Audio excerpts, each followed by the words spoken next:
Solar eclipses.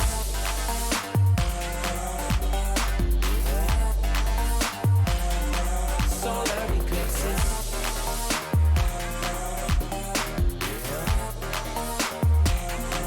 Solar eclipses. Caught up in your gravity, always end up lost in your wake.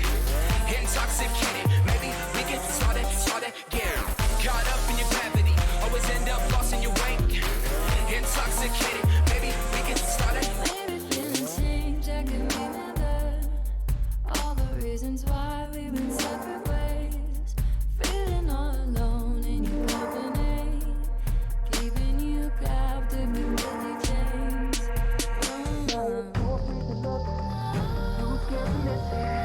We're night and day, solar eclipses.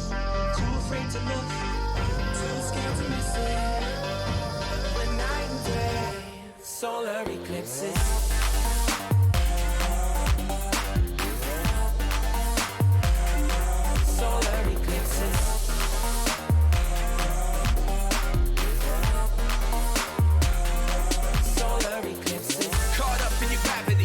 End up lost in your wake. Intoxicated, maybe we can start again. Caught up in your gravity, always end up lost in your wake. Intoxicated, maybe we can start again. Tomorrow we build, depends on the future we want, we can make it as real. Maybe we will go, give up the ego. Making it feel good. Too scared to just let it go. Too scared to just let it go. Tomorrow we build, depends on the future we want, we can make it as real. Maybe we will go, give up the ego. Making it feel good. Too scared to just let it go. Too scared to just let it go. Caught up in your gravity, always end up lost in your wake. Intoxicated, maybe we can start again. Caught up in your gravity, always end up lost in your wake. Intoxicated, maybe we can start again. Start it again.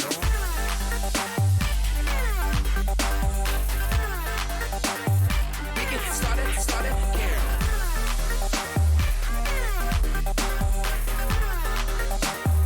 can start it.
dancing way up high.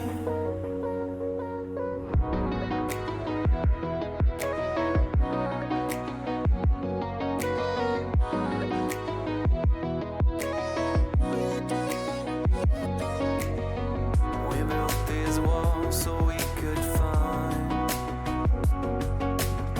who could prove themselves to the waves of time. We're trying to repent before you sin. It's like giving up before you begin. Stars were dancing in their light, past that we could never run. Oh, they were dancing way up high. Stars were dancing in their light, the future we will never run. Dirt on our feet was bone dry, it was bone dry.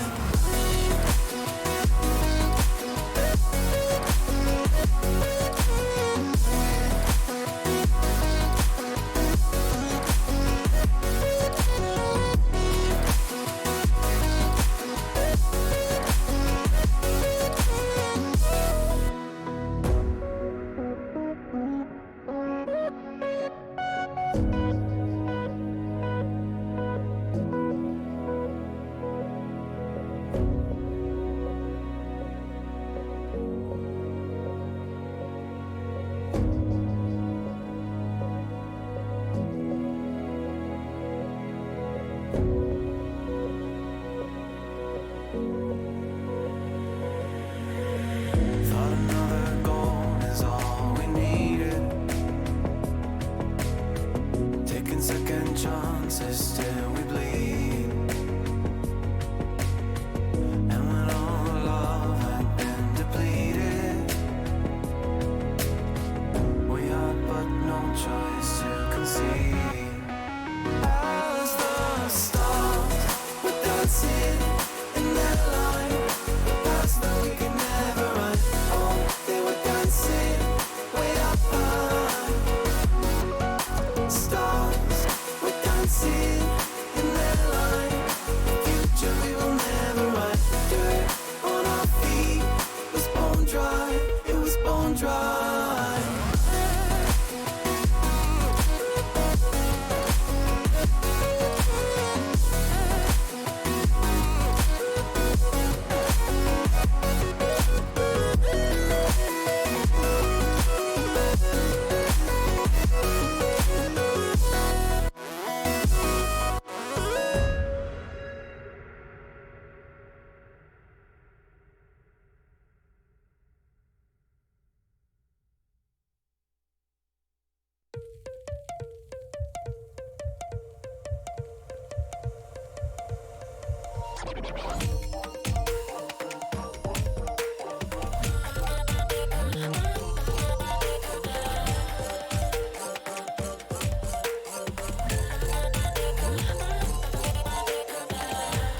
Go on, myself. I'm cold steel stainless. My glass half full. Always said don't suffer no fools. Serpents daydream. I bite, you call me lovely. Got a sweet tooth. Gonna get the sugar from you. When they say I'm a machine gun, I take it as a compliment. Honey, you should know I can be a weapon.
It's like ice tracing all my scars. Why is it hurt on the inside? It's unforgivable, but I forgive you every time. Hard to let it go, 'cause we're intertwined. I break you.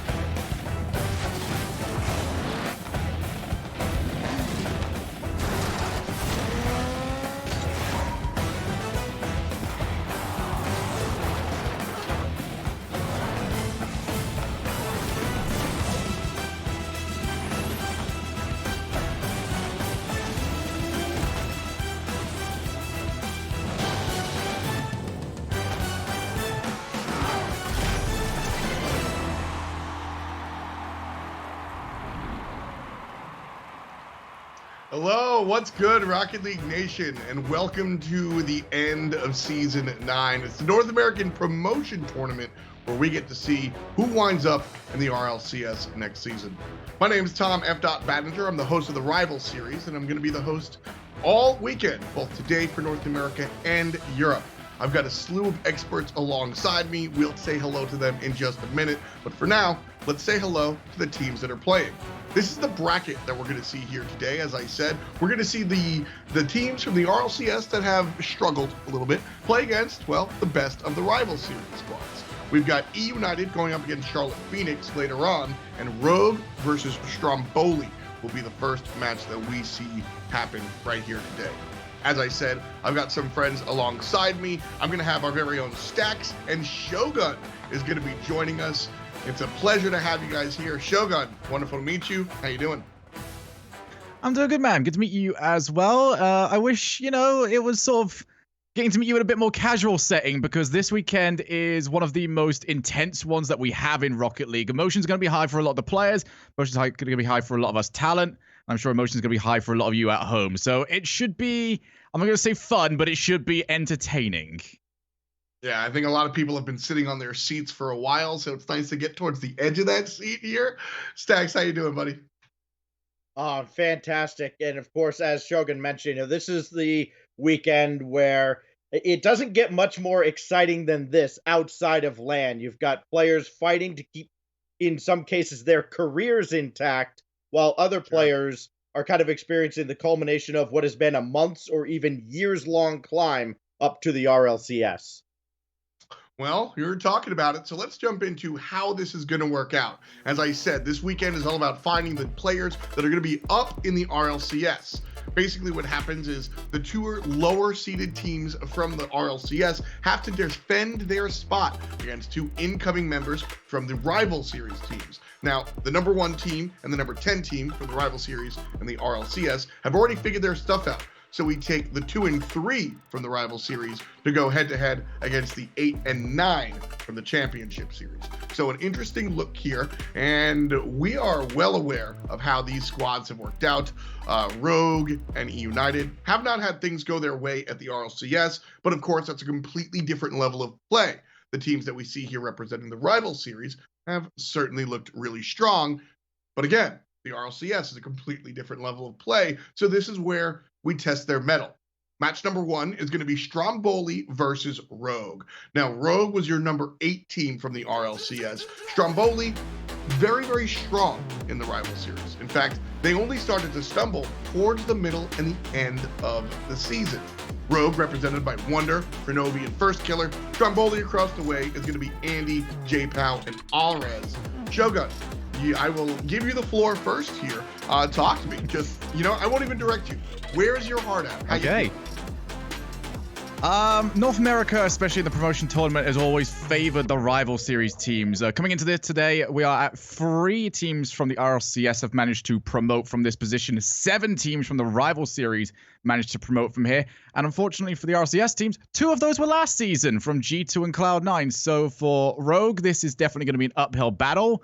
But I think that stylistically in this matchup, they actually have the upper hand Stromboli don't tend to take the fight to their opponents, so I think Rogue won't necessarily be hit too hard, and it'll allow them to play in, maybe get rid of some of the nerves, and allow the better experience that they have to take over. Well said. Because I was going to say the same thing about the playstyle, so I love that you attacked that right there. Stacks, Stromboli, you and I have spent the past couple of months talking about how strong this team is and how much fun it's been to watch. That's the plus side. That's the positive. But Rogue, they're number 8 for a reason. Kronovi has been kind of in the crosshairs for you lately, hasn't he? Well, yeah, he's been on the hot seat for sure, and I think it's unfair for the most part. This is the first time he's ever had back-to-back seasons where he's been on a team with a negative goal differential. And it's not just like a goal here or there. It's, minus 35, I think, over the past 2 seasons. And this is something that you look at it and it's very easy to go, okay, clearly he's washed. I don't think that's the case, because when you look at a player like Kronovi, and granted, I said this about Pesci too, and he's not playing anymore, but I've always admired that Kronovi has that competitive spirit that would allow him to take over when his back's against the wall. And there's no point where his back has been more against the wall than it is right here, finally in the promotion tournament for the first time. Well, ain't that true? Some good conversation. I have a feeling where we're leaning, but I'm going to ask you to lock it on in here. Shogun, who's going to win? As I mentioned, stylistically, I don't like this for Stromboli, so I'm going to have to go with Rogue in this series. I think they're just going to be... Maybe they'll probably lose the first one. We've seen Stromboli, I think they're like 7-2 in game 1. So I think they'll probably take game 1, but after that, we'll see them slowly start to drop off the pace. A bit like how their season went as well. So, I don't know. I look towards Rogue, but I'm looking towards it being a bit of a longer series. Well said. Stacks? Yeah, when you look at the rival series teams that ultimately do promote from rival series up to RLCS, they normally are blowing out teams a lot throughout the rival series season. Stromboli is not doing that. They're kind of skating by, and they've just kind of coasted across the finish line towards the end of the season. I don't like their results with Andy lately either. That's probably the biggest story, is that Andy's playing instead of Heck. I have to imagine that when the chips are down like they are right here, Kronovi is not going to allow Rogue to relegate out of the RLCS. And I think it starts here. I think Rogue takes this match. Excuse me real quick. I'm choking. Are you brilliance? Really? No, I was going to make a joke about teams choking, but I think that's disrespectful. I'm going to go along the lines of Rogue as well. I'm here for the playstyle conversation that Shogun was bringing us. Stromboli usually let the game come to them, and from what I've seen out of Rogue, not quite the case. So we all are in agreement here for Rogue. If you guys disagree with us, let us know. Put it in the chat. Put it on Twitter at RL Esports. And of course, use the hashtag RLCS9. This is the 9th season. And this is the first time you're going to see us, but don't worry, we'll be back. Let's say hello to our commentators. It's Johnny Boy and Sue.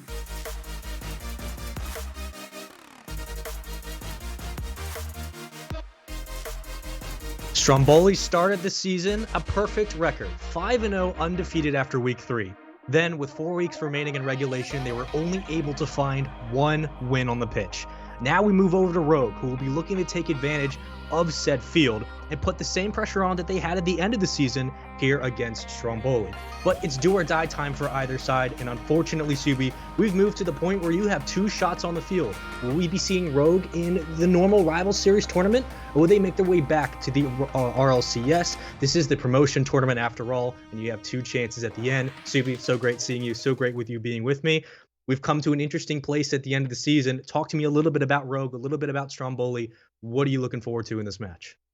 Well, I mean, this is the moment we've all been waiting for. This is the thing that we've been looking forward to since week 1. Heck, since the beginning of the season before that. So this is very, very interesting because we have a player that won Season 1 World Championship. He's been on top of the mountain, and now here he is, possibly facing relegation, coming down to the rival series. But on the flip side, we have a very interesting team in Stromboli that, like you said, started off so hot and then fizzled out to just almost nothing. Where did they go at the end of the season? And I like that you said Rogue has an opportunity to take advantage of that because I absolutely agree. This is going to be an uphill battle for Stromboli. Rogue has so much experience behind them that it's just going to be so hard for Stromboli to take them down. The dynamics of Rogue is one that we could spend all day talking about. I mean, they pick it up at the end of the season. They've been in this situation before. Again, they find themselves back in this promotion tournament. But Stromboli, I mean, I think that the desk talked about it best.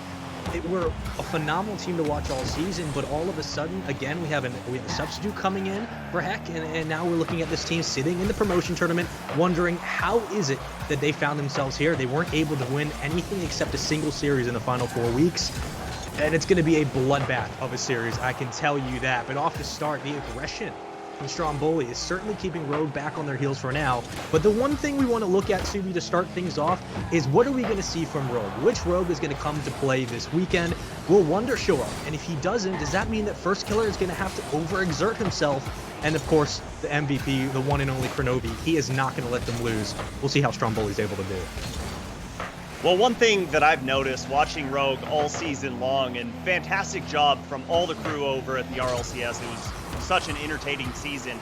But one thing that I've noticed from Rogue is on defense, they tend to double commit a lot. And it's not necessarily that two are jumping completely in the air, but it's two are pushing forward towards the ball and then someone calls the other teammate off. And that's what they need to work out against a team like Stromboli. Stromboli has the ability to play very fast. We see it there with Andy beating First Killer to that ball. So for Rogue right now, they have to make sure that that helps happening. Pass comes out and Outraz gets the first goal of the series. You speak about some of the defensive issues, and this was a team that had ridden that wave all the way to the end of the season. And on the other side, Stromboli was known for outscoring their defensive mistakes. But unfortunately, again, we're all sitting in the same position. 2 wins is all it takes. You need to win 2 series, and you'll find yourself in the RLCS. And a good start from Stromboli will hopefully extend that to a Game 1 win. And you heard Shogun talk about it. He said possibly a Game 1 win for Stromboli, but after that, who honestly knows? Off the start, it's a good hold from them as they push the ball into the blue corner. First Kill is going to read it. It's going to fall precariously before Andy meets it and takes it away. Now down for an opportunity, but back the other way as J-Pal falls in transition. Alvarez cuts it off. Pass to Andy, intercepted by Kronovi. And back to midfield we go. Stromboli does have control for now. And 2 minutes down in game number 1, and Rogue has still yet to find a shot. But good demo there, going to open things up. But great back wall defense from Alraz, and the infield pass nowhere to be found. Rogue not on the same page here throughout the first half. Let's see if they can get some sort of momentum going. A couple of dangerous reads, left an open net for a possible follow-up, but that's going to be taken away. First Killer again going to carry this back to midfield over 1. Andy's going to be there to poke it away back into the corner, and Wonder will hold it down. Challenge won by Stromboli in transition. Stromboli with an opportunity. That's going to go off the backboard. Can anyone follow up before First Killer gets it? Unfortunately not, but Alvarez slows it down. J-Pow with a follow-up and off the top of the wall and into the corner as Rogue try to slow down this assault from Stromboli off the start. Subi, here comes a transitional opportunity, but it's taken away again in midfield. Good pass forward from Alraz, but Andy can't quite find the angle, and First Killer just bombs that downfield, and in that situation, he needs to try and hit Kronovi or Wonder. He had them both on the wing, unable to get that. This one's going down, but Wonder a little too slow to the ball, and that was the first shot we've seen from Rogue that could have possibly gone in the back of the net, but look at this, First Killer launching that one downfield, and so far, the story has to be the clears from Rogue, because right now they're not doing anything against Stromboli. The defense from Stromboli has mitigated some of these pushes and slowed it down, and that's kept the speed from Rogue off the field, and they can play to that advantage. As we're going to again push this back and forth, up for First Killer to handle. Challenge in contest 1, and the ball moves back to midfield. Rogue again slows it down, flicks over 1. That's Wonder into the corner, pinches it up for Kronovi. Kronovi could not get it to go into the top shelf. And once again, Stromboli stay alive and have a transitional opportunity before Rogue gets the second touch. Well, that's an awkward ball from Alraz, but no pressure coming early from Wonder, and somehow Andy's able to get this ball towards midfield, and a fast break opportunity for Stromboli, but this one's easily cleared away. Kronovi too slow up to that ball, and 50 seconds to go. Rogue still looking for their first goal of the series. Rogue came in 8th in the RLCS, and as they sit here, of course, that veteran experience does play a certain factor when the personality starts to shine through for some of these teams. But at the end of the day, you have to be able to execute. Neither of these teams have found that success, and they're looking to at least capitalize on some mistakes. It's a beautiful touch downfield from Wonder. But again, it slows down into the corner. And Rogue will move it back to midfield. Araz falling back in transition. He gets a good read and pushes this one forward, extending the play barely. J-Pow now has to follow back. That's a touch over one. Araz is going to slow it down in the front of the net, up into the corner. Spikes down for first killer, up off the top of the bar. And it's going to drop, and it should. As Araz will extend it, spikes it down, and Stromboli will steal game 1 from Rogue. 3 more to go to take their first win in the series, but still a good showing, defensive plays all around, and that's what we saw in game 1. Stromboli able to stave off the Rogue pushes. At the end of the day, that's all they needed to do. Yeah, and I wouldn't say Stromboli stole that one from Rogue. They controlled the pitch up and down for 5 minutes in total.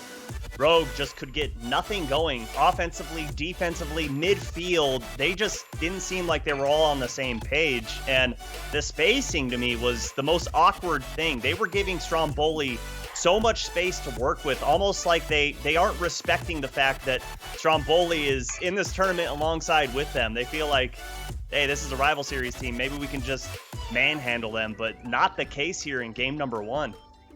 Only 4 shots combined for Rogue, and you're looking at a numerous amount of saves, right? 2 apiece for Kronovi first killer, 3 for Wonder. But again, the question was not so much about Kronovi. We know what he can do. It was about if Wonder shows up, phenomenal. We need all 3 players from Rogue to be on the same page. If he doesn't, first killer tends to overextend himself. Then you worry about some of these transitional opportunities. You worry about the double commits. Like you talked about, Subi, you said that it has been an issue all season. For Stromboli, the biggest factor for them was outscoring their mistakes. At the start of the season, they were scoring so frequently, we didn't even talk about their defensive issues because there was no need to, unlike BDS, a team that doesn't have as many because they can outscore. Now we're sitting here in the promotion tournament where you can't afford to make mistakes like this. You can't afford to really give up any leg room, and they've done a phenomenal job of that in game 1. Of course, it was a 1-0 game, but at the end of the day, a win is a win, and we'll see if they continue that here in game 2. Yeah, I want to see them get aggressive in this first minute. They need to take control of the pitch and not overextend. You see 2 members in the orange half, Wonder getting demoed. Kronovi up for that ball, can't read it, and no opportunity. And this is going to be a 1v1 in favor of Stromboli, and he goes, no, gets the fake over Kronovi, but Wonder there for the save.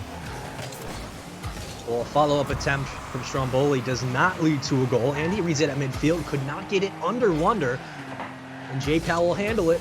Up for Alvarez, a great pass forward. It's going to read it off the back of the ceiling. Never mind, it was going to waterfall down, but a touch from Stromboli actually keeps it out in front. First killer could not get the touch, and a demo leads to a goal from Stromboli. Andy punches it into the back of the net, and another 1-0 lead to start game 2. Yeah, Wonder needs to get that ball. First killer had 100% faith in the touch. It doesn't come out, and he has to try and make a last-ditch effort to get a touch on the ball. And just like that, Stromboli strikes first once again. If you've been with us through the Rivals series, and I'm sure you've heard it at the RLCS level, we've talked about physicality being so important at the end of the day, right? Like being able to bump players out of position, get those demos on the pitch that leads to opportunities. This is another situation where that demo clears lanes and it allows that goal to fall through. Again, Stromboli come out, they strike hot. And this is what you need if you're a rival series team playing in a promotion tournament. Get ahead of these veteran guys and make sure that you put pressure down where you can. Don't let them get too comfortable. And again, they're able to steal the ball away, winning the low 50s. And this goes up for first killer. Let's see if he's able to follow through with it. It's stolen away by Wonder, a teammate there, but the defense from Stromboli will slow it down. Up the top of the ceiling. Wonder will not get the touch. Alvarez pokes it down. And this should be an easy read as J-Pow knocks it back to midfield. Spaceman, another thing that I'd like to see from Rogue, outside of that spacing, and this may help with the spacing, is stop going back on defense to get those full boost pads. It seems like they're very uncomfortable playing on offense when they're low boost, and that's one thing you need to do to be able to sustain that pressure. And if you watch them, there's always one member passing that midfield line going back into the blue half to try and gather up some boost. And as you chip away at that defense for Rogue, of course, quality shots will start to fall in your lap. But like you said, you kind of need pressure at midfield. You need numbers in the play. Creates disrupts and mismatches in open lanes. And if not, it gives you an opportunity for follow-ups. Kronovi almost had a beautiful double touch off the wall that possibly could have extended an opportunity, but Alraz and crew will slow it down. Kronovi actually takes it over one, but the defense from Stromboli slows it and takes it back to midfield. Alraz into the corner. Plays it off one. Andy could not follow through, and back to midfield we go. Rogue with a big demo leaves an open net opportunity, but they could not get a shot down and stolen away by Andy. Stromboli find ways to break up this Rogue offense, and they do it time and time again. Yeah, Rogue had a beautiful opportunity there. Unfortunately, that shot was way off target. And that's where comms are going to come in handy when you call out that you're going for a demo. Your teammate knows that, hey, if I just fire this on target, even if I'm all the way down on defense, there's a possibility that it goes in net. And the double commit again from Rogue, but the passing play is there, but unable to connect. And Andy puts that off the side wall, and Alraz is going to roll with it down to the blue half. And we hit about 90 seconds left into game two, and finally an opportunity for Rogue. That's an open net, but an even better play from J-Pow as he gets it out into the corner and takes it back to midfield. Rogue definitely want that one back as we're still sitting at 1-0. Beautiful diving save on the goal line. That one was on target. Beautiful passing play. The best one we've seen from Rogue yet, and a great dunk from Alraz in the defensive half of Rogue. And the bump is there, but Wonder puts it off his side post. Opportunity for Kronovi, but can't get it over Alraz. Had a defender flying back, is able to break it up. Here comes the follow. The waterfall does not go in. A second attempt. Kronovi puts it to the top of the shelf. Rogue is able to tie this game up, and a beautiful read by Kronovi off the ball from the bottom. Takes it away over a defender and lightly pushes it to the top of the net. The saves from Alraz are clutch, but once he was out of the picture, Rogue able to find their first goal of the series, and we're all tied up under 1 minute to go. Can Rogue roll with it? No, J-Pow puts the shot in, and just like that, Stromboli up again. Caught him slipping on defense. First killer went up for the extension. He grabbed boost, but with that happening, you have two players on the right side of the box. You leave an open net in the left corner, and all of a sudden, we're looking at 2-1 in 3 seconds, 50 seconds left in the game.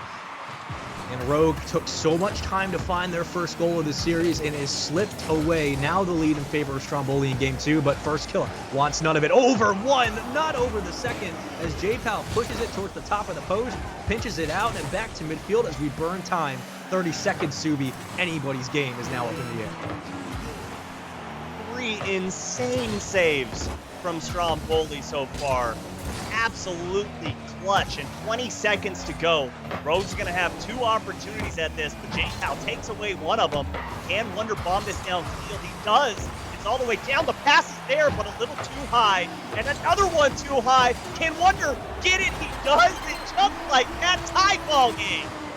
Which Rogue are we going to get? Apparently, it's where everyone contributes on every goal. First killer, we'll call it a tactical fake as he lets the ball fall back, and Wonder will easily take that one in.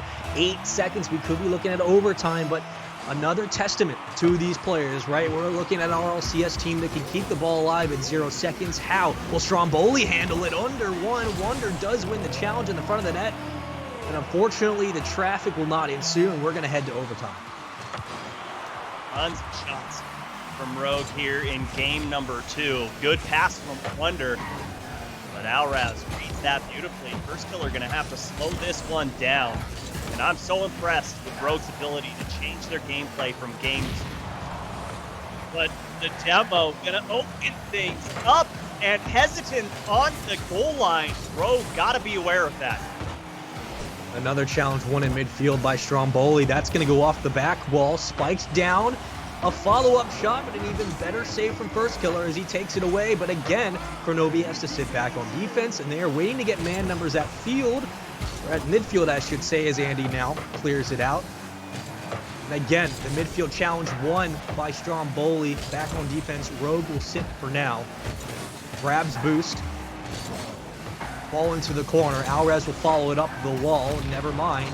The 51 by Wonder. Andy takes it at midfield. See if he can get over one. No challenge from Rogue. One and taken away. Back to the corner we go. The pressure in Rogue's half has been all of Stromboli's doing. And now a transitional opportunity as that's going to go off the ceiling, and a bit of an unfortunate read as now Stromboli have an opportunity for a follow-up. And Rogue has attempted the defensive demos to try and clear things up, to clear that ball downfield, and even that hasn't worked. But a poor touch from Wonder right at the top of the box, going to give Andy an opportunity. But first killer able to read it off that side wall, but uses a lot of boost in the process. Outraz can't get the dunk. Wonder with the clutch save, but still Stromboli maintaining pressure in the blue half. Stromboli cannot overcommit on some of these hits. The biggest worry is a transitional chance as J-Pow is sitting ready and waiting. As that booming clear could have spelled disaster, but now here comes Rogue with the more than feasible opportunity. Wonder's going to hit it back to first killer, passes it into the corner. Andy will read it off the top of the wall, gets a second hit up to Alrez. No redirect, Kronovi with an easy read, and back into the corner again for Rogue. 2 minutes and 10 seconds burned into overtime. And no one has found a decent shot yet. A good save from Rogue has kept them in this game, but still we slow it down, Subi. And another challenge won by Stromboli, a follow-up and an open net, and no wonder he gets it in the back of the net as Stromboli was not able to get back in time, in a tie series as Rogue find their first win in overtime. Yeah, that is a high-risk, low-reward challenge there from Stromboli. 2 defenders on the ball. All it takes is a 50-50 against you, and it goes against your favor just like that. Rogue taking game number 2, and a lot of people have been talking a lot about Wonder this season, but this game, he silences them all, carries his team to victory, and it couldn't have been done without first killer with those assists, but still, I'm still worried about the spacing and the communication from Rogue right now. It just does not look like they're all on the same page. Well, when all 3 players from Rogue show up, we've seen what they've done at the end of the RLCS season. And they come in here, they change pace from what they had in game 1. They fix some of the spatial corrections. And now, Subi, we're looking at a team that not only was taking more shots, but the quality of shots was better. They were winning some of those 50s that they were losing in game 1. We have 2 goals from Wonder, 1 from Kronovi. The defense was able to hold on just enough. On the other side, though, 8 shots from Andy, only 1 goal. Again, the quality shots from Stromboli is still a factor that we have to take into account. Not really here in game 2, but at the end of the day, their defense was good enough. Just at the end in overtime, another team where execution has been their biggest weak point. We come into the end of the season where Stromboli has the same issues here. It's about executing in overtime when they've been pushed that far. It's about executing at the end of the late game. They're able to take a goal away and make it a 2-1 game. Then they give up 2 uncontested. We're now looking at a 1-1 tie series for Rogue. At the end of the day, you have to wonder, when we start moving into crunch time, we start moving into, going through the trenches, is Rogue going to be able to survive because they've been in the RLCS, they've had that veteran experience, or Stromboli fix some of their mistakes and they'll find ways to chip away at Rogue, like we've talked about with that spatial differences? Well, it's going to be hard for Rogue. As everyone knows, they finished 8th in the RLCS, and their only victories came against Cloud9, and that was early in the season. That was a different Cloud9, because at the end of the season, it looked like Cloud9 of old. So Cloud9, Pittsburgh Knights, who lackluster all season. The infield pass here from Stromboli, absolute perfection. A great pass off the wall from J-Pow, an even better hit forward. Alrez finds the top of the net, no problem. Again, Stromboli strike first in all 3 games, all relatively quickly into the games as well. We're looking at a minute 30 or less. 1-0 for Stromboli.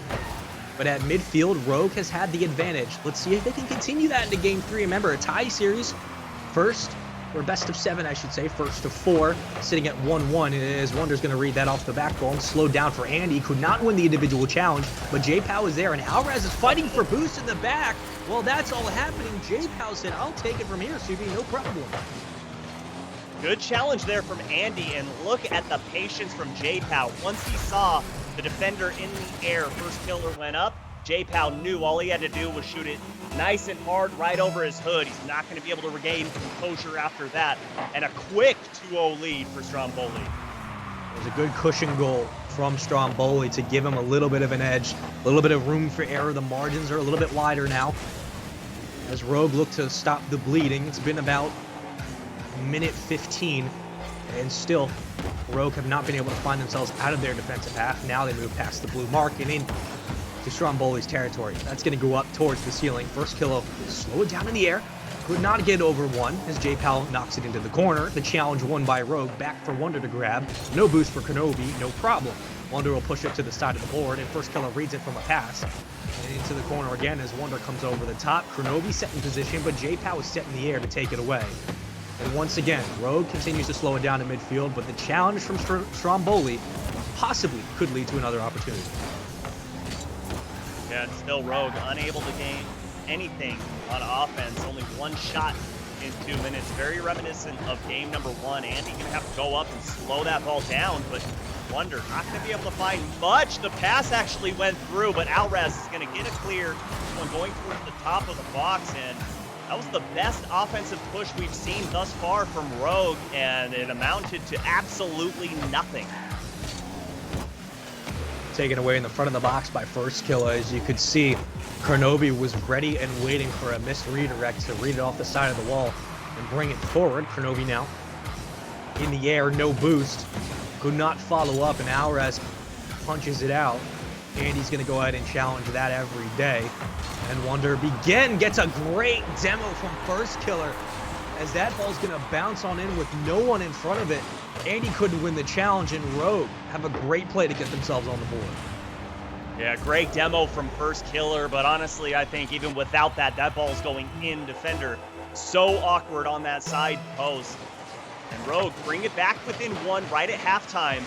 They need to keep that momentum going as Andy's up in the air, looks for a shot, flip reset, but unable to find anything on that. And Stromboli looking to regain that pressure that they held so easily in the first minute of game number 3. Well, they're going to have to fall back in transition, and J-Pal's going to have something magical come out of his car as he actually gets a demo on a player, so that helps in man advantage. Now, never mind, back to full strength. As it's going to go back to the blue half, and First Killer can read that. Back to J-Pal, who cuts it off, but First Killer again will have the last laugh and a demo on top of it. Wonder gets it over one, just barely in the side of the post. I don't know how that doesn't go through, as First Killer comes in with a follow-up shot, and Andy is able to slightly jump up and push it away. But Rogue with a great opportunity. You have to have more of those connects moving into the latter part of this game. Now a minute 30 left. Yeah, you got to capitalize on those chaos situations in the box. Defenders were just scrambling all over the place, and right there, Andy and Alrez again very close together. They're starting to bunch up on defense in those corners.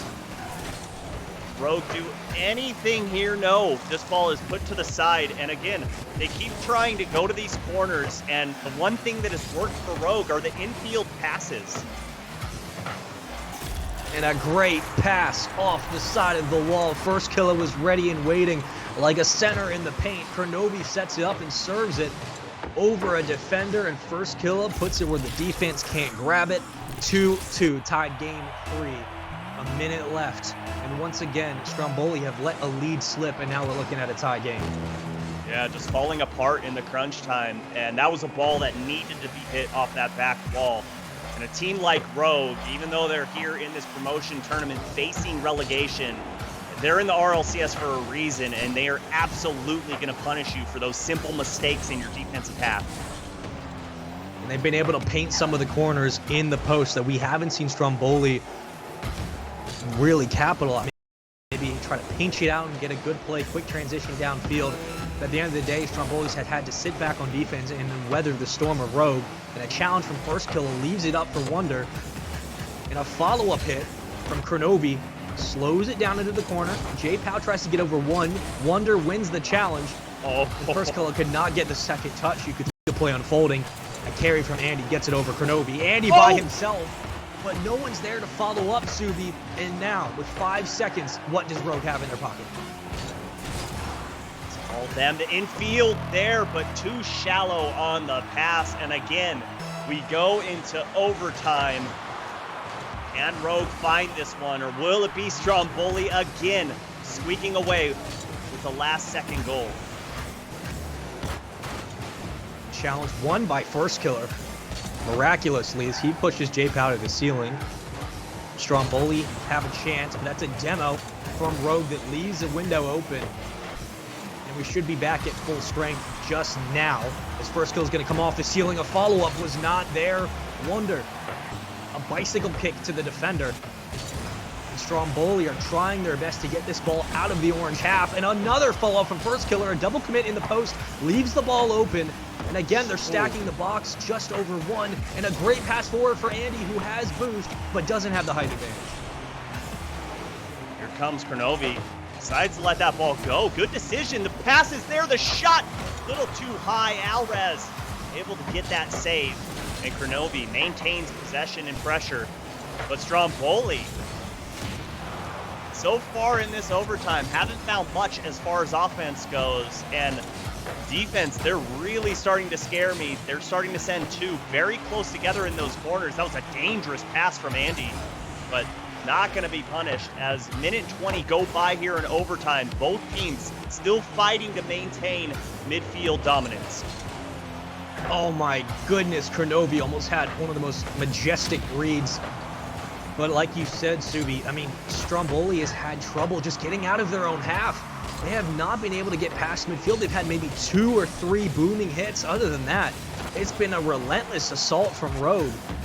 Unfortunately, has not led to a goal or an overtime win. A follow-up could lead it as Jay Powell with a miraculous touch keeps the game at 2-2. Into the corner for Andy. Andy with only 12 boosts, needs to grab more. Gets it out in front, but he leaves it up for Wonder. Fortunately, Jay Powell is there to bring it the other way, and Andy now can get full. As he has an opportunity to put this game away, but a great read from Rogue keeps them ahead. And Rogue is, the miss from Kronovi. And the shot coming from Wonder. Andy gets that last second save. And right now, Rogue doing a fantastic job on offense. Every time that they're rotating through, they're looking for a defender, and it's making Stromboli and that's open. Stay on their toes. Opportunity, but good pass from Andy. Back pass, the pass to Alrez. Up into the, and the first shot is very soft from J-Pow here in overtime, and Stromboli not going to do much with that possession. It just looks like Rogue is so much faster when it comes to getting at these contests. They've been able to steal it away and put shot after shot after shot down on goal, and eventually it's going to land. You can only play defense so much. He's going to fall into the corner again. Stromboli somehow staying alive. Alrez could possibly get it over Kronovi. He does. It's left open, and all of a sudden, Stromboli weathered the storm, and Alrez is able to take it from his own corner, the length of the field, and he puts it over two. Leaves an open net open, and Stromboli take carefully. I don't know how they were able to find that opening. I don't know either. I don't know if Rogue called the timeout and thought it was terrible joke. That one missed, but nobody went for that ball on Rogue. It's like they all expected the other teammate to go for the touch, and Alrez said, okay, I'll just launch this on target, and nobody was home for Rogue. Just a simple mistake. He gets it over Kronovi. I think it was First Killer who was rotating back to the box. Maybe you expect him to come in and play the ball, but Wonder was in a perfect situation to at least get the hood of his car up on the bottom, push it to the ceiling. Instead, he gets demoed in the process, and that leaves the net wide open. Stromboli just had to play minute after minute after minute of defense, and all of a sudden, they get an open net opportunity. All Andy had to do was move on through, and Alrez said, I'll take care of the rest. I'm just surprised with how well Stromboli was able to recover, Subi, and we move into game 4, and it's a 2-1 series lead for Stromboli. I don't think any of us really expected it to be this close, let alone go this, back and forth the way it has. I'm just surprised.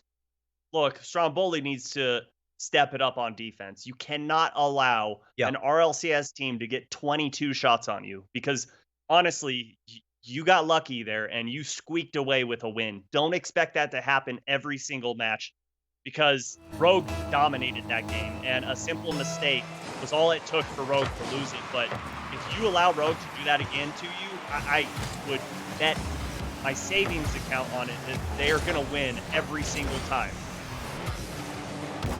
And the shot selection from Rogue has been great all series. It's just really been Stromboli's ability to find an open net here and there. something I didn't really think we'd be saying about Rogue, let alone an RLCS team coming into the promotion tournament, but this is a weekend where anything is possible. We've seen storylines that don't live up, they crumble. There are teams that come out and find ways to execute. In the middle of that sentence, what are we talking about? We're talking about J Powell, the read off the side of the wall, and a great shot to start again another game 1-0 up for Stromboli. And Wonder just caught in no man's land there with very low boost. And a good shot from J Powell, nice and hard off that side wall. They go up early, but we've seen that this is a team that can't hold on to that lead, especially late in the game. This Stromboli team was a team that was 12-1 in map count through 3 weeks. They were 5-0 undefeated, arguably the best team in North America in the rival series, and they were doing it for a reason. They were outscoring their mistakes, but they were finding ways to stay involved in each and every play. We've seen them do that at the start of each and every game here in their first series against Rogue. Their biggest issue has been committing on some of these plays and winning challenges that don't lead to open goals that they've had from Rogue. A slowdown from Grenobi does not follow through, but Wonder tried to get a second touch. It will not happen. But this is the Stromboli we've seen from weeks prior. Subi, what are you seeing from them that's been different than the end of the season? Oh. Sorry, I thought that double tap was on target there. And I completely... Were you asking about Rogue or were you asking about Stromboli? I'm sorry, that shot on it's target all good. completely... It happens. It's Rocket League, baby. What are you seeing from Stromboli? This looks a lot like in the start of the first couple of games with these quick goals. It seems like the Stromboli we've seen from the first 3 or 4 weeks of the Rival Series. What are you seeing from them that's changed the way that they ended this series in Rivals? Of course, they dropped a couple of series. What are you seeing from them in the start of this series? What are you seeing that's really changed? Well, this is a team that, as we all talked about, was dominant, and they were objectively the best team in Rival Series through those first 3 weeks. But then they started losing to just lower level teams. They lost in week 4 to Mirage, who is middle of the pack, and they did retain their spot, but then they lost to the Warriors, who aren't going to be back in the Rival Series, and then they lost to Omni, the best team in the league. So this is a team that has potential to play down to their opponents, and right now, I feel like in Game 2, they played down to Rogue. Game 3, they played down to Rogue. They luckily came out with a win, but they're playing to Rogue's level right now when Stromboli should take off the chains and play their own game. Force Rogue to play along with you, and that's that fast play style that we see from them. It's the midfield pressure that we see from them, and so far, outside of Game 1, it just hasn't really been here. It's been a couple of lucky breaks that have led Stromboli to a 2-1 series lead. But other than that, you're absolutely right. It's been a bloodbath back and forth. As Alvarez takes it out of his own net, Wonder will send it back the other way, and Andy pushes it into the corner for Stromboli to read, and a great pass downfield leaves Grenobi by himself, passes it to First Killer, who sends it right into Stromboli's lap, and they will have no problem possibly taking it away as a follow-up shot from Wonder will actually not get anywhere near the net, but it leaves it in the corner, and Rogue find a way to pinch it out off the top. No pinch, no double touch, no problem. Stromboli slow it down. Their defense has been great through the start of Game 4. And again, Rogue finally finding some aggressive, great save, and an even better follow-up from Grenobi. You can see the play developing, and when one's not going to land, you always have to worry about the second, and Grenobi's able to put it in the back of the net. And it all boils down to a simple double commit from Stromboli that leads to that easy goal for Grenobi. They did have that clutch save there, but not much more could be done, and Wonder misses on that ball. First Killer going to push it into the corner, and that is where Stromboli has been lacking, is that corner defense. They're putting two very far forward. It's so easy for Rogue to just pop that ball out, and then they're looking at man advantage if they do that. One thing that has definitely changed is the midfield presence from Stromboli in Game 4. You could see that they're getting much more aggressive on these challenges, and in contests, they are winning some of these balls, these 50-50s. And the traffic plays have not been as congested as we've seen prior, where they've let Rogue have their way with them. Back into the corner we go, like you talked about, but into midfield with 30 seconds left. A tie game again. Could we be looking at another overtime, which would make 3 in the series? Possible, probable, all in the same realm, because this tournament has everything that we would love about Rocket League, and at the end of the day, it's about who executes. That ball's going to hang for Alraz, going to play it off the corner, could not get a follow-up touch, and now First Killer has an open net, as Wonder could not bump out J-Pow, and a slow down defensive play from Stromboli leaves things up. Here comes Rogue, and that's going to go into the corner, and that should hit, and it will. Again, we move to overtime in Game 4, our 3rd overtime of the series. I don't know who's going to take this, Spaceman. I mean, both teams look strong at times and then very awkward at times. But this is an awkward ball from Stromboli. Wonder puts it under the crossbar, but Alraz and Andy combine powers to pinch that ball out, and they hang on in overtime. And the follow-up shots from Rogue have continued this pressure. That's another opportunity. One after another. You think it's one great save from Stromboli, but it's an even better follow-up from Rogue. They win it on the corner. Stromboli flies in transition. Andy gets it over one, could not get it over Kernovi. Kernovi will slow it down. J-Pow does have boost, will go up to meet it. Lets it fall for Alraz, who does win it over Wonder. Andy commits in the middle of the field as J-Pow gets a shot up, and Stromboli taking Rogue off the field in a quick overtime. Watch 52 seconds is all it needed. Oh, that 50-50 from Andy. He strategically placed his car so that ball could only go in one spot, and that is to midfield for the perfect setup pass to end overtime. Great play to challenge that ball, and great play in overtime from Stromboli. It looked like that ball was going to go in from Rogue, but somehow they kept it out. Stromboli has had so many dangerous double commits in net. But at the end of the day, it's working. They're getting the ball out. They are staying alive. I think that's really the key point in this series. The Stromboli has found a way to stay alive as Rogue transitions into offense. And now, 1 goal, 4 shots, of course, for Kernovi, the only one to score in Rogue. A 3-1 series lead for Stromboli. Let's remember, they only need to win 2 series this weekend to be auto-put into the RLCS. They right now are sitting at the precipice of winning their first series against Rogue and dropping Rogue into the losers bracket. Up 3-1, Subi. I don't think any of us expected this. I mean, I know the desk didn't, that's for sure. All 3 predicted that Rogue was going to take this, and I mean, they predicted they would take it pretty easily, but right now Stromboli is just capitalizing on the opportunities, and that's the difference maker right now. Is Rogue is getting plenty of shots. They're getting the offense. They're getting, those great midfield passes, but Stromboli is just in the right place at the right time, and when they have opportunity on offense, they're striking because they're not getting a lot of shots right now. Rogue's doing a great job of kind of the midfield pressure, all the things we like to see, boost control demos, but Stromboli, all they need is just a little sliver of hope, and they're taking it.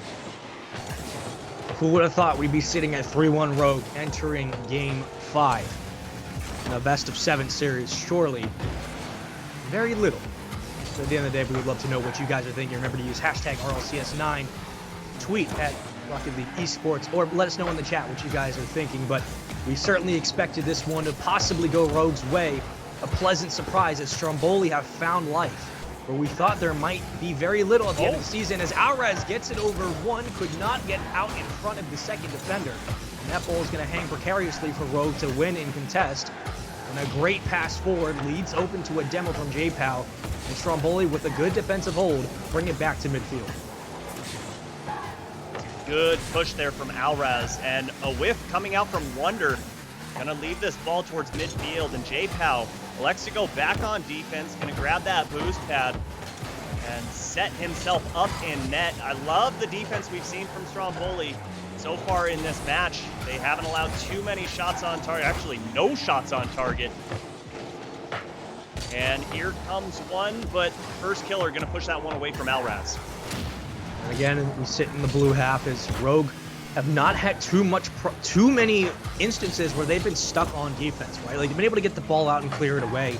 It's really been Stromboli who found an open opportunity downfield, whether it was a booming hit, whether it was getting over 1 or 2 defenders, and they've left an open net for Rogue. But now we finally see some crucial life from Stromboli. They are playing aggressive, they're playing into the blue half, they're getting physical on the pitch, and they're winning these 50-50s that have led to some of these open nets, Subi. It's just been miraculous to see how well Stromboli have played up to Rogue's expectations. Yeah, you don't want to rely on it every match because I don't know if it's sustainable, because we see right there the diving saves. Sometimes they work, sometimes they don't. And when Kurnovi has an open net like this, yeah, he's not going to miss them. Rogue take their first lead of the series here in Game 5. It's quite an interesting stat line as Stromboli has scored first every single game, but finally, Rogue will put themselves on the board. There's still plenty of time to play, but this one always goes down to the wire, and we would expect nothing less in Game 5. Another opportunity. J-Pal gets it off the back wall on the side of his own net. It's going to hang for Wonder, who will not win it, and it will be Andy. Wonder how much boost he has to work with, as the tank should be relatively empty, and Alraz grabs it on the side. Now back into the back wall, as Kurnovi could not get the follow-up touch. Wonder flicked it into the side. J-Pal following up for Alraz, over one. Who can follow in up to the clock and into the corner as Rogues slow it down and they bring it back to midfield. Spatial awareness from Rogue has gotten much better as the series has gone on. And you can see them spreading the field now. His first killer flies back. He gets some boost, leaves it up for Kurnovi, but actually too much power. And Andy will take it away. Over one. Down for a follow-up. Could it be a shot? It could. It will. Alraz makes it 1-1. I love this follow-up from Andy. He's forcing the defenders to respect him, that double tap might come out, but in flies Alraz. 65 miles per hour on target, under the crossbar. Good shot from Stromboli, good gameplay, and tie it up just in the second half. I thought for a second Rogue was going to cheat on the face-off, but Kurnovi was there ready and waiting, reads it off the wall, brings it into the orange half. But again, to the other side we go, as Rogue look to make something happen. They're spreading the field now, a transitional opportunity as they create a passing lane, but it's taken away by Stromboli, and a win by Andy again leaves the net open for an opportunity, as Stromboli have had so many chances to intercept these passes and follow up with some dangerous hits. But at the end of the day, Stromboli find ways to continue to win challenges in traffic, and Rogue have found ways to slow it down, but who is going to respond? Still tied 1-1. We've now closed in on the 82nd mark in Game 5. A demo from Stromboli will give them the man advantage. Now we'll scratch that stat and bring it back to full numbers, as that's left up for Rogue, and that's a great follow-up redirect, but it will not find the back of the net. And another slowdown at midfield actually pushes it into the corner. Kurnovi could read it over one. No, Alraz takes it away. Just off camera, Alraz had to barrel through J-Pow as he spawned right when he was driving towards net. It could have been a perfect opportunity from Rogue, but little fumbling of the ball didn't allow the quick shot to come out. But Kurnovi flipped, reset, 50-50, not going to go anywhere near target. Look at the space Stromboli's given to Rogue. They're saying, come on, I dare ya. Try and shoot that ball. We've got the goal line covered. Well, the scariest thing is Rogue continues to push up past the 50-yard line. All it takes is one booming hit from Stromboli, and we're looking at a 2-1 game. Luckily for Rogue's sake, they haven't had to face that reality, as Kurnovi, with a beautiful pinch off the wall, takes it into J-Pow's corner, and a follow-up from Rogue takes it to 2-1 with 26 seconds. They just put this one on a silver platter, tied it up on a bow, or with a bow rather, and you cannot clear the ball right there. You've got to have a purpose with where you put that ball, and right there it just fell right into Rogue's lap. I believe it was Wonder who took out a defender following back to possibly get a touch on the ball. Would it have mattered? Who knows? But at the end of the day, a 2-1 lead for Rogue keeps them alive in Game 5 and keeps them alive in the series. A follow-up from Stromboli as Kurnovi takes it out of his own net. Another shot opportunity, but first killer gets a beautiful touchdown field to burn time, and we could be looking at a 3-2 series lead still for Stromboli, but a Game 5 win for Rogue looks to be in the books if this ball touches the ground. And it looks like for now it's still up for J-Pow, and into the corner it should. Oh. A lucky bounce keeps it up. Oh. As this one will hang precariously. Oh, it's still up. Stromboli keeping it up. Alraz. Oh, the pass is there. Is it off the Double. backboard? Can he follow up? Oh. No. Stromboli can't get it to go, and it's still a 3-2 lead, but a Game 5 win for Stromboli. Oh. Rogue, excuse me. We could be looking to go the distance. Holy smokes, that one made me get out of my chair. The opportunity was there. Holy smokes, but there we go. 1 out of 3 that Rogue needs to get. They need to win 2 more in a row if they want to take down Stromboli. And I commented on it in that matchup, Stromboli giving a lot of space to Rogue there. And there was 0 pressure in midfield. Rogue just able to do whatever they wanted with that ball. And in this matchup, I'd really like to see Stromboli take the fight to Rogue instead of trying to kind of weather that storm on defense and then push out on a fast break. Let's see what you've got, Stromboli. Be the one to take the upper hand here. Be the one to control midfield. Try and get those boost pads and see what Rogue does when you push their heels up against the wall. Don't call it a comeback, but don't call it a great start either. 3-2 for Stromboli moving to game 6, where again, I haven't honestly been too impressed with what I've seen from Rogue. I've really just been impressed with Stromboli's performance, but Rogue has looked questionable at times. Whether or not it's been their transitional opportunities, the fact that they've left some windows open where Stromboli's come in and said, no problem, we'll take it over 1, we'll score, easy peasy. At the end of the day, they haven't had to sit back on defense too much, but their offense has been relatively questionable, right? They've been able to pinch the sides of the box just a little bit. They've snuck some goals in, but at the end of the day, it has not been this relentless assault that we expected from an RLCS team. Yes, they're sitting at 8th, but they're still on the RLCS. They've had that experience. They've played against top caliber teams. We expected a little bit faster from Rogue, and a goal from Kronovi to start game 6 as they easily read this off a defender over 2, and you have a player sitting in the front of the box like, hey, I'll take that, no problem. Rogue go up 1-0. Yeah, it's just a simple mistake there that cannot happen. Cannot have those breakdowns on defense this early into such an important game. I mean, so many opportunities for Stromboli. It's their series to lose at this point. And Rogue once again scores the first goal in consecutive games, and they give themselves a bit of a cushion, but with how close these games have been, you need every single goal that you can. I know it seems like a really mundane comment, but at the end of the day, it's true. You cannot afford to let it go to overtime again. You can't afford to give up any easy goals like you just saw. And another follow-up for a second goal could be coming. And a good read from Stromboli gets it away. A double commit on the ball on the wall, so that one's going to fall forward. It stays out into Rogue's territory and gets taken away again.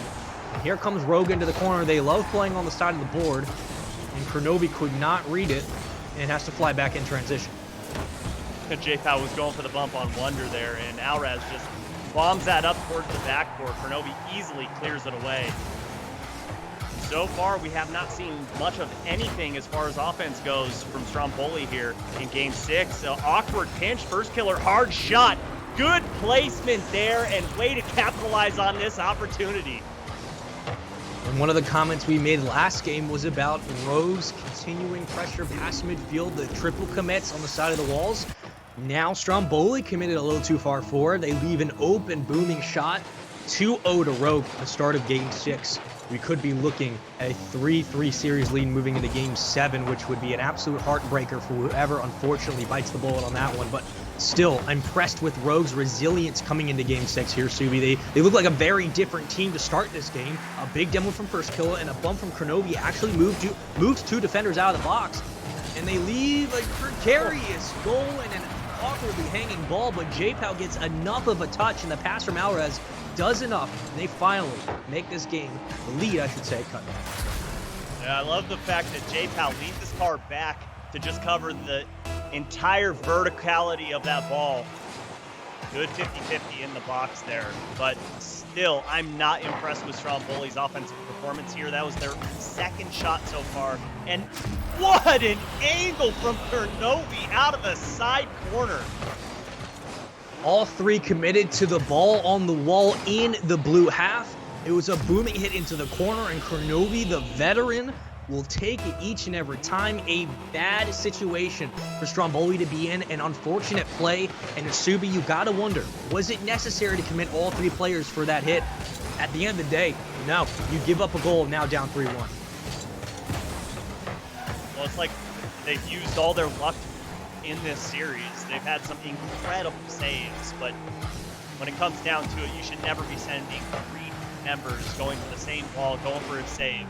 Just not going to work well in your favor. And Kronovi pushes that ball back into the orange half and gets the touch, but just a little too high. But the pressure just mounting right now from Rogue, and Stromboli cannot break out of their zone. It seems like all of a sudden Rogue has slowly started to wake up. They're becoming the RLCS team we expected. They're becoming the team we were obviously expecting to see on the pitch, but the one we've talked about the entire season, let alone today. We've said that this team is dangerous at the latter part of the season. Yes, they've been in this situation before, but Kronovi and First Killer and Wonder, I mean, these guys woke up at the end of the RLCS. Now they're here. We expected that coming in. They were a little bit slow to start, but it's a 3-2 series lead for Stromboli. Could be a 3-3 tie series moving into Game 7. 3-1. Rogue have found ways to not only play back on defense, but they haven't been pressured too much. They are just finding these open nets that Stromboli have been giving up time and time again. It's been their disaster so far. Well, and Stromboli had a 3-on-1 fast break opportunity right there and didn't do anything with it. And again, Alraz and Andy cutting each other off in each other's space, in each other's zone. It's just the breakdown of positioning right now is the storyline for Stromboli. Alraz gets it over one, pass to J-Pow, could not follow as Wonder gets the defensive stop. Bounced up, Alraz goes in traffic, another double commit from Stromboli, leaves it at midfield. First Killer could not get a follow-up, and Wonder takes it away. And a great hit and a challenge on the ball from Wonder. I'm not sure how he got it over the defender, but Alraz just did not read it right, and it gets right over both. 4-1 Rogue. There was about 4 seconds there where nobody from Stromboli was going for a challenge on that ball. And if you're going to give Wonder that much time and that much space with nobody back on defense, I mean, you're just asking to be scored on at that point. A spike down leaves it open for Rogue. 45 seconds and a booming hit only does enough to burn time. It will not lead to a follow-up, but 4-1 with 30 seconds to beat. We're looking at a more than 99% possible Game 6 win for Rogue, which means this series is going the distance. They were down 3-1. We've seen 3-1 be a Reaper's number in sports for years. Now down 3-1 Rogue, they bring it back. They take Game 6, trying to pat the stats at 5-1, but we're going into Game 7, Subi. I did not expect this series to go the distance. I'm happy it is, but man, it has been a show from either side. But right now, Rogue just looks like the hotter team. Well, I mean, it's almost funny how these teams are playing right now. Stromboli open up the series so hot, and that was the storyline of their season. They opened up the season super well and then just kind of fell on their face towards the end. And Rogue, a team that's known for starting slow when the season goes, and then when it comes down to crunch time, that's when they show up. That's what they've done the past few seasons, and this series is going the exact same way right now. Yeah, no, it absolutely is. And looking at the stats across the board, a goal and assist apiece, 6 saves and 6 shots for First Killer, 2 goals for Kronovi, a save for everyone at least on Rogue. On the other side, 5 shots for J-Pow, only 1 goal. Andy and Alraz getting themselves involved in the mix. But at the end of the day, man, it is just the production from Rogue. They had a great shot from Kronovi on the side of the wall that led to 1 goal, but a couple of missed hits from Stromboli, a couple of triple commits that should not have happened. And those kinds of mistakes are what separates a rival series team from an RLCS team. And what separates you from when you're in this position in the promotion tournament, whether you relegate for the RLCS or whether you fall back down and we remain in the rival series for next season. Again, we're seeing that personality come through. Rogue has been in the RLCS. We know what they can do. Stromboli's been in rivals. They're finally meeting some different competition, and that means that these playstyles will be vastly different. This is a situation where you can't afford to triple commit like that.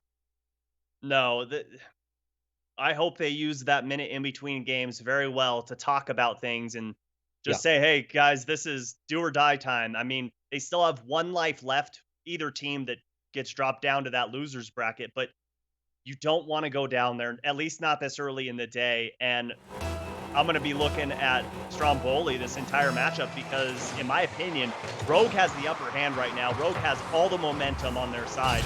And right now they're controlling the pitch up and down. Well, it was in Rogue's hands, and they've let the series slip away. And I think JamesBot said it best, right? Like, in the promotion tournament, sometimes it's more drastic and more pressure applied than when you're playing at Worlds. This is for making into the big league. This is whether or not you retain your spot or you move up. At Worlds, you've already qualified. You're there. You're just there to hopefully win. At this point, it's whether or not you become a pro or you remain a pro. The pressure on these players is insurmountable, to put into words. And honestly, Stromboli has let the series slip away with a couple of key mistakes. But you have to look at Rogue and say they've capitalized and shown that they know how to play the game even when they're in this position. And that's why this series is so great and why it goes back and forth. Right, so much on the line in this matchup. Even more so than just this series alone. When you look at a team like Stromboli, unsigned. Oh, what a double from First Killer. He somehow maintains composure all the way through this, gets off the ceiling to get his flip, and gets the shot on target. An amazing display of mechanics. And it's going to take those individual plays like that, the little bit of backbreakers that slowly chip away at Stromboli's hopes and dreams. That was a phenomenal play from First Killer to leave things open again. Stromboli able to find the back of the net. It was Rogue that scored first in the final 3 games. But all of a sudden, J-Pow says, you know what? Individuality is what you want. I'll give you a passing lane to connect with. And a 1-1 lead. Or a one-way game, I should say, that is now going to hopefully go the distance, as we still have 3 minutes to play, Subi. And this series, of course, it goes to Game 7. Of course, we're tied to start things up. Love that quick answer from Stromboli, but there's still a lot of game to be played.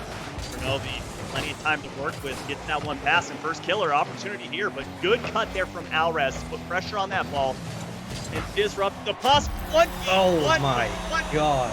Connecting with Krenovi, and Krenovi launches this one out of a barrel. Once again, there's only so much you could do. You have to think it was 100 miles an hour off the top of the post. 2-1 Rogue. Krenovi is the guy that shows up. We said he's dangerous. We said he will refuse to lose this weekend. You know there is no chance in hell he's going to want to be sitting in Rivals next season. And he shows up big in this series. 2-1 Rogue, a bump from Wonder, actually gives him possession. Alres could not follow up. And like we saw in the beginning of the series, for Rogue, where they were winning these challenges, or I should say Stromboli that was winning these challenges, all of a sudden now, Rogue is following that same pattern, and Stromboli has struggled to win some of these 50-50s that have led to these opportunities where Krenovi can carry it past midfield. Ammo on Andy from Krenovi. This ball sitting at the top of the box, but Alres is going to bomb this downfield. Yes, J-Pow looking for First Killer, but Krenovi, the smart play there, getting touch on the ball, and here we go, Rogue down to the orange half. And this ball's going back and forth. Both teams looking for midfield control, but right now, Rogue still has the upper hand. Another booming hit. They couldn't get out in front of their box. They finally do with some teammate help. As the cavalry is here, and they now fall back in transition as Rogue have an opportunity on offense to make it 3-1.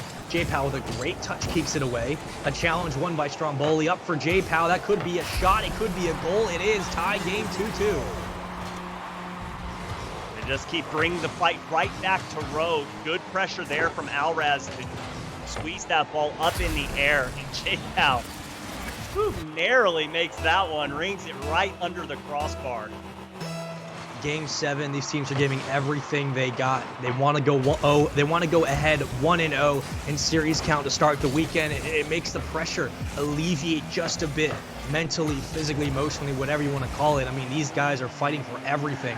And to start this day off with a 1-0 win, whether you're Rogue or Stromboli, you got to be feeling good moving forward, Subi, especially with how these teams are going to progressively get better as the day goes on.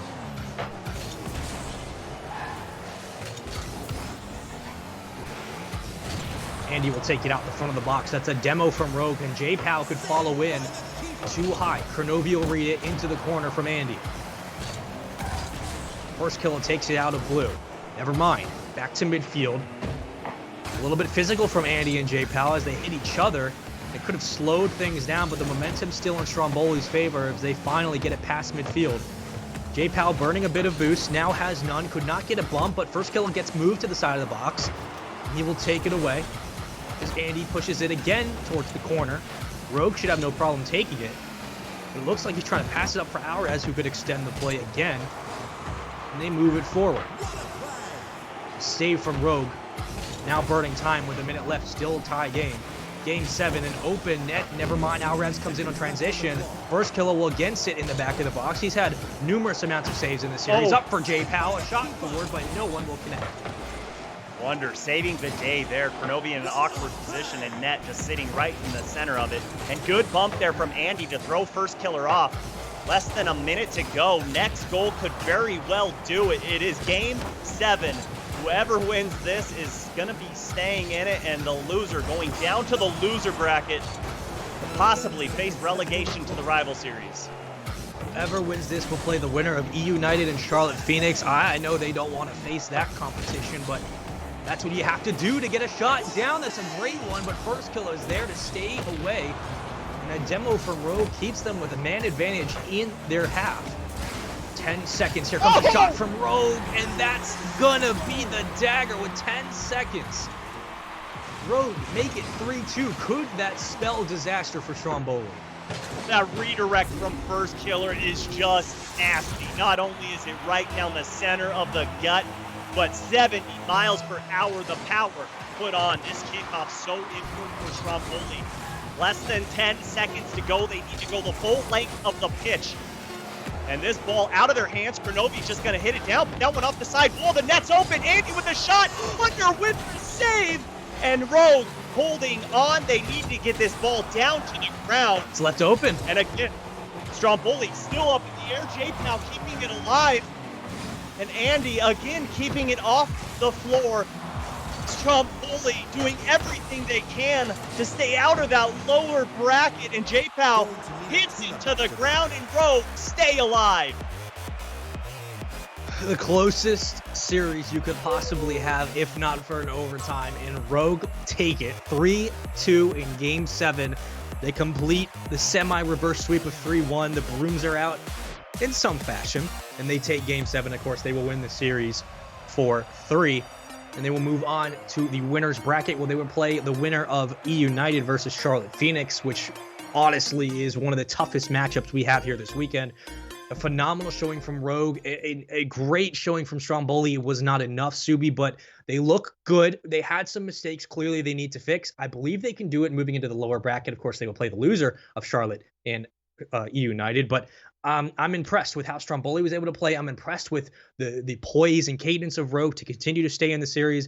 But from the start, it was all Stromboli, then a complete flip at the half-yard mark, and now all of a sudden, Rogue comes back in. They take all the games. They score first. Everything was a mirror match, and now they're moving into the winner's bracket, where they will play a much tougher opponent moving forward. But I'm just so surprised with how this series went. It was very, very close, but again, congrats to Rogue. Yeah, congrats to Rogue, but they're not done yet. They still need to win one more series to stay in the RLCS, and Kronovi can win one more to just stay in the RLCS for 10 straight seasons. It would be an incredible feat. He's doing everything in his power, but first killer and wonder stepping up huge, especially in the last 10 seconds there.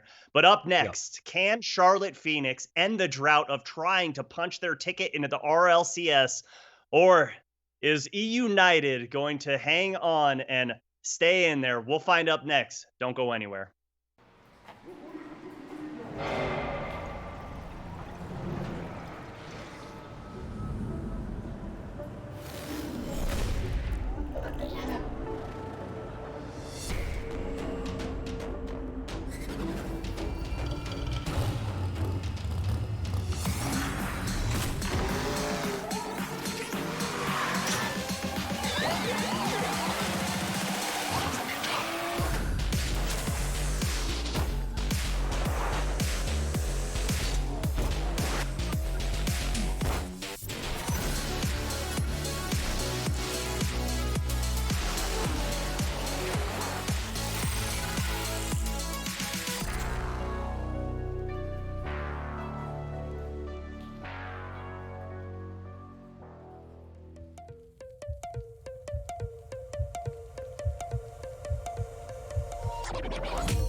Touch like ice, tracing all my scars. Why is it hurt on the inside? It's unforgivable, but I forgive you every time. Hard to let it go, 'cause we're intertwined. I break you, you break me, but something about it makes us so, baby. Every piece keeps us together in the cold.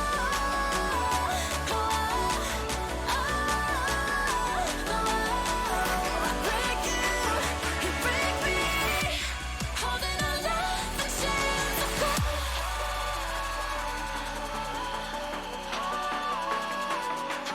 I break you break me,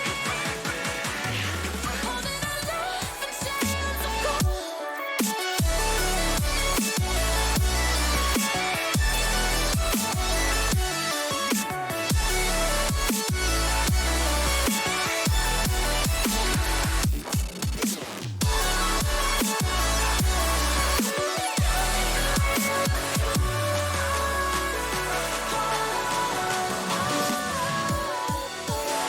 Frozen in my dream, I can't escape the thoughts of you.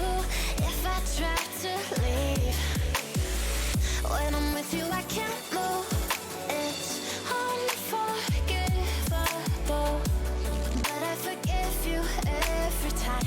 Hard to let it go, 'cause we're intertwined.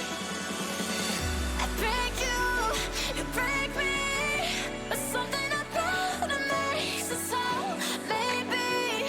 Every piece keeps us together in the cold.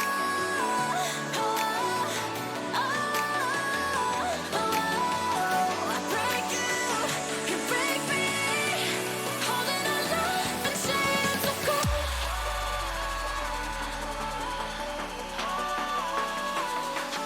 I break you break me, holding our love in chains of gold.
And just like that, we're back. Listen, I promised you Johnny Boy. He just came. Well, welcome Johnny Boy and our man Subi's back here. How you doing, guys? First and foremost, nice to meet you, Johnny Boy.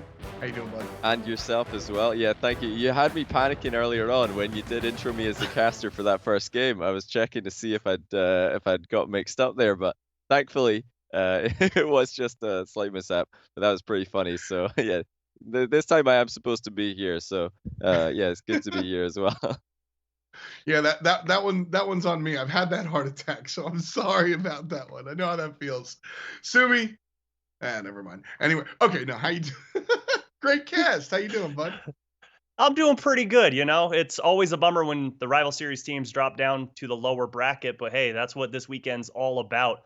You know, we kind of got spoiled for the first few seasons of rival series where the teams were pretty darn good and they pretty much auto-qualified, but this season a little different where the competition between the lower end of RLCS and the higher end of rival series is really tight. You're not wrong. Let's take a look at the next two teams we're going to be seeing. This, again, is a matchup between the RLCS teams and the rival series squad. Charlotte Phoenix is going to be representing rival series, and that's Karma, Shadow, and Turinturo, who has impressed me so very much. The RLCS, the top end, will be represented by EUnited, Hoxer, Roldiz, and Ajax coming to town. Interesting. Ajax, worth noting, played in a hoops tournament this weekend. I don't think that's going to translate. I'm not going to bring much analysis from that world. But, this is where it matters. This is where it matters. And all jokes aside, Charlotte Phoenix, I think this is their tournament. I think all eyes are on Charlotte Phoenix, Karma, and Shadow trying to get back into the league here. I think that's the big storyline. A lot of fans in chat looking out for them. That's something to keep in mind here. Johnny Boy, I'm going to give you the floor. No direction. What's your thoughts on Charlotte versus EUnited?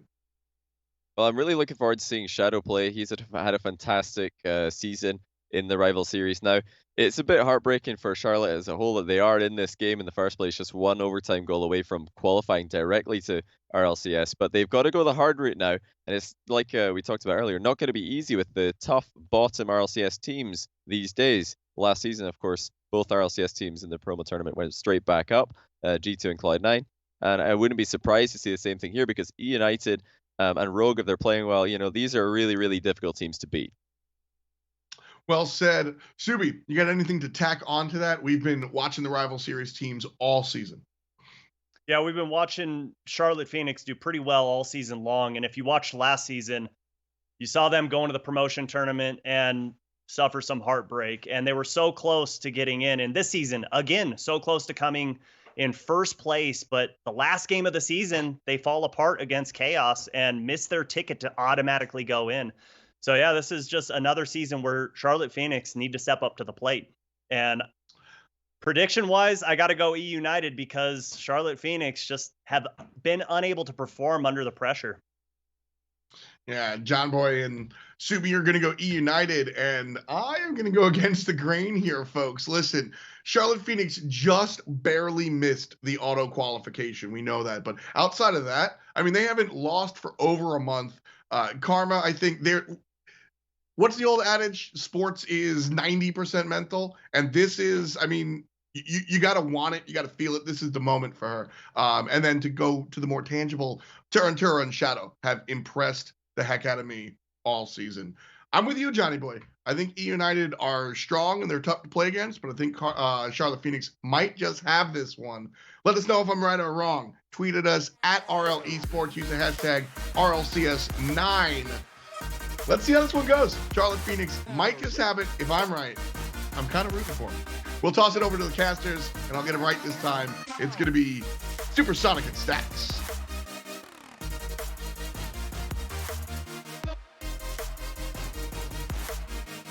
What a difference a year makes. Last May, Hoxer and Roldiz beat Karma's Splice team twice on their way up to the RLCS.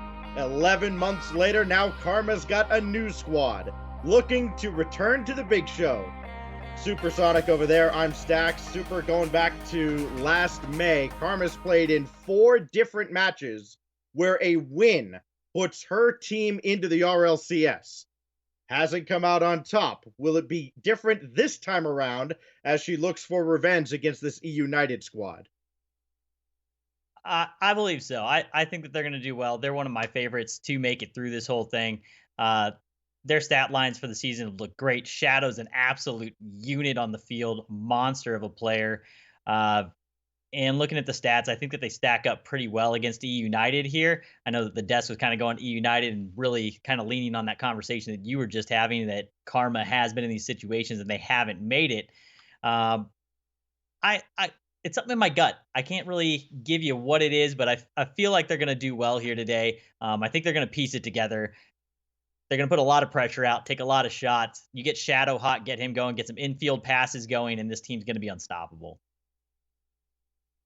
All right, gentlemen and Karma, start your engines. Here we go. Game number 1 about to get underway in a best of 7 to put one of these teams to within one series of RLCS Season 10. Winner gets Rogue, who pulled out an amazing 7-game series just a short while ago. Loser will, of course, get Stromboli, who they've got to be feeling miserable after the way that series ended. Here's Karma trying to start things off for the Charlotte Phoenix. Shadow coming on. No. Duranturo won't get a shot on. This will go off to the corner.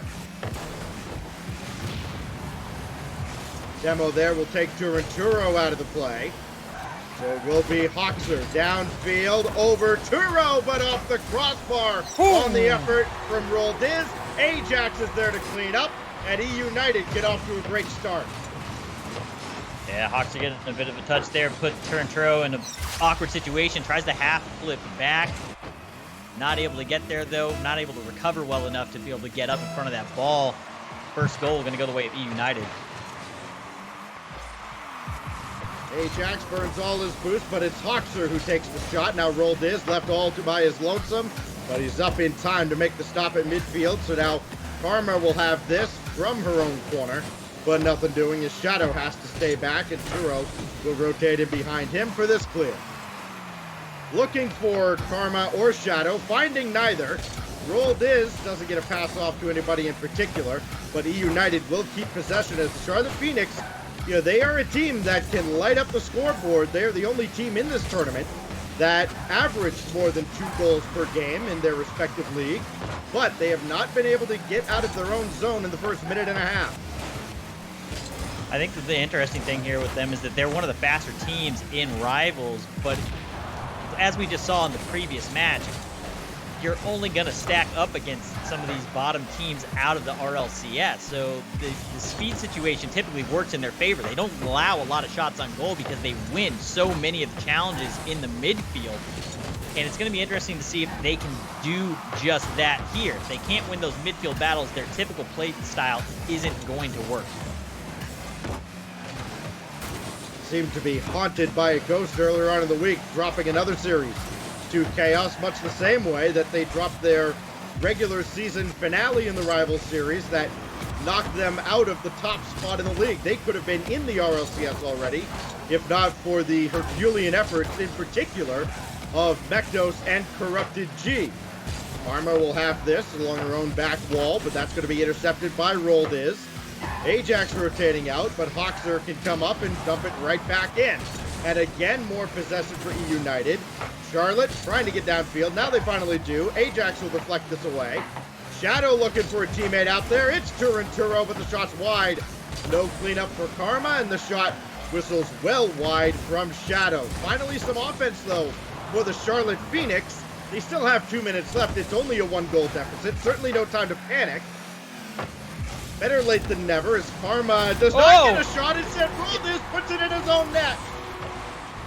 Sometimes, you don't need to do it yourself if the other team is willing to help you out, and that's exactly what's going to happen is Roldiz comes through and just powers one home for Karma. No, Karma, I've got the better look. I'll handle this one.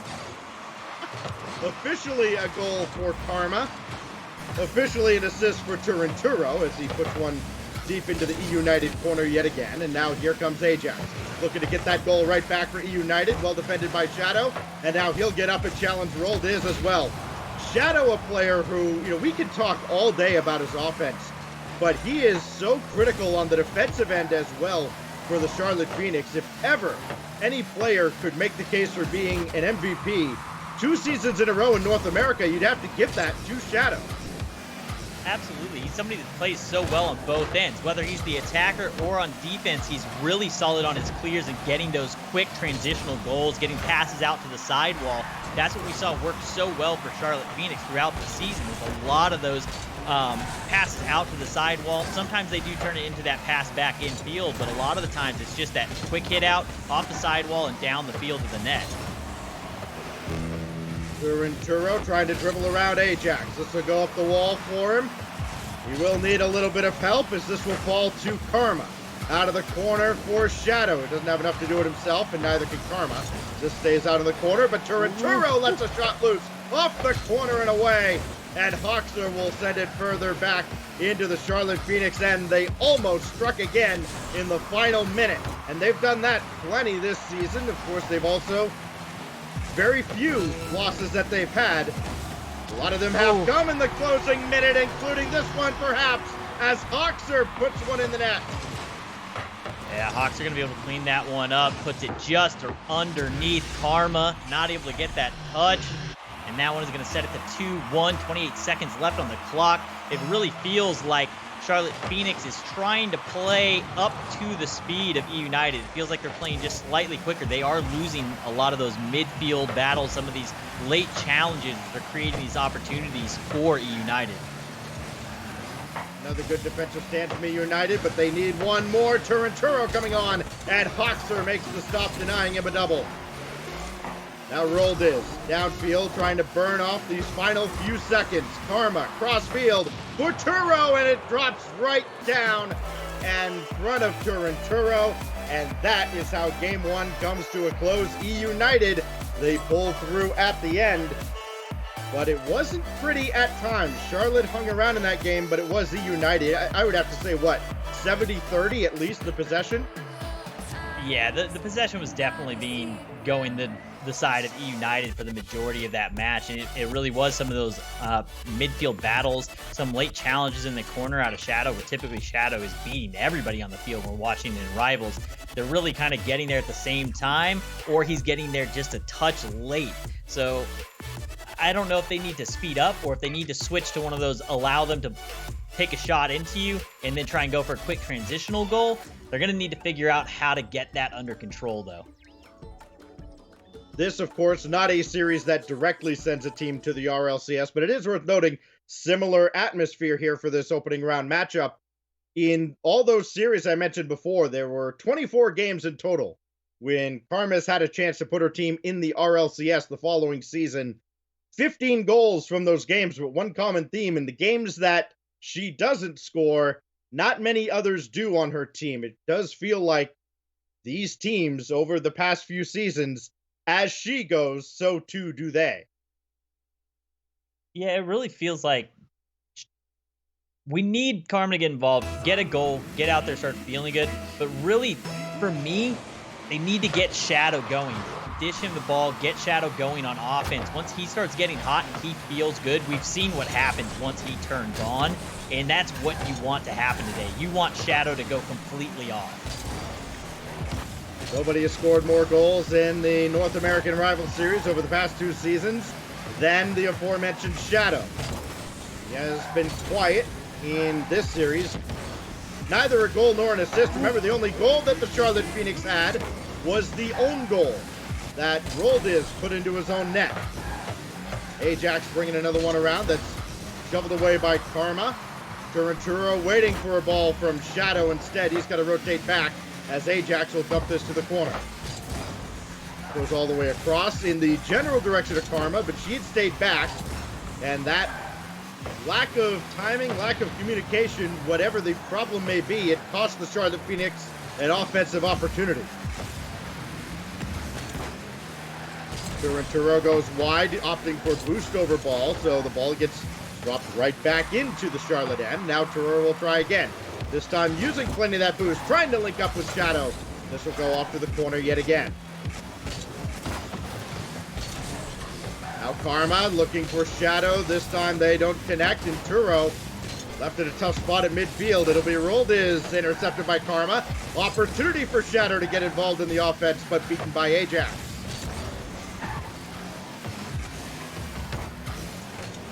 Haven't been many looks for the Charlotte Phoenix in the first minute and a half of either game so far in this series. Karma gets a piece of this and will play one out towards Shadow. He doesn't have the boost to continue along. And Ajax is right there to snuff him out again. It does seem, though, like when Shadow is involved on the offensive end, that EUnited defense speeds up just a little bit. Like, it's almost like a concerted effort makes somebody other than Shadow beat them. I mean, that's a great way to go about this. He is that offensive pressure and force for this team. I mean, the entire team has offensive pressure, but Shadow is that one that kind of leads those charges typically for them. If you can shut him down, you're taking a huge piece away from this team. He's a guy that shoots, I believe he's at 33% for the season. If you let him have clean looks, he's going to get shot. So as long as you're getting back there to stop him, you can effectively shut the whole team down. One common theme you're going to see in this tournament, a lot of teams do shoot a very low percentage, except the Charlotte squad, shooting around 28% on the season. Which when you look at the rest of the teams in this NA promotion tournament, you're looking at numbers like 17.5, 19, 21. Not very accurate teams. And of course, no surprise, they ended up here in the promotion tournament. Here's Turo. He's got Shadow waiting behind him, and that's got to be the role for Shadow in this series. He can't be the initiator on the offensive end. He's got to wait for a challenge to pop out off the corner and come to him. He needs to fall into that second man position. He has led the majority of the charges here, and one of the issues that I'm seeing is when they are going for the passes, what we saw in Rivals were quick passes, bullet passes from the wall to the infield or vice versa. A lot of these have been these odd carries, and they've EUnited's been able to kind of slow Charlotte down in the midfield and not allow them to have these clean looks at passes. They're shutting these passing lanes down, and it's really having an impact. Charlotte Phoenix have one shot in this game. You fancy them to get another here off that demo by Shadow. Here's Karma putting one on the net, and Hoxer comes in from the ceiling of the goal. By far the Phoenix's best opportunity in this series to get on the board by their own doing.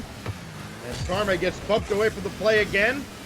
Ajax trying to flip one through, and Shadow makes that stop as well. Karma misses this, and it was going to be rolled but Shadow bumped him off the play. 35 seconds remain in a game that has not had a lot going on until about 30 seconds ago. Hoxer over towards Ajax to break the tie. What a save, but nobody's home. And Hoxer scores another late goal for EUnited. Yeah, Hoxer going to put one over to Ajax. Turo going to make the hero save, but unfortunately has to throw himself at the ball and goes bouncing out of frame, unable to recover to get back for the second shot. Game one, I believe it was with 38 seconds. Now with 24, the Phoenix need to scramble. Karma had enough boost for this, but not much else. Now Shadow, he's up, but beaten by two EUnited defenders. Final countdown in game two. Hero, I think he got bumped there, but still can play this. Got around one. And I think Hoxer just got a piece of him to disrupt the play. And EUnited hangs on by a thread again. Another one-goal victory and a 2-0 lead. Yeah, they're going to narrowly hold on to this one once again. These are close matches, but the big portion of this is really that Charlotte Phoenix hasn't scored a goal yet. They have one goal on the series, only coming at the hands of an own goal from Roldiz. If they can't get any offense going and get a goal of their own to get that morale up and get that energy level up, it worries me greatly going into these next matches. And again, we talked about Shadow and how good he has been defensively for the Charlotte Phoenix, and he was outstanding in this game. No shots on target at all in that particular game, and again, has not been involved in anything resembling a scoring opportunity in this series for the Charlotte Phoenix. You saw they had one chance around the midway point in this game where Karma had a shot on. They had an attacker running in, looking for the demo in net.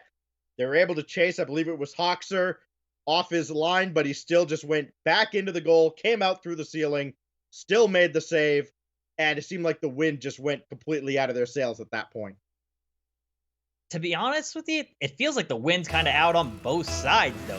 The speed has really kind of been this slow kind of pace in the midfield, trying to create these awkward pass opportunities. Neither team really getting a lot out of them. There's been some open goal situations where they've kind of crashed the box where EUnited's gotten their goals, but neither team has really been able to get a team-style play going yet. It's one thing to do it against teams like RBG and like, say, Warriors International or 72 Pin Connector. It's another to do it against a team that's trying to hold their RLCS spot. And we have seen time and again, Shadow has been held in check in the postseason. Here's Turinturo. Hop over one. He's got Hoxer right there in his face. Karma looking for Roldiz, couldn't get him. Or that physical play that we've seen become a hallmark of competitive Rocket League, especially in North America. Karma gets bumped by Roldiz there, but does recover. But all she can do is just loosely get this ball to the center. It'll be Hoxer playing through, and Karma recovers to send it away. I mean, you have to win just a knockdown, drag-out brawl at midfield to get anything going in this particular series, and so far, EUnited has done just enough. Yeah, it really feels like they both are kind of using the same game plan in the midfield. And it has. That slight speed difference of EUnited has been what's made the difference for them. They're able to win a couple more of these and eventually get a breakdown defensively on the Charlotte Phoenix side, and they've been able to capitalize on those moments. But it just feels like it's a long, dragged-out, tooth-and-nail fight to get to those situations. Another ball downfield. That'll be blocked back in by Hoxer. Karma thought about the boost and said wisely goes for the ball. Needs one more touch here, and Roldiz is there to stuff it out again. Ball's got a lot of pace here. It's loose in front, and Turinturo will drop it down, and finally Charlotte's on the board. This is exactly what Charlotte needed. They need a goal of their own. They want to be up in a series. They don't want to play from behind. This is a good situation for them. This should get their morale up and hopefully get them going. Build a little bit more confidence, see a little more speed out of them in the midfield. And a great patient play there by Shadow, too. Still willing to play table setter. But oh, this double commit could be trouble. Hoxer's floated one up there, and Shadow does barely enough. It's all he could do to get this away. Hoxer throwing another one in. Can Ajax go up for this? He certainly can, but Shadow's right there just ahead of Hoxer.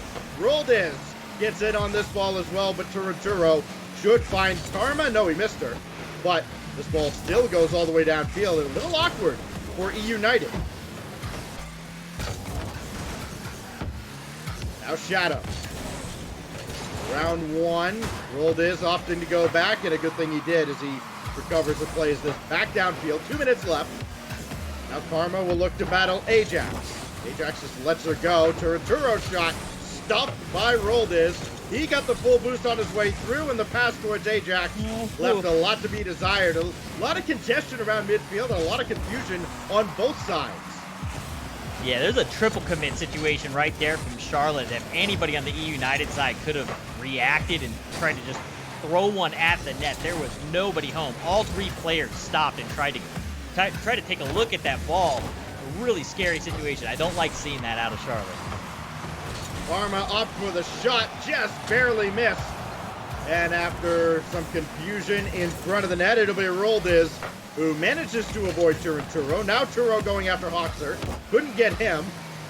Karma bringing another one in, and this will go off the ceiling for Shadow. Good, quick reaction for him. Tried to pinch that ball through instead. It will be played by Karma. Now Roldiz. Turo has nobody to pass to in front just yet. And Shadow has Karma waiting, but certainly couldn't dive in on that play. Now Turanturo will try. Just floating one up, hoping for a mistake as he takes out Ajax in net. There's Shadow, and he puts it past Boxer.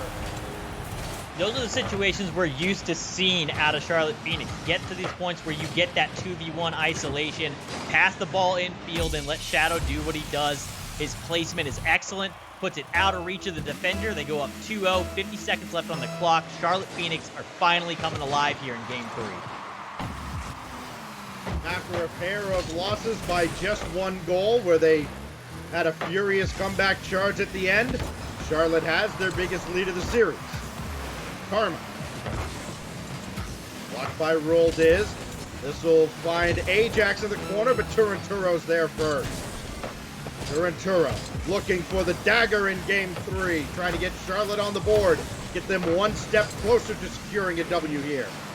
Boxer for Ajax, though. This game is not over just yet. That ball will go across. Hoxer. Right there is Shadow. Good backboard defense. That's what we've seen out of EUnited. We're seeing it out of Charlotte Phoenix now. And now it's just too little too late for EUnited. Looking like a shutout going back the other way as Shadow will eventually bring this ball to ground, or somebody will. It's Turanturo. And the Charlotte Phoenix take Game 3, and they have some life now in this series. Yeah, they definitely have a bit of life. They came alive here in this match. Still a few things that I'm worried about, though. Turo and Shadow are both kind of going for the same rotational cuts. There was a couple double commit situations there where they were going after the same ball and leaving Karma, who's in that third, expecting one of them to rotate back as she's coming forward, in a situation where she could have been caught out. And then that triple commit just really worried me. They're going to need to clean a little bit more of that up. If they allow those things to keep happening throughout the series, they're not going to take matches down. That series, or that particular match, could have gone very differently had any of those mistakes got capitalized on. There was 4 or 5 of them that happened in that match where they should have been punished. Well, they should have been, but they weren't. And in so often we see in Rocket League, teams get away with murder at times. And the Charlotte Phoenix did that game. They do get a shutout to throw right back at EUnited. And more importantly for them mentally, they don't fall down 0-3 in this series. They certainly have a lot more breathing room now as they go into Game 4, and a little bit of momentum on their side as well. So we go into Game 4 on Utopia Coliseum. Super, what are you looking for out of EUnited after being held off the scoreboard there? I'm looking for them to capitalize on those situations when they get presented to them. They also kind of panicked in that moment where we saw the triple commit from Charlotte. It was a bit of a weak pass, and then they had 2 players up. But that third man, I think, could have recognized the situation and risked it in that moment to go for it. The other 2 are going to rotate out. I think that I didn't catch who the third man was, but I feel they should have come up and capitalized on that. So I'd like to see them get a bit more aggressive when you do notice that Phoenix is in an awkward position. 1 shot on net in game number 3 for EUnited. That goes without saying. Has to change. Here's Turanturo trying to win a challenge to get one centered for Karma. She'll take over in the corner, and it'll be Shadow on his way up. Needed one more touch, but instead Roll Diz and Hoxer will combine to send this away. We have seen the Charlotte Phoenix. They have been a highlight reel throughout the season. Haven't seen much of it so far in this series. A little more business. More of a business mentality, I would say, for the Charlotte Phoenix this time around. And their play style, it does seem noticeably different from the league play season to this point here, as Turanturo's shot is sent away by Roll Diz. I'm wondering if that is by design that they're playing a little bit different, if they thought maybe for this matchup they needed to run a certain play, or if it's just they're not used to the speed and they're getting met in midfield. They're not winning as many of those. A lot of times when you start winning those midfield battles and you have possession, eventually something is going to go your way and you have that feeling behind you. It's hard to stay in that level of motivation when you're not getting that same level of dominance in the midfield and in the transitions. Credit to Ajax there on the defensive end. He was running around for his life with both Karma and Shadow chasing him around. He did avoid contact and made a good defensive effort that at least got EUnited on the offensive end for a moment, but now EU has to play some more defense. Turinturo for Shadow, tough angle. Could not direct that on net. Now it'll be Karma trying to take over, but bit of a double commit from the Charlotte Phoenix. Let's see if EUnited does take advantage. They don't this time, at least not yet. That pass doesn't go to anybody. I don't think he made contact. So Ajax now has to send it away and buy his teammates time. Get back, get boosted up. That corner boost isn't there until Turinturo is ready to steal it. So now Shadow has Turo to his right. Does not get to use him, as he'll have to rotate back, take that all-important midfield boost. Now he'll have to use it on this challenge against Ajax. Got over him. Now he'll look to center, but nobody's across the other way. Karma was all the way back. And now she'll challenge Ajax, but Hoxer's right there in support. Shadow again looking over towards Karma, and she had just turned away again a little bit. And the timing just seems off for the Charlotte Phoenix. They have so many opportunities that they can't take advantage of. It feels like the secondary player really is being a bit more cautious than we would have seen them play during league play in Rivals. They seem to be slowing down just a bit. Typically, that third man's back, you trust your third man's back, and that second guy is usually crashing in for those goals on the line. And I'm really not getting that feeling from this team right now. Good challenge by Shadow to maybe put Charlotte in business, but no, Ajax is there, sure-handed at the back. Now here's Karma. Turinturo looking to redirect, and he does!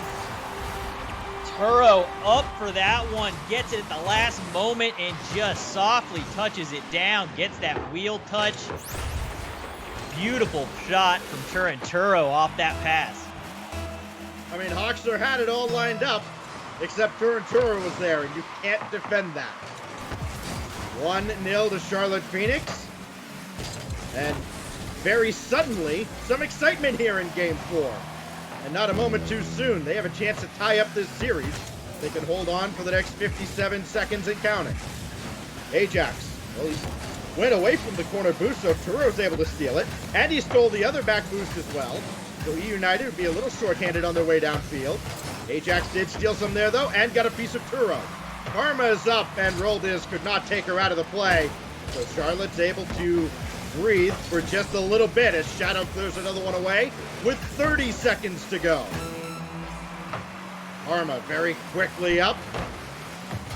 And now it is all about just killing time. I think Charlotte very content to win this game 1-0, and why shouldn't they be? The way this series has gone, it is going to be a low-scoring series.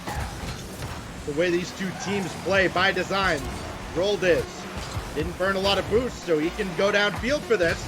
Boxer going down as well. He took out Shadow, but Shadow got the ball, and that's all he needed to do. Ajax doing all he can to keep this up. One more attacker taken out, and this would hit the ground. It does, and Charlotte Phoenix has tied the series. Yeah, Phoenix gonna let that one drop. Very smart by them to let that one hit the dirt. We've seen in league play in Rivals where teams have kept some of them alive that they probably shouldn't have, and it ends up going against them. Not today. Charlotte's just going to let that one ground out. But we did see them come a bit more alive in this series at times. We're starting to see a glimpse of what we saw out of Charlotte in league play. But again, I think that confidence of that second person to come in and try and make those plays needs to get picked up a bit more. So 3 shutouts in this. 2 went to EUnited, 1-0, and now Charlotte Phoenix have a 2-0 and 1-0 victory back-to-back as they have clawed their way back in the series. As former Charlotte Phoenix starter, or well, former Splice starter, Dude with a Nose is all too willing to point out, this series, Supersonic, has now turned into a best-of-3, with the winner getting a shot at Rogue for a spot in RLCS 10. Yeah, I think that in the matchup there between those, I still like Charlotte Phoenix. I'd love to see them go on. Maybe I'm just fanboying a little bit off of Shadow after watching the season that they had. But I'd love to see them go on to get the chance at Rogue and play through winners. I really do want to see these guys finally make it back into the RLCS. But Rogue is also that team that's kind of fighting tooth and nail. They haven't necessarily looked great as a team or as a unit, but the individual plays that they've been able to make through Astro this week, through the Spring Skirmish Invitational that Dazarin just ran, and the first series today, they're finding what they need to piece these things together. One thing seems to be pretty certain, though, if Rogue plays the way they did in games 5, 6, and 7 of that series, it may not matter who comes out of this match to face them, because Rogue looked like they were on fire. They could not possibly lose, at least in that series. There is, of course, a long time between their next series and now. Here is Roll Diz, his shot blocked by Karma. Now Shadow down to Turinturo, and a drive on is saved by Hoxer, again up at the roof of the goal. Another great save from him, situation where I thought for sure that ball was gonna go, but that pass that we saw from the third man back to the guy and back to their second, that's an indicative play of seeing Charlotte getting back into their groove and doing what we watched them do all season long. Oh, Shadow gets around to Roll Diz, sprinting back towards the net, but it's Ajax who makes the save, falling away into the corner of his goal. Now Karma didn't have the play to get around a couple there. Turinturo and Shadow double commit. Lack of communication, that could cost them. And Roll Diz even got his own corner boost. Karma trying to find Shadow, couldn't get the pass down. Now Roll Diz and Hoxer will try to get downfield. One-on-one against Turo, and Hoxer scores first for EU. Hoxer's gonna just beat him on speed here. Turo not able to get up quick enough. Goes out to make that challenge to force the shot, hoping it would go high, but the nice soft touch from Hoxer to put it just over the top of him and find the net.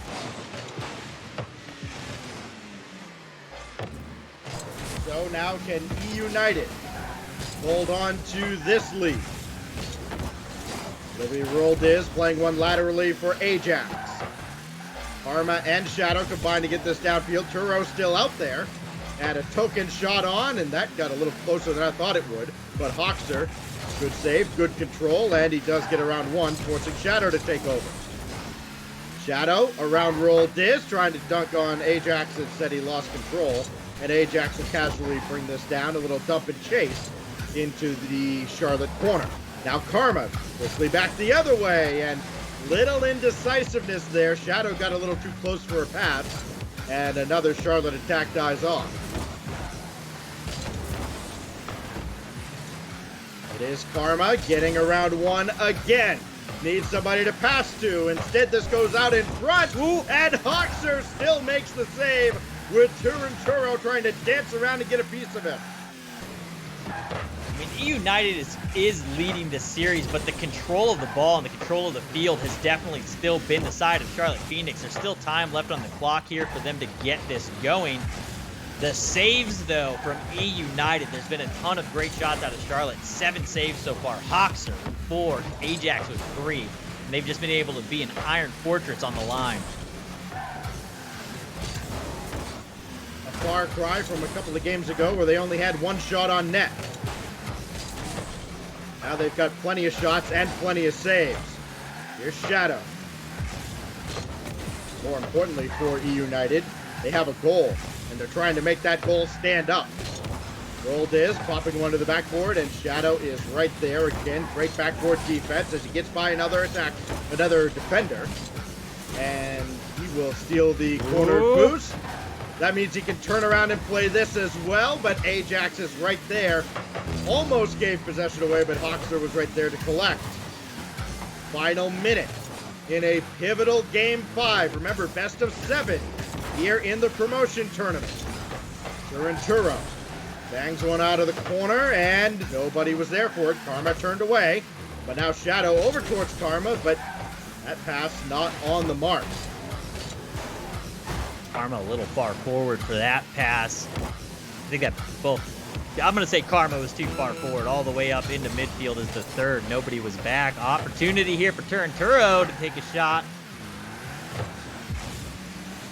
This goes all the way across for Karma yet again. Turinturo is up. This will drop downward. Whoa. Does he have that on target? No, but follow up from Shadow. No, Roldiz got there first. Another quality look, but EUnited slams the door shut again. Somebody's got to go for this. Nobody does, so Ajax will come up and kill a little more time. No time left on the clock. Karma will take over, looking for her first of the series, and Roldiz slams it to the turf. And it will be, or to the cement as it is here at Urban Central, and it is EUnited with a shutout of their own as they throw serve back at the Charlotte Phoenix, and it's EUnited, one win away from ending the series. This is danger territory for Charlotte Phoenix. This is that moment where your back's against the wall. These are the pressure situations that we kind of talked about that have plagued them previously in these situations. Is that going to continue to be the storyline, or is this that moment where you throw down? You got your back against the wall. You got to rally. You need to get in there and get the ball going. You need to get some faster attacks. They are getting more shots. They are controlling possession a lot, but they're not getting any real threatening shots on net. So with just a few seconds left now before we get into Game 6, now definitely a must-win for the Charlotte Phoenix, unless they drop down to the lower bracket to face Stromboli. By the way, that matchup would be immediately after, so you take all the psychology of dropping a match and then having to play immediately after. That's what faces the loser of this match. How does Charlotte turn it around and stay alive to force Game 7?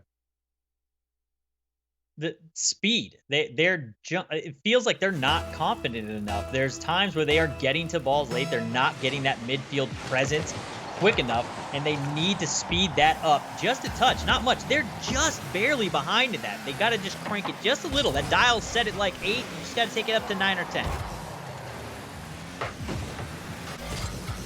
Not many of the goals have been cheapies in this series. Maybe the first Charlotte goal, that of course was an own goal by Roldiz, might fit the bill, and what a dunk by Ajax!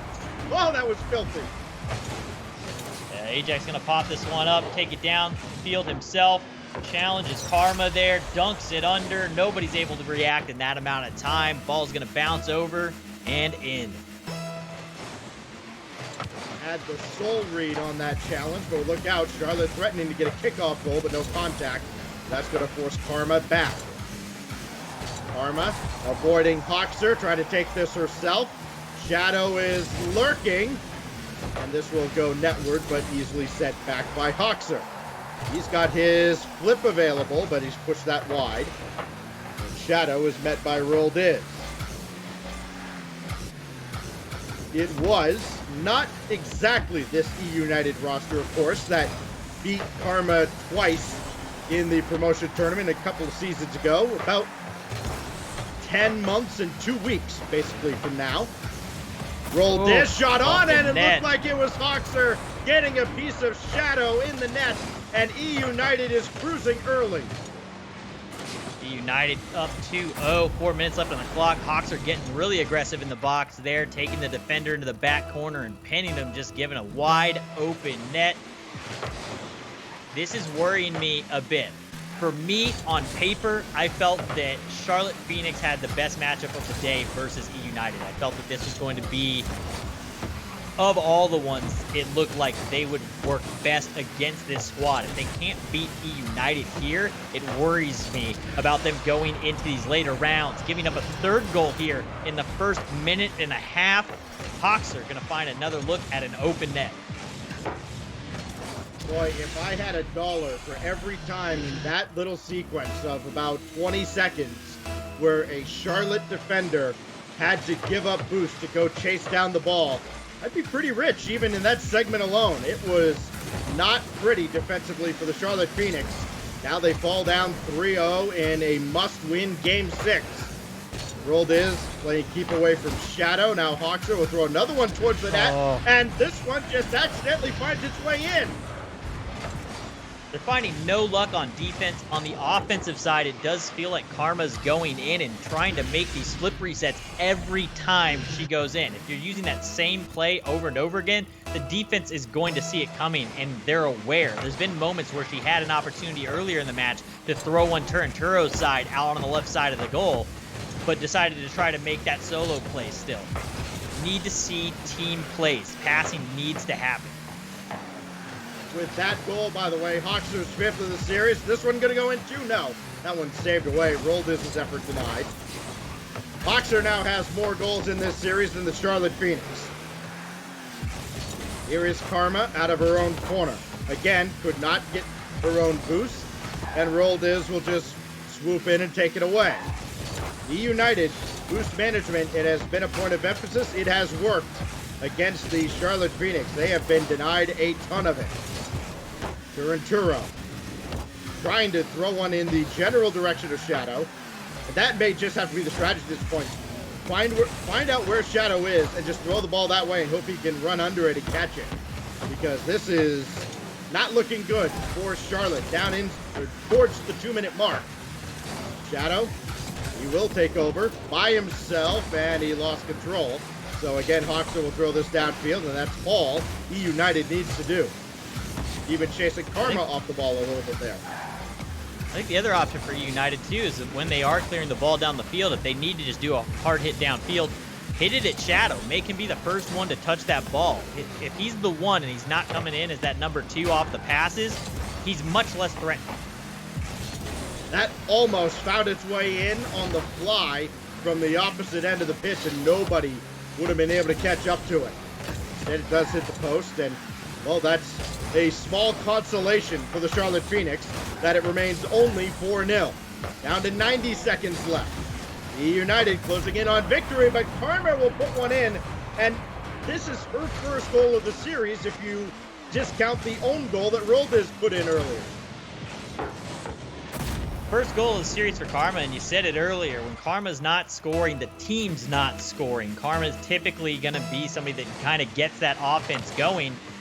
Not sure if she got it done in time to be able to save this one. Minute 20 left on the clock, down 3. They're going to need to make something happen quick.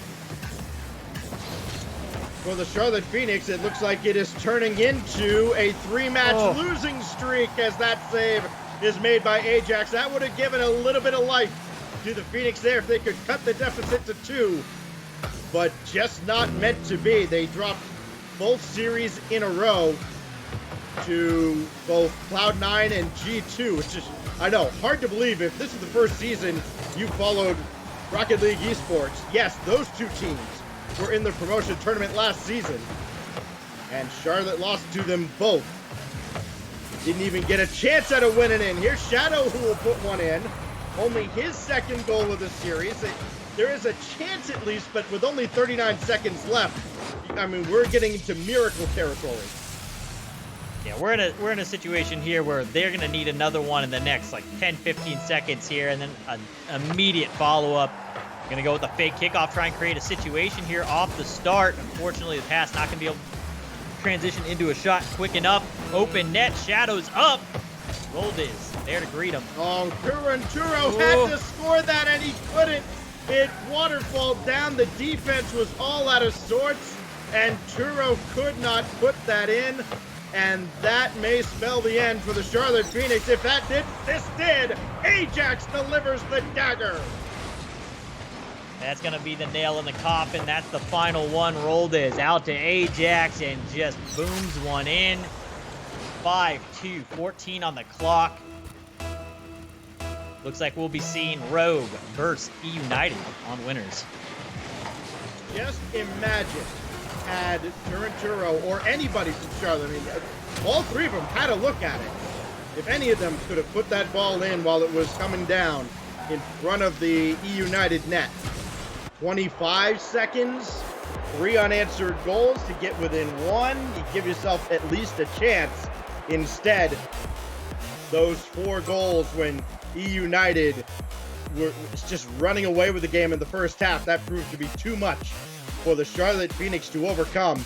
And so EUnited takes care of business on Wasteland, and now they have a date with Rogue. So the 2 RLCS teams will battle it out a little bit later on today with a shot in the league next season on the line. But now Supersonic, both Charlotte Phoenix and Stromboli, the two rival series teams, they are the ones down in the lower bracket with only one life left.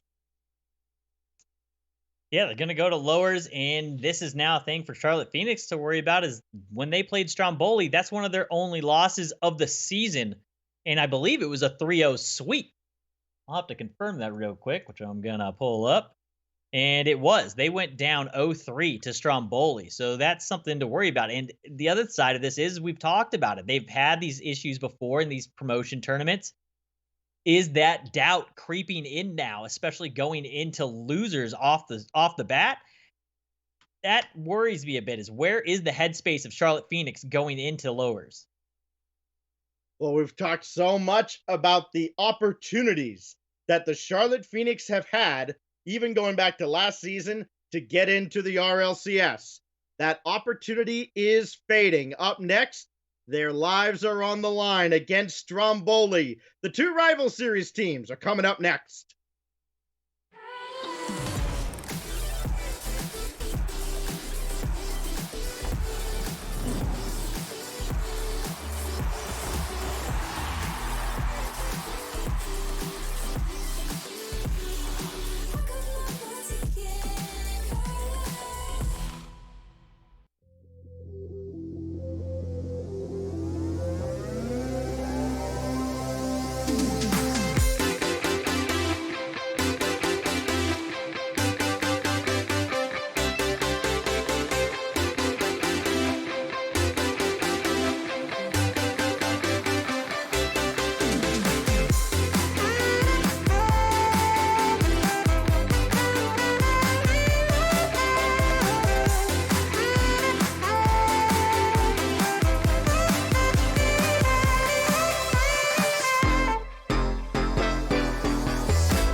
Solar eclipses.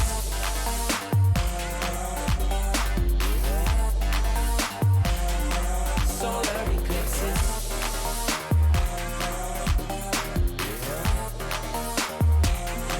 Solar eclipses. Caught up in your gravity, always end up lost in your wake. Intoxicated, maybe we can start again. Caught up in your gravity, always end up lost in your wake. Intoxicated, maybe we can start it. Maybe feelings change, I can remember all the reasons why we've been separate ways. Feeling all alone in your company, keeping you captive with guilty chains.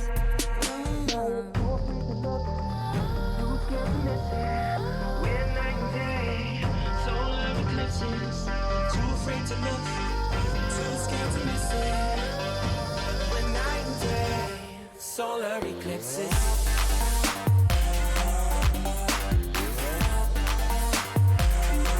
Solar eclipses.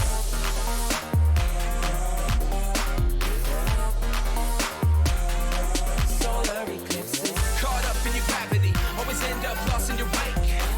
Intoxicated, maybe we can start again. Caught up in your gravity, always end up lost in your wake.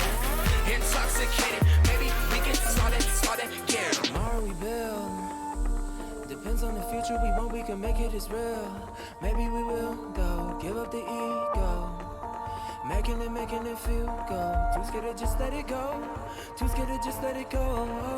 Tomorrow we build. Depends on the future we want, we can make it as real. Maybe we will go, give up the ego. Making it feel good. Too scared to just let it go. Too scared to just let it go. Caught up in your gravity, always end up lost in your wake. Intoxicated, maybe we can start again. Caught up in your gravity, always end up lost in your wake. Intoxicated, maybe we can start again.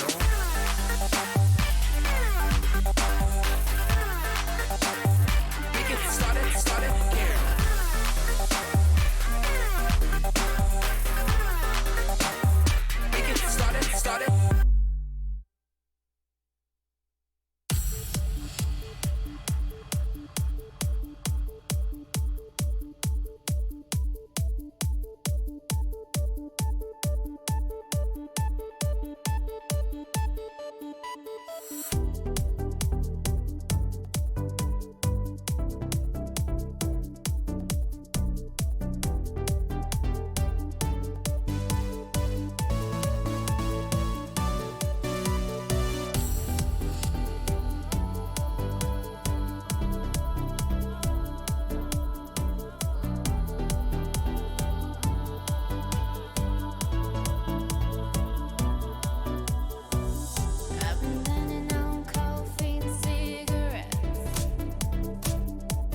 2 matches and 2 victories for our RLCS teams and 2 esteemed community members alongside me. What's good, Shogun? Johnny Boy back on the desk.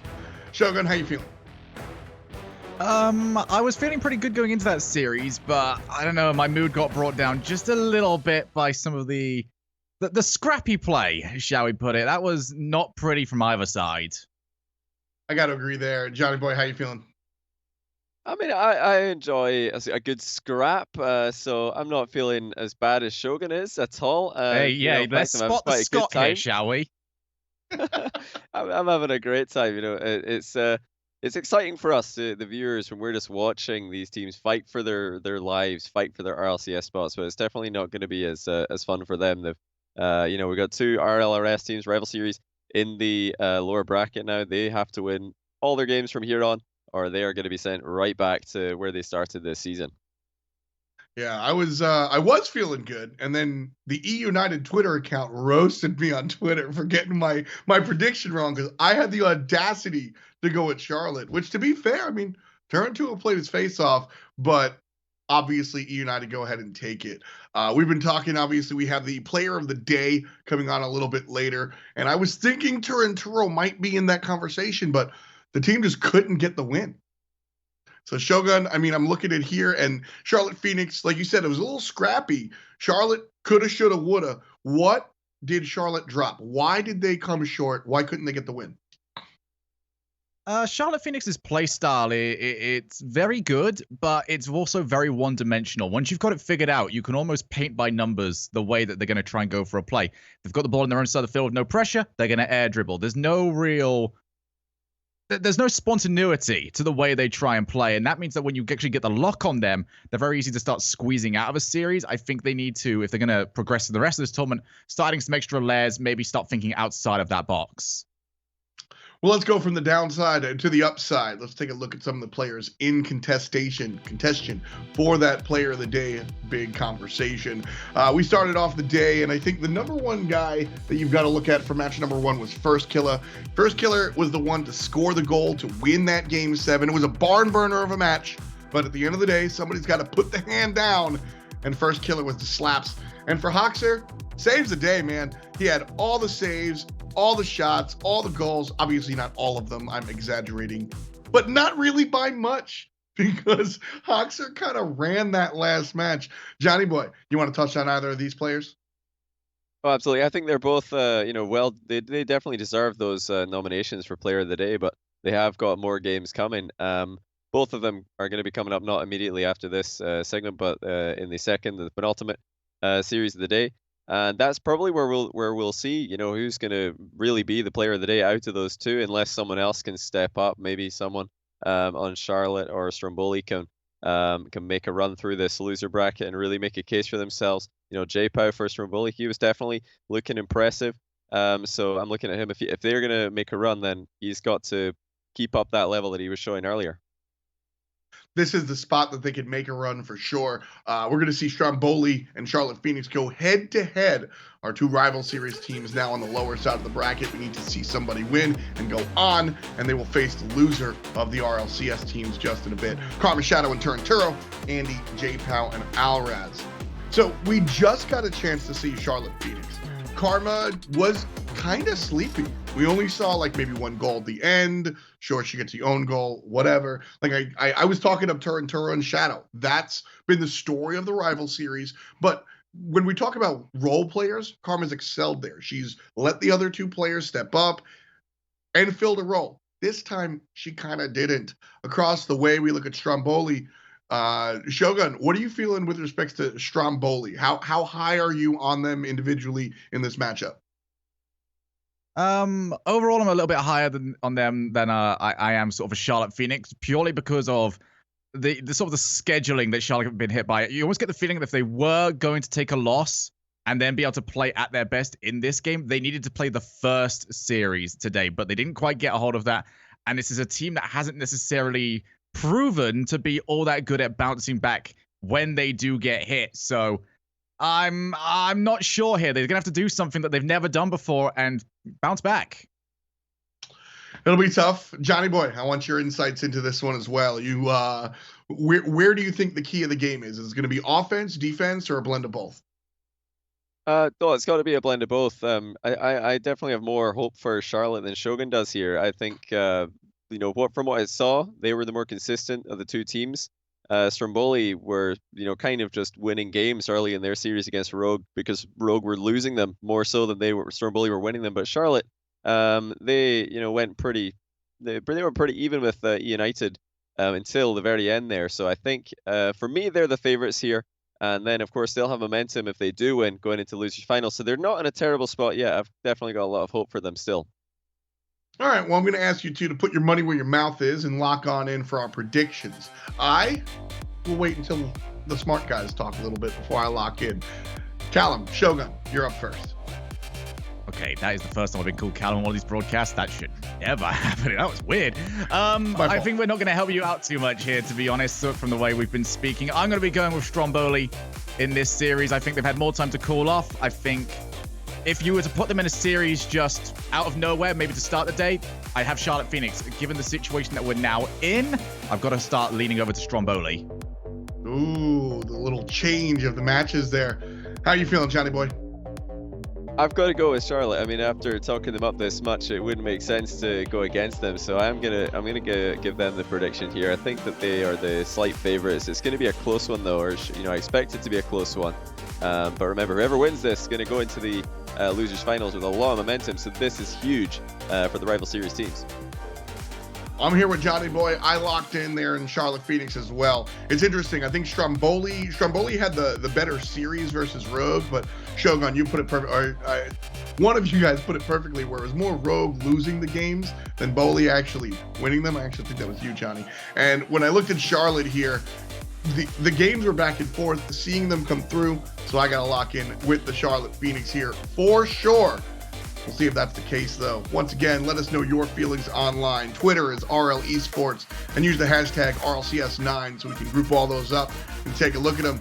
Take a look at the game and say hello to our casters. It's Subi and Spaceman.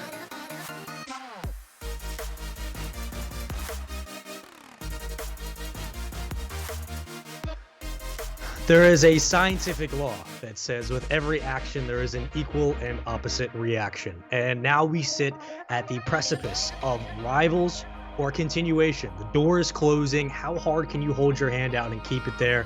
Charlotte Phoenix and Stromboli, your time has come. One of you will be moving back down to rival series. The other will keep the hope alive and move forward. It's going to be an interesting one, Subi. Thank you for joining me as well. And I'm so happy that you're here because you and I have casted these teams for 3 months. Now we sit in a situation where it's do or die for either. What are you thinking? Talk to me about what you heard on the analyst desk. What is it going to take for either side to be able to break this one out? Well, I've got to agree with Shogun on a lot of points, but most importantly, the one-dimensionality of Charlotte Phoenix. They play the game the same week in and week out, and it's at a very high level, so they're going to beat a lot of teams with it. But when they're facing RLCS teams that have played the likes of G2, Cloud9, you're facing teams like Space Station Gaming. You've seen all this stuff before, but the difference is these teams bring that plus some. So Charlotte Phoenix needs to bring that plus some if they want to be able to come out and beat Stromboli, because their infield passes on offense. We heard Shogun talk about those air carries out of the defensive zone. Like, you've got to bring something else to the table if you want to expect to come out and have a shot at pushing into the RLCS. Now, we moved into Game 6 of last series, and something interesting that I ended up discussing with FDOT was a minute left in Game 6. It's do or die. Turanturo had 46 points. I know that's not a whole lot, and the problem that this moves into is your X factor isn't stepping up. Karma is relatively quiet. We got to a point last series where one player on EUnited had 5 goals, more than all of Charlotte Phoenix. This has been the stigma of this team. Charlotte Phoenix has never been able to execute and finish the deal. They come into a do or die moment where I look at Stromboli. Stromboli just has to play their game, disrupts Turanturo and Karma just a bit, and they could run away with this series, move into the latter part of the bracket, and send Charlotte Phoenix back down to the rivals. But it's going to be a good one, Subi, and I cannot wait to get things started. And off the start, it's a demo from Charlotte Phoenix that opened things up, but back the other way we go. Shadow falls back in transition before finally Stromboli get a touch on the ball, but slowed down by Karma into the corner, and it looks like Toronto will carry it past midfield. Yeah, and while Charlotte Phoenix has played the same that they've played all season long, that we were just talking about, Shogun talked about, Johnny Boy was talking about it, the difference in this promotion tournament has been their shooting accuracy. All season long, Karma and Turinturo have been about 24, 25%, and Shadow has been a monster, shooting something like 30% or something crazy like that. But in the promotion tournament right now, they're all shooting under 20%, with Turinturo sitting at 12.5. And good dunk there from Andy in the box. Good pressure right off the bat from Stromboli. Mahezi step just to wait, bait the player forward, and just a beautiful goal to kick things off against Stromboli. They did drop in Game 7 earlier to Rogue. If you missed that series, it was a great one, but their biggest issue coming out of that Game 7 series was basically one thing and one thing only. They scored first, but they gave up easy goals. They overcommitted a couple of times, and their defense was great when it had to be. But at the end of the day, they just could not outscore their mistakes. Coming into this matchup, you have to think they're feeling great about the fact that Karma is not scoring at will like she's used to. Turinturo has not been in final form. Shadow's been the only guy to really get the engine going for Charlotte Phoenix. If I'm Stromboli, I'm continuing to play my game and hope for the best going against Charlotte. Well, that's one thing that I talked about all season long, is the difference between Rival Series and RLCS is the speed of play, and open net opportunities missed by Turinturo, but the speed of play is just that millisecond difference that is going to separate teams. And we saw Charlotte Phoenix be successful all season long, but that's against Rival Series teams. And right out of the gates, they face an RLCS team that underperformed, in my opinion, EUnited, but the speed is the difference maker, and they weren't able to do all those things they're used to doing. And I think people forget, like you said, the speed of EUnited. I mean, they came out in Worlds last year and started running through the bracket with how quickly they played. And Karma and crew were not used to that. But finally, some life. Turinturo is able to tie things up as he gets a good read from Karma off the backboard, and they punch it through to tie this series up. Well, the start of Game 1, I should say, but something we didn't see in that last series from Charlotte Phoenix was a lot of passing. I mean, it was individual plays, air carries like Shogun talked about, but since then, it had been relatively quiet from Karma and crew. But as soon as we wrap up Play 1, Play 2 begins to develop, and J-Pow can take that off the side, and Andy can punch it in. Yeah, Turinturo a little too low on that, so you see him slide into the side wall there of the goal. Gotta have the save there. Your teammates are depending on you, and just like that, they give up the tie game. And Turinturo looking to fake out Andy, but Andy was full steam ahead, not gonna fall for that one. And Shadow misses that, but Turinturo waits for it, had an opportunity, but can't turn on the ball quick enough, and that opportunity goes by the wayside. A following boom hit from Stromboli puts it back in the corner. It's going to waterfall on down. Shadow did get a touch in the air, and Shadow will follow it and extend it before Stromboli takes it away. Karma could not follow through with very little boost to work with, but it's Shadow in the back line. Karma should be able to be there to read it back. A bump from Andy keeps it alive. And a follow-up from Turinturo with the demo, and a second follow-up as Karma finally finds the back of the net, and she gets involved early and ties this game up at 2-2. And just poor play here on defense from Stromboli. Karma getting a very easy goal. Scrappy gameplay here in game number 1. And, you know, I've got two things for you here, Spaceman. First off, I want to say happy belated birthday. But second, I know we are on the prediction sheet, but I just want to know, for my own curiosity, who are you taking out of these two Rival Series teams, since we have so much history with them? Well, honestly, when we were doing our predictions this morning, and I think we've had a pretty good run of sticking to them as the broadcast has continued, I'm looking at Stromboli. And there's really one reason why. After watching that last match with Charlotte Phoenix, they looked really quiet. And I think Shogun said it perfectly when he said they're one-dimensional. And that's kind of how we viewed this team all season. I believe that Charlotte Phoenix underperformed to an extent this season. And other than the fact that individual players stepped up and made plays, we've always been wondering, what is it going to take for this team to go over the top with a beautiful save from Stromboli? But Stromboli, while they aren't flashy like Charlotte Phoenix, they hang in games. And they were able to execute in the first 3 weeks. And now that they moved into this promotion tournament, I wasn't too impressed with how Charlotte played EUnited. I felt that Stromboli played Rogue better, just in terms of individual gameplay and mechanically as a team. I felt that they were a little bit better. Yes, they had mistakes, but Turnturo was quiet. Karma was quiet. Shadow didn't do much. And at the end of the day, I'm looking at what team is showing up in this moment.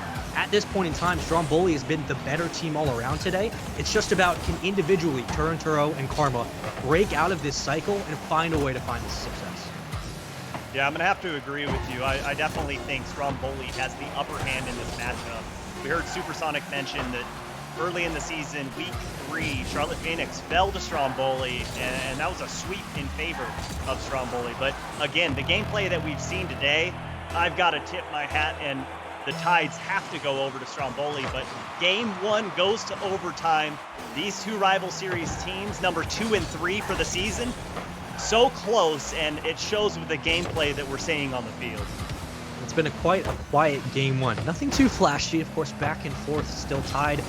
So we move into overtime. Shadow's going to read that in the front of the net. It's going to push it up for Karma, who could extend it before Alvarez tries to cut it off. No. Into the corner. Controlled in the orange half by Charlotte Phoenix. That's a pass forward. Jake Howe reads it. And now they spread the field to Stromboli. Look to get a decent opportunity. An unfortunate bump, but a demo evens it out. Net 0 on that play. Still 39 seconds and counting. Karma by herself in midfield. Does miss the double hit. And she's missed a couple of hits last series and moving into this one. A great open net clear. But Stromboli's defense stays strong. They've been no newbie when it comes to playing in overtime, and this could favor them as we move in closer to that minute mark. Yeah, and Stromboli's got to be one of the luckiest teams in the rival series. I mean, you've seen the crazy saves that they've put on the ball so far today. That just happened all season long. They just know how to position themselves perfectly. And Andy gonna bomb this down to Alraz, but Alraz puts that up into the corner. Questionable play there, and Karma falling from the ceiling gets that touch. Andy gonna try and slow it down. And good pop there from Shadow. Turanturo's up, but no one there for the follow-up, and this one's gonna go back towards midfield. That was a dangerous hit, and it leads up for Karma, who can get a shot, and she sneaks it through a defender. J-Pow could not get it out over Andy, and Shadow takes it away, leaves it up for Karma off the ceiling, and she puts it right where Andy can't grab it. And Charlotte Phoenix steal game 1 in overtime 3-2. It looked like Stromboli had the defense to boot, but at the end of the day, Karma had to step up. She does in overtime. They go up 1-0 in the series to start things off, and this is exactly what we didn't see last series, was Karma's ability to step up, Turanturo's ability to step up, a goal for Turanturo, 2 for Karma. And again, everyone contributing on Charlotte Phoenix. That's what we are expecting from them. That's why people had predicted them to make a run in this bracket. Right now, they're doing that in the start of the series. Yeah, and if Karma's scoring, more times than not, Charlotte Phoenix is going to win.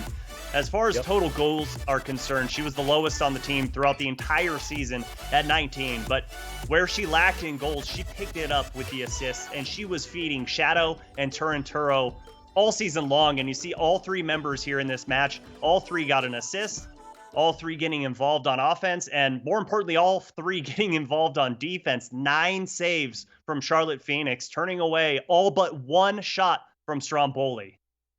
Yep, and Stromboli has never been known as a high-powered offense. They've just been able to score quickly when the game starts and then put insurance goals down, find ways to disrupt patterns that lead to maybe an open net. They win games 3-0, 3-1 consistently, but as the season progressed and as we moved into the end game, they weren't able to find that same success. Their defensive issues started reeling their ugly heads. Then they can't outscore those issues. Now we move into the promotional tournament where, again, Karma and Shadow continue to find ways to keep themselves involved, and we're looking at a situation where maybe that offensive pressure that they need to start applying that hasn't been there all season, maybe that's the Achilles heel that we start looking at Stromboli and saying, yeah, you were undefeated 5-0, but was it really a hot 5-0, or was it just a lucky 5-0? That's one of the things that we have to look at as this match progresses. Yeah, and right now is a perfect opportunity for Stromboli to strike first. Good offensive pressure. Alraz going to put that shot up soft, but no follow-up there. Look at Charlotte Phoenix. All 3 members were pushed forward past that midfield line. I'm sorry, midfield line. I am so silly. The top of the box. And that one, opportunity missed. Well, they're going to ride this one into the corner, and Alvarez will take it away. And one of the stories of Stromboli's last series was the corner play. The amount of times they pinched the ball in and they double committed, which led to completely missing infield hits and allowed Rogue to sort of sit out past midfield and get pressure, which now, again, Stromboli's had to work to fix, and I'm sure they've had time to do it with an hour between games. And a booming hit to the other side of JPal had an opportunity, could not get back on defense, but Shadow will be there for the redirect off of the pass from the teammate. As JPal takes it, could not get it out. And it's into the back of the net. Look at that angle from Shadow, reading perfectly where the defenders were, covering up the right side of the net, and puts that one just inside the left post. Good IQ there from Shadow, and JPal goes up. Double commit from Charlotte Phoenix, but the hesitation from Andy on this play, and not just from him, but it's been Stromboli all series long that we've been here, and the series against Rogue in games 5, 6, and 7. Just nothing but hesitation from Stromboli. And there was a couple of goals that Rogue was able to capitalize on because of the hesitation from Stromboli. They just left balls open, and there was no way for them to recover. Down 1-0, still plenty of time. That one's going to go off the backboard. JPal will meet it, and Andy could not extend it as Shadow gets it over one. Turnturo tries to redirect it towards the top right of the shelf. No goal this time. Karma will not carry. Interception won by Stromboli. And back to the adjacent corner. Karma with a beautiful read coming off the wall. Takes a pass from Shadow. And this teamwork is what we expected from Charlotte Phoenix. Yeah, the left to right gameplay, making the defense stretch wide and thin. And just great shot placement from Shadow. I'm sorry, from Karma on that one. Booming hit from Alvarez as JPal slows it down. Karma will take it away. Defense from Charlotte Phoenix again holding strong with a 2-0 lead. Back to the other side. Andy goes up for the grab. It's going to hang precariously as Karma gets a follow-up hit. Into the corner. Charlotte Phoenix finally have another opportunity. Challenge won by Stromboli, but Turanturo gets a second hit before Alvarez takes it away. JPal playing off the side of the wall, and a bounce down from Shadow will leave it open. Stromboli can now follow in transition as they try to get it over one. A demo in front of Karma, so that leaves it up for Alvarez. A beautiful second touch, sets it up for a player, but no one was there as they have to fall back past midfield and transition. Alvarez and JPal now trying to play defense. Andy up for one. Pass forward, extended, yes, goal, no. Into the corner, and JPal could not get the follow-up touch to push it towards the front of the net, but Alvarez is there, ready and waiting for Andy. A pass forward, but no one will connect. Again, the ball finds its way into midfield, but it will not fall for a goal. JPal does get a touch in front of the net to push it into the corner, and Karma tries to extend it, but taken away by Andy. Stromboli holds strong. There were two plays right in a row where double commits came out on the side of Charlotte Phoenix. And a minute and a half to go in game number 2. Right now, Stromboli need to get to work. They need to find a goal soon. Andy gets up and blocks that shot from Karma, but the more time ticks away, the harder and harder it's going to be not only to find that first goal, but the second to tie it and try and send it into overtime. Now looking at last series, Subi, of course, Charlotte had issues when it came to just scoring. Clearly, I mean, Karma had a bit of a rough series. Turnturo was quiet game 6. What are you seeing from them off the start? They look much more aggressive, much more comfortable on the field. They're not missing many hits like they did last series. What are you seeing from them? I'm seeing that they're playing a rival series team right now. That's the difference maker, is the speed from EUnited is going to be nothing compared to the speed of Stromboli right now. And it just creates space, it creates openings that weren't present in the series that was played just before this. That might help that Stromboli is one of the slower teams in the rival series. They aren't known for attacking the ball as often, but more importantly, creating plays on the fly and independently thinking amongst themselves, what can we do next that keeps the opponents off our back heels. And right now, it's been all of Charlotte Phoenix just eating away at the defense of Stromboli. And while they had an interesting showing against EUnited, having to meet their firepower and their speed, of course, they've had an easier time here, looking to go up 2-0 in the series. And a 2-0 lead in game 2 should be able to do it with just 4 seconds left. Stromboli have been all but quiet in the first 2 games of this series. Yes, 1 goal did go their way, but other than that, it's been all of Charlotte Phoenix burning time, taking the ball away, and they now go up 2-0 in the series over Stromboli. And looking at your stat line, a goal for Shadow, 1 for Karma, 0 on the side of Stromboli, and about 3 shots combined. So very, very quiet gameplay all around, but like you said, they're playing a rivals team, and at this late in the tournament, at this part of the day, it's just about personality. What are you going to bring to the table? We know what we get from Charlotte Phoenix. Right now, they're looking to rewrite the script that they had against earlier Stromboli in the first part of the rival season. Yeah, and like you said, just a low amount of shots from Stromboli, only 3. And I mean, you look at the inverse, Charlotte Phoenix, they only had 5, but they controlled midfield all match long. Stromboli just so hesitant to push forward, make challenges at midfield. They were just, again, sitting on their heels, just saying, hey, go ahead and shoot the ball. We dare you. But when you're facing a team like Charlotte Phoenix, that's not the right mentality to have, because one shot's going to come. It's going to force you to pull a defender out of net. And then you're open for those infield passes. And we saw Charlotte Phoenix do that. We saw beautiful shots from Sharma. Is that Shadow and Karma mixed together? I guess. But Shadow and Karma. Now.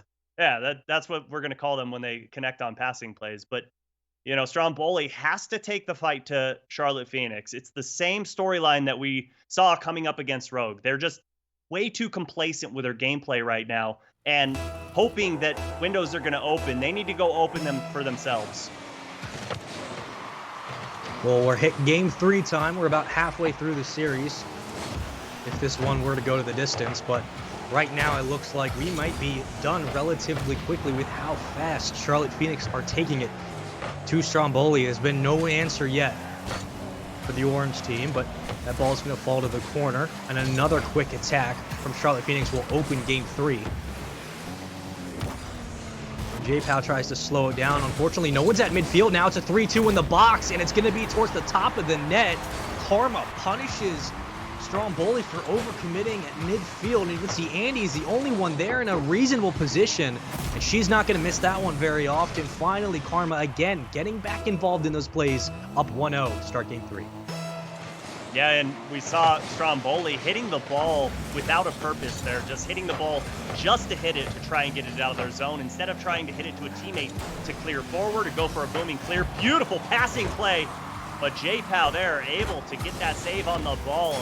And let's see if J-Pow can do anything with that. No, just pushes that ball forward, again, turning the ball over to Charlotte Phoenix. I think Charlotte might be thanking their lucky stars that they're playing a rivals team like Stromboli, moving into lower bracket instead of playing someone like Rogue, where again, yes, they're probably not as fast as EUnited, but it's an RLCS team. There's different looks they'll throw you, and they're probably happy that they're able to go up against someone they've played before. Wouldn't you say so, Subi?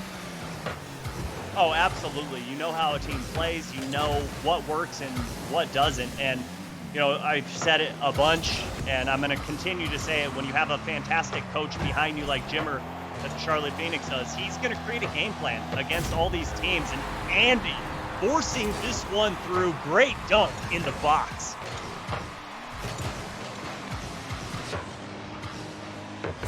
As beautiful as that to tie the game up. And you speak about coaches, we know McLando is currently subbing in to coach a little bit for Stromboli, and of course he was the coach of Monkey Business all year, so again, he brings a little bit of dynamic that they can use in this series. But off the start, a tie game into game 3, and you have to wonder how much time has Stromboli had to go back, maybe fix some of those mistakes that they had in the first series today against Rogue. It looks like they're finally responding on offense, but all of a sudden those commits become a problem, and Turanturo by himself could become a hero that Charlotte needs. Karma's going to go off the backboard. Turanturo waiting in midfield. Shadow rotates in like a shark, trying to cut off that lane, and Karma is there, does grab boost, leaves it up for Turanturo. Now Karma will extend the play forward, bumps one out of the way, and does not get the goal down. An unfortunate angle, does push it right back up in the air, and it could not extend into the back of the net. But still, Charlotte Phoenix are putting pressure where pressure is needed, and Stromboli are finding ways to stay strong. Staying strong, but they keep turning that ball over, and it's translating to 0 offensive output so far. But this one going towards net, Shadow able to get there in time, and Karma going to wrap around and try and get a touch on this, but no. goes towards midfield, and back and forth, the midfield pressure is starting to build up from Stromboli. Shadow will carry. That one's gonna roll down. And back to sea level we go, but it's Shadow by himself. He gets over one and he pushes it right over a defender. The ball rolls right under. Oh, and he just slots it over the goal line. The beautiful bump coming out from Shadow there. And just the wherewithal to be able to turn around and play the ball right as it bounces over your car. I mean, it's plays like that that, again, separate Charlotte Phoenix from the rest of the rivals teams, but it's plays like that that they needed in the last series. Finally, we start to see them here, up 2-1 with 1:40 and counting. Another bump from Turinturo as JPL gets out of the play, now back in, led forward by Andy. Karma underneath, and a beautiful shot from Turinturo to extend the lead to 2. Again, Andy just pushing that ball downfield instead of slowing it down. His teammates were right beside him, so no one back in goal. Turinturo finds his accuracy and finds that upper 90, and Charlotte Phoenix find themselves up by 2 goals. High-powered offense of Charlotte Phoenix is one that Stromboli needs to match. They want to have a chance in this series. We said that they looked like the better team just all around, but it's been a complete opposite of our predictions. Of course, Charlotte Phoenix looking like they're in prime form after that game, or that series 1 loss today, just 15 minutes ago. They look like a completely different team, much more comfortable, and everyone is getting involved, and I think that's the key takeaway here. Karma, Shadow, Turinturo somehow able to stave away. Unfortunately, they will not fly back in time as Alres will make it 3-2. And finally, a response from Stromboli as a minute left remains on the clock, and they needed something. What a save initially from Karma there, but all 3 members were out of goal. And Alres able to ring that one home. Stromboli down by 1 goal, 1 minute to go here in this matchup, and Turinturo, I thought that one got away from him, but no, retains possession rather, and puts it towards the top of the box. Shadow gets it over 1. Alres going to be leading at midfield. Karma could not flick it over a second. Turinturo will read it in the back line, no problem, 3rd man there. A challenge in the box won by Charlotte Phoenix. It's still 3 players from Stromboli pushing it. Down for JPal. Alres will read it. A great shot, an even better save, and a good challenge from Karma. Keeps it 3-2. 15 seconds. We could be looking at a Game 3 win and a 3-0 series lead right now for Charlotte Phoenix if they can stave off the final couple of attempts. Stromboli have an opportunity. Will they follow in? No. A shot from Turinturo leaves it up hanging. Now 0 seconds on the clock. Spiked down from Shadow, a heads-up play. And it's Charlotte Phoenix now up 3-0 on Stromboli, looking like last series didn't even happen. Charlotte Phoenix looking like a brand new team, but again, I am going to stand firm on the fact that I believe it's all to the fact that they're facing a rival series team. They didn't fall to many this season, and a team like Stromboli, who swept them early on, they're not going to allow them to do it twice in a row, and right now it's looking like the Charlotte Phoenix are going to sweep them here and be looking to extend their life here in the promotion tournament. Remember, you lose 2 series, you're out. You win 2, you're in. And right now, Stromboli are knocking on the Reaper's door. They got 1 more game. This is do or die. You have to win to stay alive. If you don't, we will be seeing them next season in Rivals. Not a horrible thing by any stretch of the imagination, but everyone's fighting to become a pro league team. And one of the things that I actually want to touch upon that kind of scares me about Charlotte Phoenix, right? We saw how they played against EUnited, a team that's very similar to them in speed and style, but a little bit more mechanically sound and a little bit more team well-oriented. If Charlotte Phoenix can run through these rival series teams, no problem, but they play the way they did against EUnited, and maybe they get lucky and they're able to relegate for RLCS. Do you start to wonder if that one-dimensionality is going to become an issue for them? Because they haven't found a way to really evolve as a team. They've kind of just stuck to what's worked, and it's worked fine, but you've moved into a different realm of play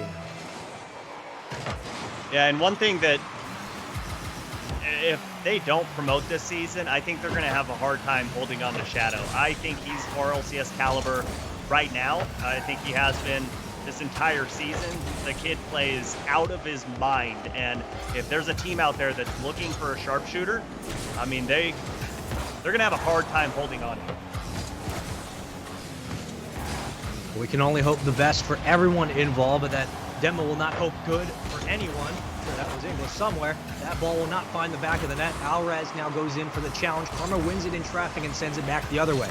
Andy slows it down on the wall, now read by Stromboli and back towards Karma. Turnturo will not cut it off, elects to grab boost, probably. It's going to fall down. Shadow will not follow in. Karma waiting patiently. That ball's going to go back to midfield, so we'll fall back in transition as well. And Turnturo takes it away. Andy slows it down. Back and forth we go. Everyone getting a touch, doing their part. Around the world, continuing the pressure in front of the net is Charlotte Phoenix. Into the corner, won by Shadow. Can he extend it? No. Andy takes it away. Challenge won by Stromboli. And it's still up for anyone to grab. Turnturo might be the first player there. A pass forward for Shadow off the backboard. No follow-up from Karma. Just out of play a bit. And Alrez falls in transition. That's too high. Turnturo will read it into the corner. Stromboli can slow it down to midfield. And now they have an opportunity over one. Could not dunk it over Shadow. Andy staves off. Andy pushes it into the corner. And Andy will carry. And I think part of you got to wonder what would happen if Stromboli goes into the promotion tournament with their starter that they pretty much rolled with all season long, Heck, who, in my opinion, was one of the best offensive players that they had. He scored a ton of goals. Would the outcome be different right now? It's possible. I mean, I know he was absent in week one. They had their sub in for Stromboli, but other than that, he's been in every single week. He's played, I believe, 8 weeks out of the 9 that we've had. And I mean, I think that's always a question, right? Like, if our sub wasn't in, would Heck be making a difference? I think at this point, you have to have enough faith in your sub to be able to bring him in the situation. You just got to roll with the dice that you have. And at this point, it hasn't worked out, but I don't think we can blame that on the sub. I just think that overall, the team has not shown that they're able to outscore their issues. So yes, they've had some defensive problems, but when it comes to getting quality shots on net, they've been kind of lackluster, to say the least. And as the day has progressed, they've looked less and less impressive, and Charlotte Phoenix are having their way with them at the moment. As Turnturo could slow that down in front, Alrez will read that all day, every day, up for J-Pow over one. Shadow's going to be waiting in the back line, so you can't get it past the third man. And I think that Stromboli needs to start working at baiting players out of the box. They kind of throw these balls up and lob them up for teammates, but they don't follow through. They don't have much midfield pressure, and if you can start creating separation in the front of the net, maybe you find an opening, or maybe you find some success on a retouch. But other than that, it's been all of Charlotte Phoenix on defense. It has absolutely been Charlotte Phoenix on defense, but they haven't been anywhere on offense. So far, just 2 shots here in this game, and none really that pressured. But this could be an opportunity. J-Pow has to get a touch, and he does. Karma can't wrap that one around the goalpost, and J-Pow has a ton of time, but can't get that ball anywhere as Turnturo cuts off that angle. And he's going to look for an infield pass for Shadow, and Shadow slows it down. Looks to keep this ball in the orange half, and he does. Gets the shot on target, but J-Pow easily saves that one away. Some familiarity. Before the goal goes in, and Shadow gets the lightest of touches, but it does enough. Turnturo sets him up on the play, a serve and a spike over J-Pow. And I was going to say the familiarity right now that Stromboli is facing is how Charlotte Phoenix are playing these passes. They're playing them into the corner just like Rogue did. However, the aggression from Rogue is not the same that Charlotte Phoenix has. They're waiting for some of these passes to develop. They're waiting for the plays to unfold. And they're finding players one-on-one inside the box, like we just saw with how Shadow was able to set up a goal and Turnturo was able to move players forward. It's all the stuff like this where Stromboli needs to start recognizing these patterns and making adjustments on the fly. They have not been able to do that thus far. That's it. A lucky goal in favor of Stromboli, and sometimes it's better to be lucky over skill. That one kisses the ceiling and finds the back of the net. And just like that, under 1 minute to go, this game's all tied up. It's been relatively back and forth. No one's super aggressive. The defense has been great from either sides. But finally, a booming hit plays in favor of Stromboli. 40 seconds, plenty of time, do or die for the Stromboli team. We could be seeing them in Rivals next season if they drop here, or we'll see the extension of a series. Either way, in the driver's seat is Charlotte Phoenix, as Alraz gets it over one, but Shadow cuts that play down in progression. Karma slows it down, but J-Pow does have all the boost to work with. A double commit coming out of Charlotte Phoenix on the ball, but luckily for them, Stromboli could not continue the play. And Shadow gets it away, not over J-Pow, and this burns time. 8 seconds and counting. A possibility, not likely enough. We're going to be looking at overtime unless a miracle comes through. Shadow passes it up for Turnturo, but he could not get the touch. And in overtime we go. I thought that was the miracle that you were calling for. So close to connecting on that pass downfield, and this is going to be dangerous. Shadow's up, but Alrez, beautiful read to see who's going for the shot. And J-Pow, nice bait on Turnturo, gets it around Karma as well, but Alrez a little hesitant to challenge, and Shadow was a little closer to that ball, but opportunity for Andy in the corner looking for the pass, but Alraz was pushed too far forward, but still Stromboli creating pressure here in the blue half. Much more aggressive in overtime than we've seen Stromboli in the last 2 or 3 minutes of this game. Finally, some life, as they're beginning to apply numbers in all the right ways. Gets it over Karma. Andy is there for the follow-up. Can we pogo? No, sir. Back to midfield. Cut off by Alrez. Off the ceiling into the corner. Shadow can grab the boost while he's there. And down for Turnturo. An awkward double commit, but it all works out. Over one. Turnturo, can you be the hero that Charlotte Phoenix needs? Alrez slows it down. And back to midfield we go in transition. Never mind. Charlotte Phoenix will cut it off. Andy gonna reel this one in. Turnturo does win the challenge. Karma sends it back the other way. A very, very awkward hit, but Shadow's able to make amends. Back into the corner. Charlotte Phoenix now on attack. Just a reminder, if Charlotte Phoenix scores, Stromboli is back in the rival series. Everything on the line here in this overtime for Stromboli. They need to get this win, and they need to pull off the reverse sweep if they want to hope at RLCS. Good cutoff there from Alraz, reading the pass over to Karma, and a good push forward, but J-Pow didn't have the boost to go up for that pass. A good read off the ceiling from Turnturo. Could not leave Shadow by his lonesome. So no play. Alraz actually slows it down on the top of the bar, but that one's going to go the opposite way again. Back in Fort Subi. It's been game 4 thus far. Into the corner from Karma. Andy grabs it, a little bump. A love tap. We'll see you later. Turnturo does win the challenge. That leaves Double two players to commit. Could you get a booming clear to punish him on it? No. Somehow Andy wins it, and now you have to win in front of the box. Turnturo does so. J-Pow sitting patiently in the back line. Very smart from Stromboli. They aren't spreading the field as much, but the thing that worries me is these commits. Turnturo gets enough of a touch to get it away, and Shadow pinches it to send it back towards midfield. The challenge won by Charlotte Phoenix. J-Pow is up. A demo comes through, but Shadow will win it again. Turnturo just saved Charlotte Phoenix's life in Karma, almost getting that double. But Charlotte Phoenix need to be cognizant, need to be aware of those double commits. They come out way too much. Good bump from Shadow, but Andy was right there for the follow-up. And Karma looking to go back into this corner, can't get the touch there. And this one gonna go in favor of Stromboli, but the ball still stays in the orange half. And Turnturo elects to go around that ball, leaves it for Karma. Great play here as this ball stays in midfield. That's going to waterfall down. Can they get the touch? No. Turnturo misses it again. Karma's going to leave it up for a teammate. No one's there. And Stromboli had so many opportunities. Finally, they're back on defense, and Charlotte cannot commit. Turnturo again missing the waterfall shot. Likely same result from last series. Unfortunately, could not connect. And back we go the other way. Stromboli now in a transitional opportunity. 3 minutes and counting. About to hit 4 in overtime. Who's going to bite first? It's a great hit. Karma's there. And Alrez centers it up for J-Pow. Leaves it up for Andy. No one's going to follow in. Turnturo gets it over one. Turnturo gets it over Alrez. No. Karma's going to read off the side of the wall. This could be it. No, the redirects possibly could have gone in, but it just didn't get the touch they needed. You have to wonder whether or not you let that ball fly through and then just try to fall back in transition.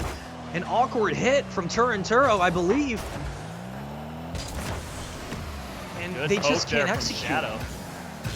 And 4 minutes, 25 seconds into overtime, almost a full game of Rocket League. Dangerous ball, but Andy able to get the save, Everyone's push that committing. towards midfield, and a good pinch there through the corner. The miss comes out, and you just gotta be so aware that a miss could possibly end your life here in overtime. This one off the back wall, Andy's up, That's not it. there in time, and Shadow keeps the hope alive for Charlotte Phoenix. We will see you next Rival Series Stromboli. Thank you so much for playing, but it is Charlotte Phoenix to take the series 4-0 in a very, very back and forth overtime. And all of a sudden, we're going to start looking at Charlotte Phoenix and saying, okay, is this the team that's going to do it? Turinturo steps up. Shadow steps up. Parma starts scoring. All of a sudden, yes, it's a Rival Series team against Stromboli, no doubt. But at the end of the day, you're scoring. Everyone looks like they've woken up. And all of a sudden, Charlotte Phoenix will now continue on. They will play the loser of Rogue versus EUnited. You got to think they're expecting to play Rogue, or they would be hoping, I should say, to play Rogue with how much slower they are compared to EUnited. But at this point, you got to play who you got to play. And right now, Charlotte Phoenix are this much closer to making it into the RLCS. For Stromboli, they're going to go back to the Rival Series, and we'll see them next season, where hopefully they can improve and, again, maybe have another shot at the end of next season to make it to the RLCS. But it was a great series, man, even though it was a 4-0 Subi. These teams showed that obviously they belong in rivals for a reason, but at the end of the day, they're battling their hearts out, and it was just Charlotte that played stronger, better, and they showed up when they needed to. Yeah, hold out the sweep when they needed it most. And like I said, keeping their hope alive to get into the RLCS, but it's not going to be an easy feat. But up next, we're going to see who Charlotte Phoenix are going to face in that final match of the day. Up next is going to be EUnited going up against Rogue. The winner going to stay in the RLCS. Don't go anywhere. We'll be right back.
Welcome back to the Rocket League Promotion Series. My name's F. Dot, joined here by my usual cohorts, Spaceman and Supersonic.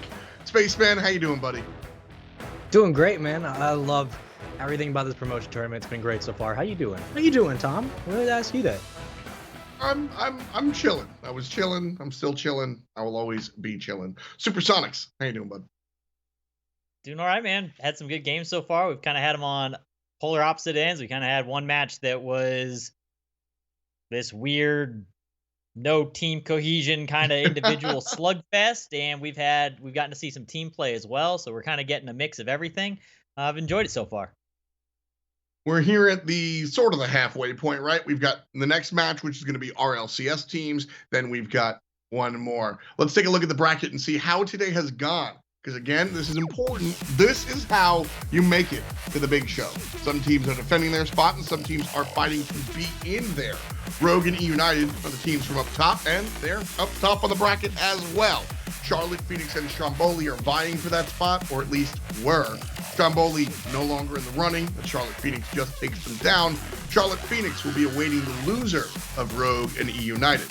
So for this next one, Rogue and EUnited, whoever wins, that's it. You're safe and sound in RLCS. And whoever loses has to play against Karma and the Charlotte Phoenix in order to secure their spot. So that's what we've seen so far as those teams are concerned. So F in the chat for Stromboli. Not quite cheesy enough this time around.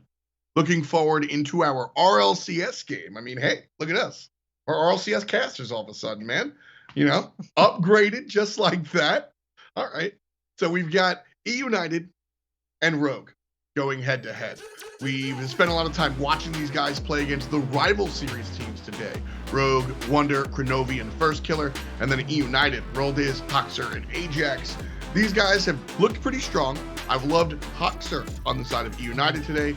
And Rogue, I think First Killer has been the guy, sort of. Cronovi has had some really impressive moments, though. Spaceman, where's your head at as far as this matchup?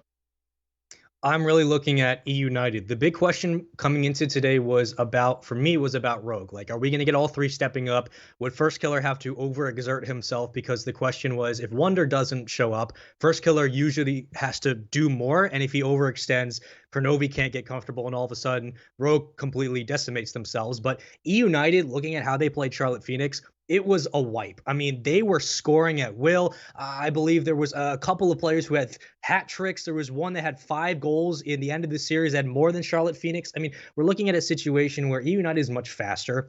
Right now, Rogue is a much slower team, and they were able to handle everything that Stromboli threw at them. But Stromboli didn't throw a whole lot. It was really just a couple of good shots on net. Other than that, Stromboli was very quiet today. I look at EUnited, and I think that this team is faster on the pitch. They played Charlotte better than Rogue played Stromboli. I look at EUnited. Super. You've got a quizzical look on your face. You want to chime in here?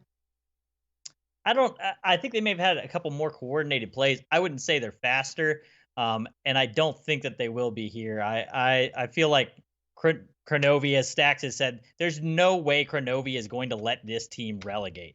Like, Cronovi, if he has to, will throw everyone on his back and take everyone along with him. I think with him and First Killer going at it and bringing the heat, I think that they're going to do just fine in this matchup. I'm leaning quite the opposite direction of Spaceman here. All right. Well, nice words. Now you got to put down your predictions. I'm going to ask you guys to lock them on in here. Who takes this? Well, if you couldn't already guess, I'm taking EUnited. I think that I think that just in terms of how they played Charlotte Phoenix, I saw more just the scoring at will. Their offense was much more high calibered. Looking at Rogue, it was a Game 7 series against Stromboli, which doesn't spell a whole lot just for me. But of course, Supersonic could see something completely different. But for me, I'm looking at EUnited. I think they're going to take it. All right, Super. You went against the grain before. Are you going to do it again? I am going to go against the grain again. I am going to go the side of Rogue. One, I think that, as Shogun said earlier, where he was saying Charlotte Phoenix is one-dimensional, there was one dimension to EUnited, and that was Hoxer. If you take Hoxer out of the equation, that game would have gone very differently, and the other side of that is that EUnited was doing a great job with Charlotte Phoenix of taking out their normal style of play, which was filling the passing lane, shutting down the midfield. Rogue is playing kind of in this weird hybrid where sometimes they're functioning as a team, sometimes they're functioning as individuals, and I think it might actually work to their advantage with some of these extra solo plays and creating opportunities that way. And some bumps. I expect some aggressive play on the offensive line, taking out defenders, and I think that's going to be what secures it for Rogue. So I'm going Rogue for this one. Well said. A lot of great information there coming from both Spaceman and Supersonic on the side. I am going to vote for EUnited because they made fun of me on the internet. That's it. We'll see how this one works out. Remember, win and in. That's it. Whoever wins this one keeps their spot in the RLCS. Whoever loses will have to go against Charlotte Phoenix. This is it. And it's the casters you're waiting for. It's Shogun and Johnny Boy.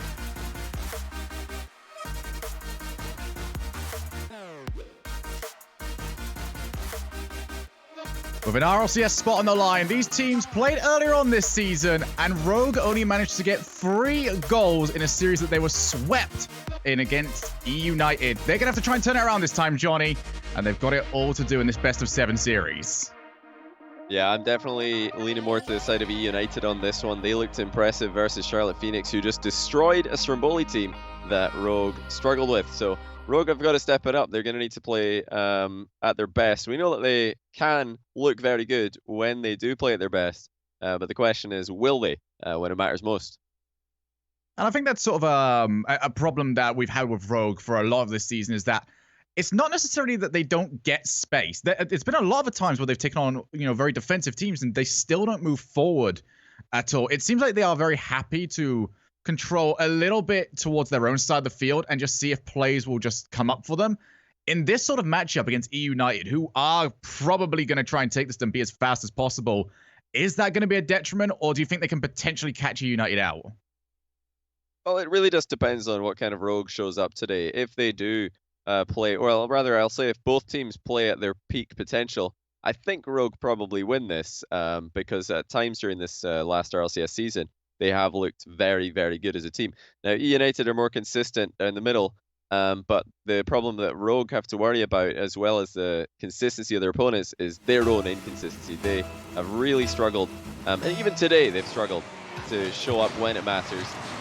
Luckily, they did clutch it. They got the mini reverse sweep there in the first series of the day. And this is it. Like I said earlier, winner of this one, back in the RLCS. We're going to start ourselves off with EUnited being on offense, and not be surprised if we end up seeing a lot of this series being played over here, as Rogue are going to have to try and make the most of their opportunities as and when they get them. It's not a great clear from Wonder. It's off the backboard immediately. Awkward for Kronovi, and he can't do a thing about that. EUnited starting off hot. Great pressure by EUnited already. That's a fantastic pass from Ajax. Like I said, he's giving Kronovi a massive headache there. He couldn't really see when the shot was going to come in. It looked like he was trying to time his arrival a bit later. But EUnited are not going to give them that time. They are going to try and keep the pace up, keep the pressure on Rogue. But that's a great pass, saved well by Ajax. First killer needs to buy a bit of time. It's a very heavy first touch, but the second one will definitely help out his team. Kronovi would try to come in for the pinch play, but ends up being called off. And Ajax, loads of time on the ball, way too much here. Hoxer will follow up. Rogue are all over the place defensively, and they've let another one slip. This is really good play by Ajax and by the entire EUnited squad, though. You see 3 players there, perfectly coordinated, all taking turns to make a play on the ball. Meanwhile, we had Kronovi and First Killer jumping for the same save. Rogue just don't have the same coordination at the moment. First killer now. They need to try and get something going very quickly. There's only a minute played so far, but it's a whole minute that has completely been dominated by EUnited. Hoxer can't get any further than Wonder off the backboard. Ajax will try and pass over to Hoxer. It was a contested lane, but Kronovi couldn't make contact, and First Killer has to keep that away from an oncoming attacker. EUnited have been unrelenting on offense so far this series. Kronovi gets it past Ajax, looks to take out the wall. Has he got any options around? He's going to need them. It's going to drop straight on First Killer, but 2 players in the way. Couldn't quite get it past them. Demo might just help out with all of this, though, but Wonder's first touch is too heavy, and Ajax can clear. So far, so good for EUnited. They are picking up right where they left off in the previous matchup against Charlotte Phoenix. Rogue, unfortunately for them, are starting off similarly to how they started their first series today. And if they end up going 3-1 down against EUnited, I don't see a comeback happening, unlike what we saw earlier versus Stromboli. First killer trying to get some demos in the background. But it's not quite helped out at all. EUnited do finally escape. As Rogue have seen a little bit more offense, but they are 2-0 down. They could be about to be free. Kronovi just tips it on. Over to Hoxer. EUnited controlling the midfield well so far. Infield passing play was available, but Wanda will shut that one down. It's a loose touch from Roldiz. But it was a safe one at the same time. It will be played back into the midfield. About half the game gone now. Rogue slowly starting to ask more questions of EUnited. EUnited have had all the answers so far. Hoxer. Straight back to his own corner. Rogue putting the pressure on right now. EUnited will finally clear. EUnited are just dealing very well with what Rogue are trying to do right now. Rogue thinking about controlling the ball in defense and then quickly firing it to the other end of the field. But look how deep EUnited are sitting. It's going to be very difficult to get the ball over the top of the last man when the last man is constantly on the baseline. He's all the way back in the goal sometimes. Rogue are going to have to use their 50-50 game. They're going to have to use their ground game if they're going to get the ball forward against this kind of defense from EUnited. So far, Rogue have tried to utilize the corners to limited success. Kronovi has got a couple of options downfield, but again, that backboard being used, and as you mentioned, Johnny, deep defense, very useful against that sort of play. Ends up being pretty simple for EUnited. As Kronovi, well, he's not going to get much time on that ball at all. He's been removed from the field. And a third goal would spell the end of this game with so little time remaining. First killer to the corner. Roldiz will be all by himself, but it's a tame shot. Yeah, well dealt with by Roldiz there. That is a bump for the third man, no wonder. And a bit of an opportunity there. Not the fastest shot by him, but Rogue getting some pressure. It was because they took the third man out of the equation with a bump. That's the key to victory by the looks of things. The key to scoring for Rogue. They need to somehow get the third man of EUnited out of the game. Right now, EUnited are just ready for just about everything that Rogue are throwing at them. Wanda to his own backboard. The Ajax once again, but Wanda's already around. And I do think you bring up a good point there, Johnny. The question will be, can Rogue, I don't know, almost mask it very well? Because the bumps and demos was something that Charlotte Phoenix tried an awful lot against EUnited, but it became too obvious. And they ended up just constantly dodging them. So whilst it's needed, you need to almost catch them out in a sort of way. As Ajax will play it straight down to the midfield. First killer. Tries to escape. Only 30 seconds left. If Rogue are trying to get something out of this game, they're going to need to do it very soon. But Hoxer just takes control, wasting time off the clock. This has got to be just pure torture watching him on the ball for as long as he was. And now we're down to our final 10. First killer. Got Kronovi to his options. EUnited trying to challenge everything. It's another ball straight down the middle. We will run out of time here. As Ajax and the rest of EUnited with a statement win in game one. They looked in thorough control the whole way through. Very comfortable stuff. These are two teams that, finished very close in the standings in RLCS Season 9. But when they played against each other, this is how it looked. EUnited just had Rogue's number. And unless, like we talked about during this game one, unless Rogue can start to catch them off guard with their offensive plays, I don't see EUnited crumbling anytime soon. Their use of fake challenges to apply pressure to the ball was outstanding in this game. Rogue have to be really careful not to fall for those, or else they're going to keep giving away the possession and ending up on the wrong side of the field for minutes at a time. Yeah, EUnited, this was just a textbook performance for them. They've got to go for a little bit longer than they did last time. They've got to try and get 4 wins in a row, but EUnited, a team that can thrive upon momentum. We saw them just, use momentum to take them all the way through to a World Championship tournament last season. They're going to look to try and do it exactly this time around in the promotion playoffs. But for Rogue, you're just going to have to hope a little bit, because we can help them a little bit, but at the same time, they took on a very solid EUnited squad here. So part of it's going to be, can Rogue do better? The other part will be, well, will EUnited slip at all? Because right now, that's going to be part of what's needed for Rogue. Yeah, a lot of people are forgetting how good this EUnited team have looked in the past year of Rocket League. Obviously, in Season 9 League play of RLCS, they didn't look too great. They finished off with a whole pile of losses in a row. But they are in RLCS Season 8 World Finals team. They did play in the LAN in Madrid. That, of course, was a qualification through a bracket. Now, what are we playing today? We're not playing a league, we're playing a bracket. EUnited are a proven team in this setting. This particular Rogue lineup is not. They're trying to prove themselves today. EUnited are, so far, dealing with them quite easily. It's going to be Kronovi. Gonna try and get a second touch here, but Rolders doesn't believe he does, and he'll take that ball back under his own possession. Rogue going to require a much better start off this time, but Kronovi's miss isn't going to help towards that function. As it's another miss from First Killer. Kronovi's now all by himself, one-on-one against Ajax, and Crow decides to go diving straight for it. A brave play from Kronovi, but it does end up working very well.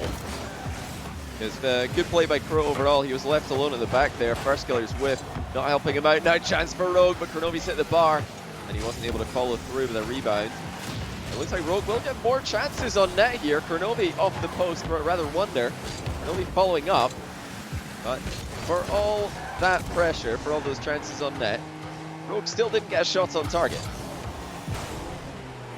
Still much better in terms of territory gained so far. 2 players on the wall from EUnited. Going to make trying to find another player very difficult, as the third does have to weigh the risk versus the reward. And First Killer can't even make any contact. Ajax just completely takes over the ball. Both teams very confident sending one forward, but it's that second and third that they're struggling to justify putting out there right now. As Wonder to the corner, Ajax should be able to take control. That was pretty much the only area of the field that Ajax could fully control, and it was put straight over towards him. Got EUnited still stuck in their own side of the field. Rogue probably with more territory in this game so far. They did the entirety of the last one. We're only 2 minutes in. Kronovi gets a block. It's going to be an open ball for the time being, but Rolders with a follow-up. These two teams just trading little questions back and forth, seeing who's going to make the first slip. A lot more pressure on EUnited so far in Game 2 than what they were under for the majority of last game. In fact, for all of it, I would say. And it has been the aggression off the ball from Rogue that seems to have turned the tide in this game, in this series. EUnited are having to be so careful while they move around defense now, because you never know when a Rogue player is going to be lurking behind you. So well played by Rogue. They've got EUnited a bit more scared now. So EUnited are not as likely to, send that second, that third man forward for offensive plays, like you already mentioned. There's First Killer getting one onto even more players for EUnited. It's very difficult for them to try and take the optimal route towards the ball. They've got to be very worried about who's around in those areas. First Killer now just powers the ball straight over to Ajax. Looks for a follow-up, gets the player. First Killer goes hunting around. Hoxer's not looking too comfortable and required a bit of help from Rolders. These demos causing chaos to the EUnited rotation so far. Hoxer will take his time, maybe a little bit too much. He's forced to play into the corner where it's so much more difficult to try and get a play together, but Rolders was quite far out. Almost could have turned that into his own net. A lot of pressure right now for Rogue. Off the backboard, Wonder very far back. And that's going to be ricocheting off a player into the net. Rogue rewarded for all their offensive moves. Finally, EUnited felt that pressure to a degree where they couldn't quite handle it. And it has been Rogue's aggression off the ball that has made that possible. First Killer has been on an absolute rampage in this second game. And credit to Rogue fully, because EUnited were aware that this is something Rogue were trying to do. They've been watching it and they've been monitoring that for the last minute, maybe minute and 30 seconds of gameplay. They've been trying to avoid it, but this is very impressive. Even though it's blatant at this point, what Rogue are going for, they are making it work. And if this keeps going the way it is, maybe EUnited are going to have a headache today. And even if it is blatant, it does make you change how you go about, just maneuvering around the field. You have to start second-guessing things, and for a game that is as muscle memory as Rocket League is, just having that moment or two where you've got a second guess can really throw you off. Wonder just keeps the pressure on, but First Killer would love to have tapped that down. Hoxer straight to the middle. Ajax for a double tap. He would love to follow, but what he sees the ball's quite high for himself as Ajax gets a retaliation, a receipt for Rogue. They couldn't finish it off, but EUnited just with a little sentence there of, we know what you're doing and we can do it just as well, but they've got to do it very quickly. 30 seconds on the clock. And Rogue's defense looking good for now. First Killer had a great save there as he had to dive across the box and get in the way of 2 EUnited players. Here come EUnited with a great passing play. What a finish! Right in, Jack. 21 seconds, they have tied things up. It just needed one chance, and believe you me, we have only seen one really scoreable chance for EUnited, but they make it count. That was almost the completely perfect game from Rogue. They made the changes they need, and now they are back to a position where they've got to get one more. Can Kronovi help provide? He's going to help bring Wonder in. Over to first killer. That's a big challenge, though, from Roldiz. He can try and chase this down, but didn't quite bounce the way he needed it to. Instead, it's going to be a follow-up shot. Wonder over the top. Kronovi looks to get a block. He's got it. Maybe one more chance here for Rogue. We're going to go off the backboard. Ajax has it covered, though. Situations like that where you would like to try and pull a player in from the corner that maybe could be passed to. But we do go into overtime, and it's a big overtime at that for Rogue. Wonder already with a dribble down the middle. That's going to bounce off the backboard for Rogue, but United have got bodies behind the ball. They've got everybody ready in defense. Not afraid to dribble out of their half either. What an interesting game we've seen here. Complete game plan change from Rogue very effectively. Now they are right back into the same position as they were last game. United have the momentum. If they can take a second game here, that is going to make Rogue's comeback very, very difficult. Hence overtime. Since a goal could come from anywhere, Hoxer just parks on the goal line, stops one. But they're going to want a bit more proactivity in defense than that, Sugar. Rogue getting so much out of these offensive challenges, but now we transition to the other side of the field. Ajax to win it! But first killer scrambles and pushes the ball out of the goal. Kronovi now with the pop-up. It's going to be Hoxer. He's unchallenged. And into this overtime. That's a good window from Hoxer, but nobody on his team was available. Expect to see these teams defend just a little bit more tightly in this series. Make a little bit more of a second guess as to whether or not they want to send extra players for the offense. That's Ajax taken out by Wonder. He'll respawn back over in the defensive side. As first killer, that could have been very curious. It still is. Ajax tries to time his way in. He's managed to beat one player. That is a huge whiff as well. Wonder over from the corner, but Roldiz will just take away the real pressure.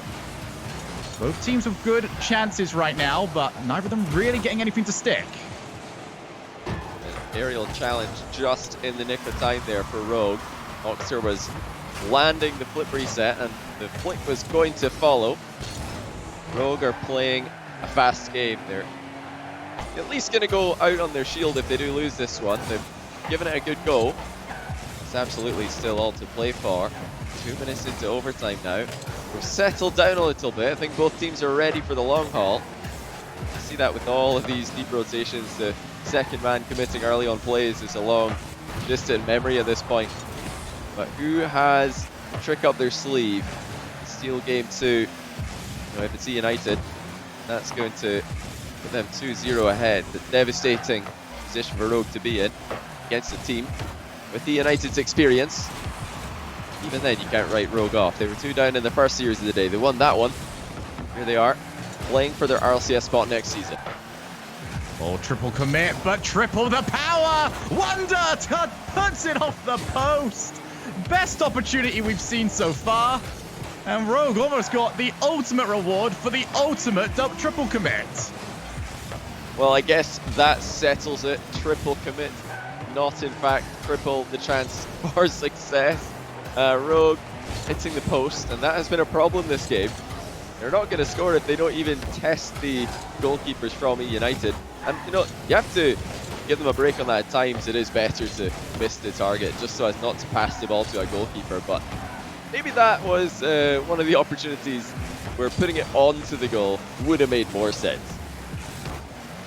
The corner, Ajax, he's got it off the crossbar, lands on the goalkeeper as well. It's a way out for Rogue, but will it last much longer? Double save! Rogue hold on to game 2. And now they transition to the other side. Kronovi jumped up as well. Double tap from first killer. Might help set something up here. Rogue were very good in this position earlier on. It's going to be another great save from Roldiz. One-man army in defense. He keeps Rogue out. This has been a slow boil in overtime, Johnny, but we have certainly reached the boil. You know, if there's one player that you want to get behind the ball when the opponents are about to shoot, it's got to be Roldiz. I don't think I've seen him lose a 50-50 in that position all day. So solid, so safe. Wow, still anyone's game. Rogue and EUnited fighting for their RLCS spot next season.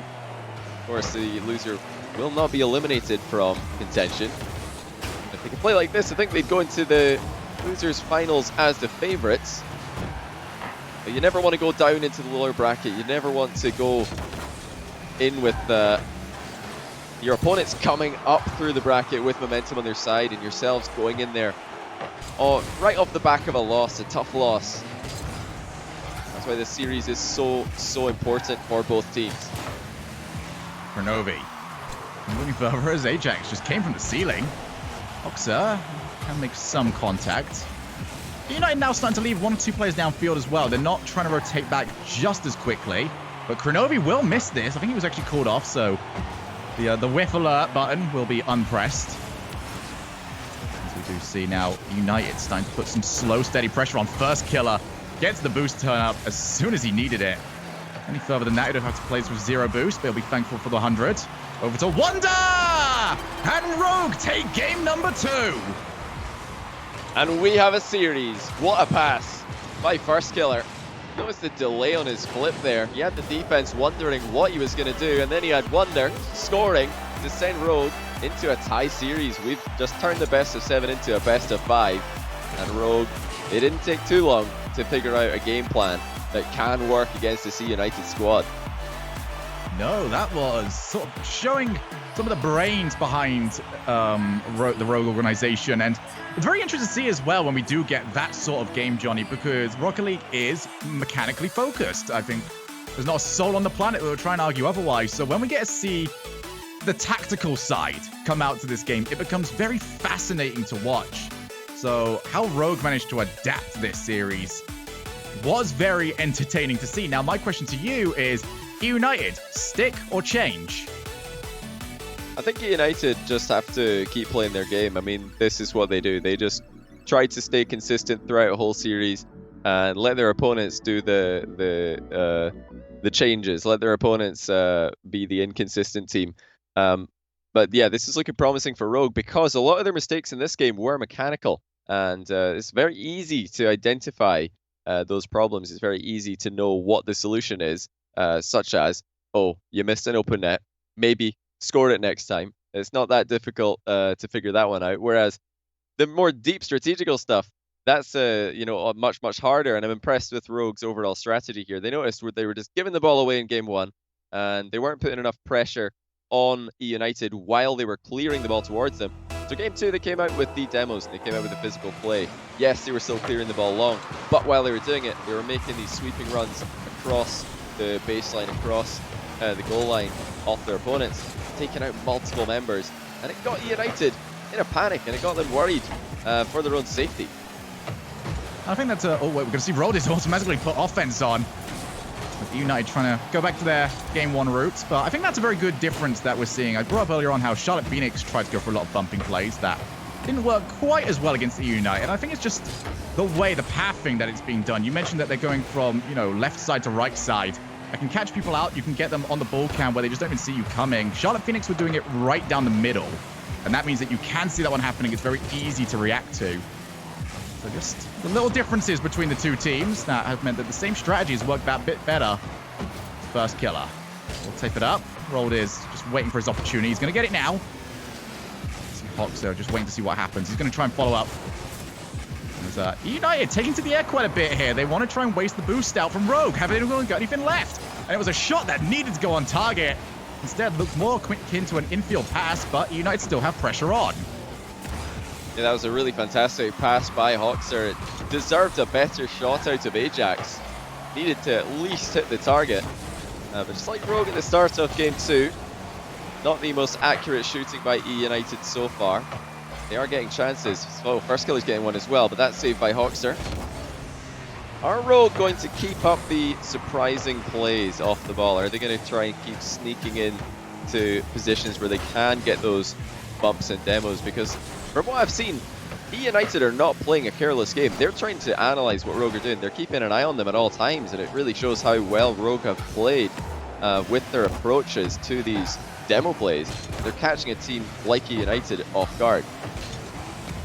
Kronovi tries to win the race to the ball, but instead Roldiz does come out better on the challenge. Means he can start going to the other side of the field. First kill, though, already waiting on the backboard. These backboards seem pretty well covered so far this series, as neither team making too many mistakes outside of some questionable plays from Rogue in game 1, but since then it seems very much cleaned up. Now for the backboard this time around, Wonder will clear long. And it's the second time now I've watched First Killer just sort of sit on the goal line as that's off the post, and Rogue's shooting ability coming back to haunt them again. That was also an extremely poor clear by EUnited. Hoxer just gave the ball to Rogue, and that is the kind of mistake that can really punish you. If you're missing an offense, then obviously you're not giving yourself any benefit, but you're not, at least you're not conceding. When you make a mistake like that in defense, it's absolutely devastating. You're just giving the other team a goal, so that's something that EUnited have to really try and avoid. They have, for the most part, avoided doing that this series, but now these mistakes are starting to creep in as the pressure rises. So yet again, Kronovi just sweeping across the goal line. First Killer, flip reset. Couldn't set it up quick enough for Kronovi. I think that EUnited is that they haven't been forced to really play the midfield too much. They can have multiple players around to try and save, as 2 players were committed, but Wonder the third. Easily try and take this away. Draw the game played now. Still nothing to separate these teams. I think Ajax got his flip reset. No, it looks like just about avoided him. EUnited doing a much better job shutting down this final third. They'll want to try and grab the back boost now. If they can't do that, it's going to become much more difficult to control the midfield, and it looks like Rogue have managed to escape, if not momentarily. Roldiz, not enough touch, not enough power on the touch to really cause any troubles. Both these teams seem to have almost developed into a, sort of a turn-based Rocket League, as they both keep taking it over, trying to find some way to take over the offense. But since every team is trying to hold 3 players back, it's become so difficult to 1v3. You're right, we're not seeing a lot of consistent pressure from either side. This is a more extended period play where EUnited are in offense, but even then, Rogue are getting a clear ball here and there. But Rogue they're aware of what EUnited's plan is. They're sitting so far back, they're just trying not to take themselves out of the game, wait for Rogue to overcommit, and then hit them on the counter-attack. And obviously they're going to take their chances. They've got some great passing plays on display this series already. But Rogue are trying to keep control of this ball. They don't want to give it away with unnecessary clear balls. There's another great dribble out of defense. Kronovi's had a couple this game. Delayed flick, doesn't make contact, but he almost landed on Roldiz, who has again saved his team when he's alone at the back. Yeah, Crow just made one little mistake there, added too much angle to the play where it gave Roldiz a way out. Typically for those, you just want to trap them to one possible movement lane and you can take them out on the way through. Roldiz now off the ceiling. It's a good pass as it is going to hit the floor. We've got ourselves another overtime. And, well, we'll see if this one can go just as long as the last. This one has been close, but nowhere near as many shots as the last game. Both teams doing a great job preventing those shots from happening. First Killer's goalkeeping has kept Rogue in the game. The Rogue are going to be the ones to start off overtime in offense. First Killer, quick up to the ball. That's into the middle and uncontested for Wonder. He shoots low and it's in. Rogue take 2 overtimes in a row. They lead in the series. And keep an eye on First Killer throughout this play. You see Roldiz, you know what he wants. And guess what? He's unable to do it. Rogue implement the bump strategy yet again, and they get another game. They take control in this series, Johnny. And it's a series that after game 1, we don't usually sound the alarm bells after just one game, but it was that bad. And they've completely turned it around. Yeah, knowing that Rogue already got swept by EUnited in RLCS Season 7 League play, and then seeing them get dominated stylistically in Game 1 of the series, it, like you said, had the alarm bells ringing, but they did such a good job. They realized if EUnited are going to sit this deep in defense, if they're going to have multiple players all the way back in their own half, why not make the plays off the ball, try and demo them, because that's going to destroy their rotation, which up until then looked really good. EUnited, I think, played quite a solid Game 1, and they looked solid as well in Game 2. But Rogue are starting to get control here, and they've clutched 2 overtimes in a row as well. That is the sort of thing you want to see from a team in a bracket format. They need to be able to make these plays, get the goals when the pressure is on, and you're never gonna get a more high pressure situation than an overtime. Yeah, and that was sort of the sort of game where you're waiting for a mistake more than you're waiting for a big play. And no better way of causing a mistake than just making sure that the player can't do exactly what he wanted. That's exactly what First Killer did. And he's a player that seems to be coming into his own in this series. First Killer had a great performance that last game. Heading into game number 4, we'll be looking towards him to continue that momentum as Rogue look to gain series points and get the ability to retain their spot in the RLCS. Of course, First Killer and Hawkster did get those nominations for Player of the Day after their first games they played. Oh, that's a great shot by Hawkster. Roldes is going to put it in. How about that for a volley at the near post? Not much of an angle to work with there. And even some decent goalkeeping. You have to say the goal was majority covered there. And Hawkster still found the way through. It's amazing that we've got so many players now that are able to shoot those angles. It used to be you see someone by themselves over there, all right, you know it's going off your backboard at some point. You just have to cover it. Nowadays, because people are so capable at making shots like that, it makes defensive positioning almost impossible. You have to cover as much as you can. But if the offensive player has got a good shot in him, just like he did there, then, you're pretty much at their mercy. So it's a great volley by Hawkster. I was going to say that First Killer maybe had my vote overall so far for Player of the Day, but Hawkster making another case for himself here. We'll have to wait and see how the rest of the series develops before we can decide who the MVP is going to be. Of course, we'll have to wait and see the losers finals as well. Rogue have got plenty time left in game number 2. No need to panic just yet. And they're setting up shop in the EUnited end of the field. Just like last game. EUnited not having much difficulty breaking down that Rogue offense and getting the ball moving towards their end after just a moment in defense and in around their goal area.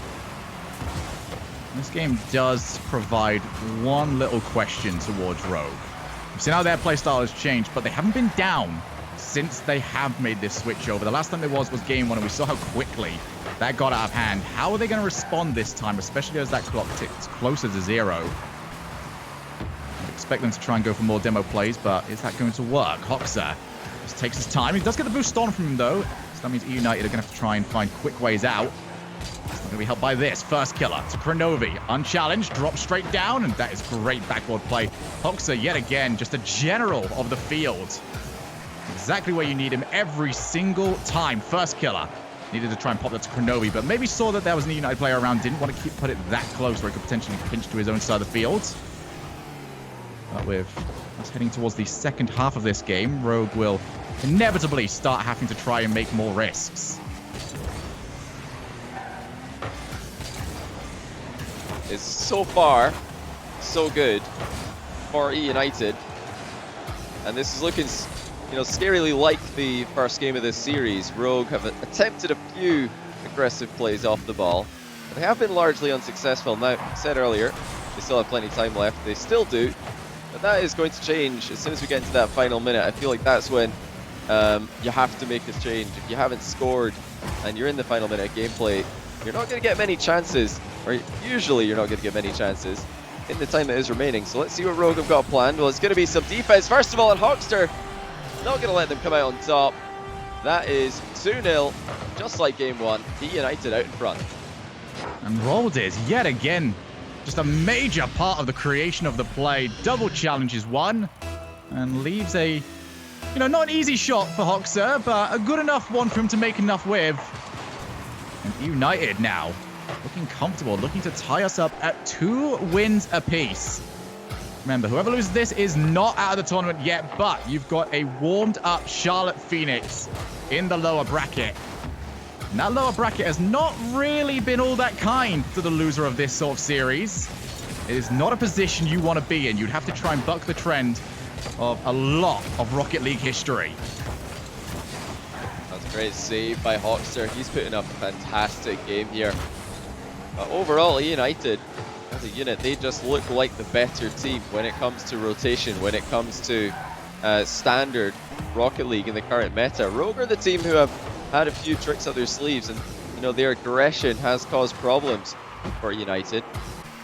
But game 4, that hasn't really been an issue. United are back in control, and when they're given time to establish their rotation and to get everybody set up in position with full boost, they look like a very difficult team to break down. Rogue need to try and disrupt them here, or this is going to be another easy win for United, just like game 1 was.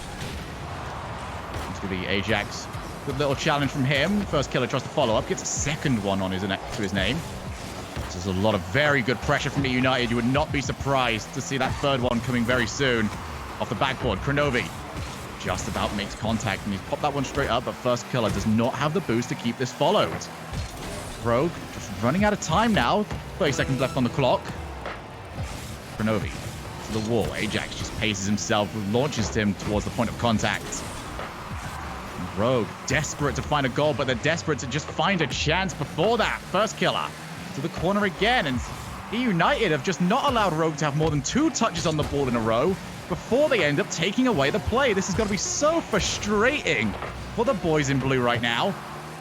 As Roldiz will just take his time. He knows Rogue have got to come to him, as we will tick ourselves down 2-2 in this series. Both teams have got strategies, and both teams have had their own games where they've implemented it to perfection.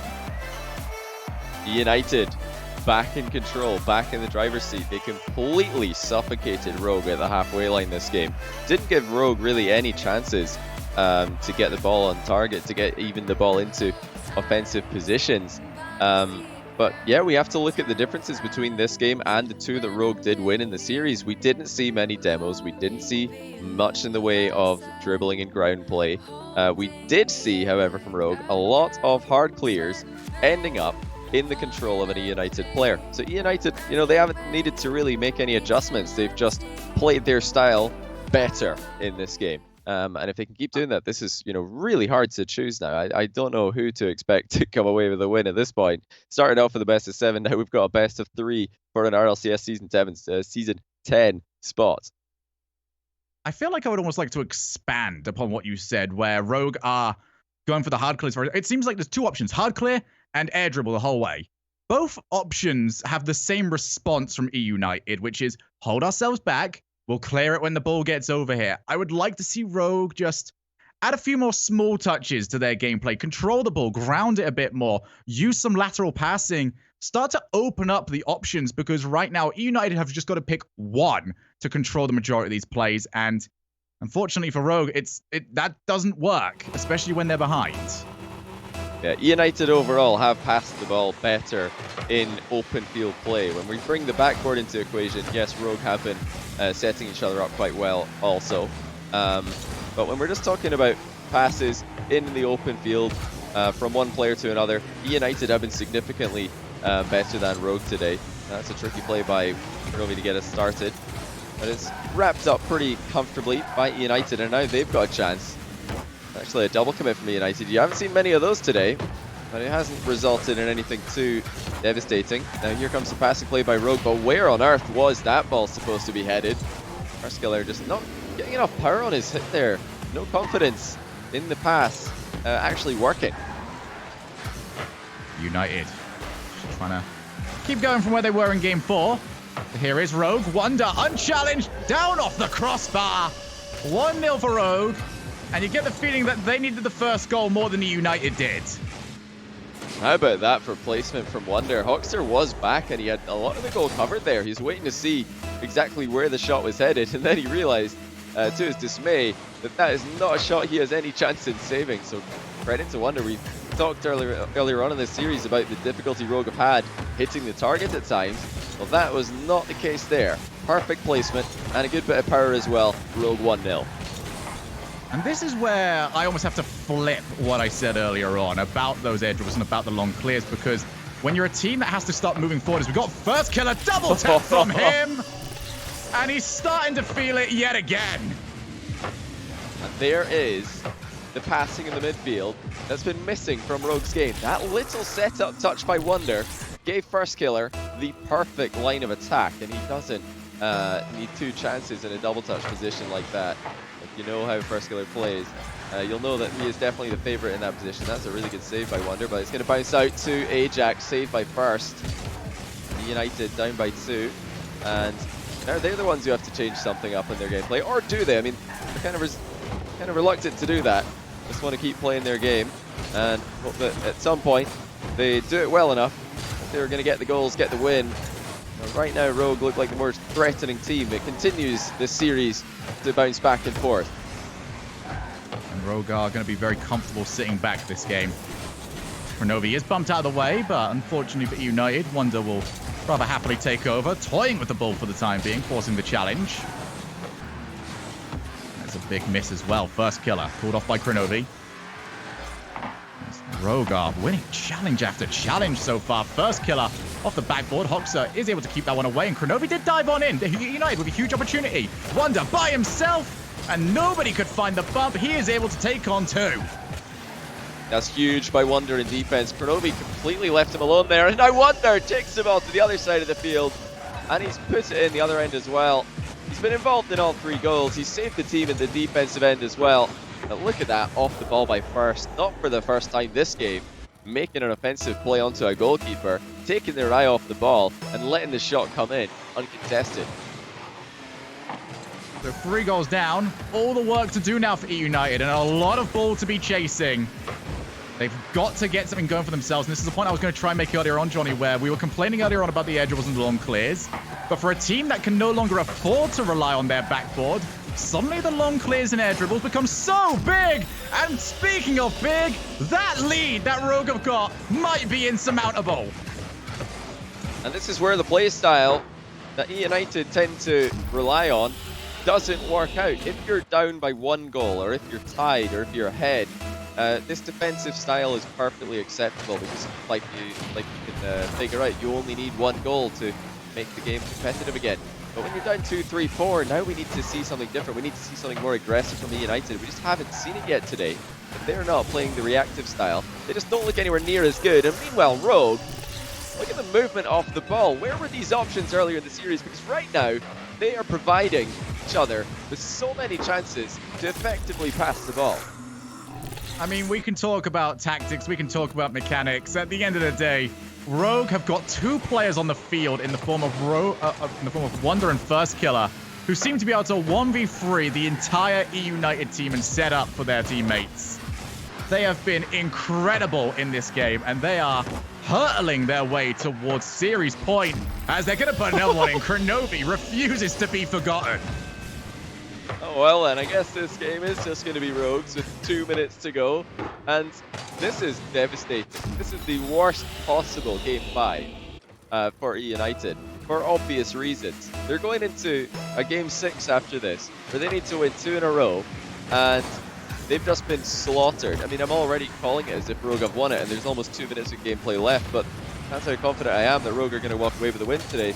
Just haven't seen enough aggression from EUnited for me to even be convinced they're going to get 6 chances, far less 6 goals. Rogue have just been outstanding, so clinical. What a change from earlier in the series where they couldn't get a shot on net, far less past a goalkeeper. I really can just... I can't tell which way this series is going. Each game seems to be in its own little void, completely devoid of momentum, completely devoid of whatever happened in previous games. The only 2 games that I can, like, put together in any sort of sequence is games 1 and 2. Outside of that, this could have been done in any order whatsoever, and I would have no idea how it was done. Oh, First Killer not too far off. A 7th goal. There was a couple of chances there for him. Kronovi had a great setup with a mid-air pinch attempt. United just have to try and stop Rogue from scoring. They need to at least get a few saves before the rest of this game is over. I think that's the best way to try and kill this momentum that Rogue have built up for themselves. It's not by scoring 1 goal, it's by getting a couple of saves on Rogue shots so that Rogue stop feeling so invincible in offense and start maybe doubting themselves like they did earlier in the series. You know, this one is as obvious as any game I've ever seen. It's been Rogues for a long time and it still belongs to them. And United have really not been able to do anything at the offensive end of the field. Kronovi, are they going to start adding some style points? No, he ends up leaving it. But this one has been done for quite a while now. The advantage for EUnited is that, well, they had 3 minutes for a team talk. The disadvantage is that they are staring down series point. And they could have a date with Charlotte Phoenix soon enough unless they can win 2 more in a row. Rogue, what is going on here, Johnny? This is just a complete turnaround from game 1. I mean, this is why I said at the start of the series, when both these teams play at their best, I think Rogue have the higher potential ability. Because we see glimpses of this Rogue every now and then, where they're banging in solo goals, team goals, where they're rotating perfectly, playing fast and efficiently.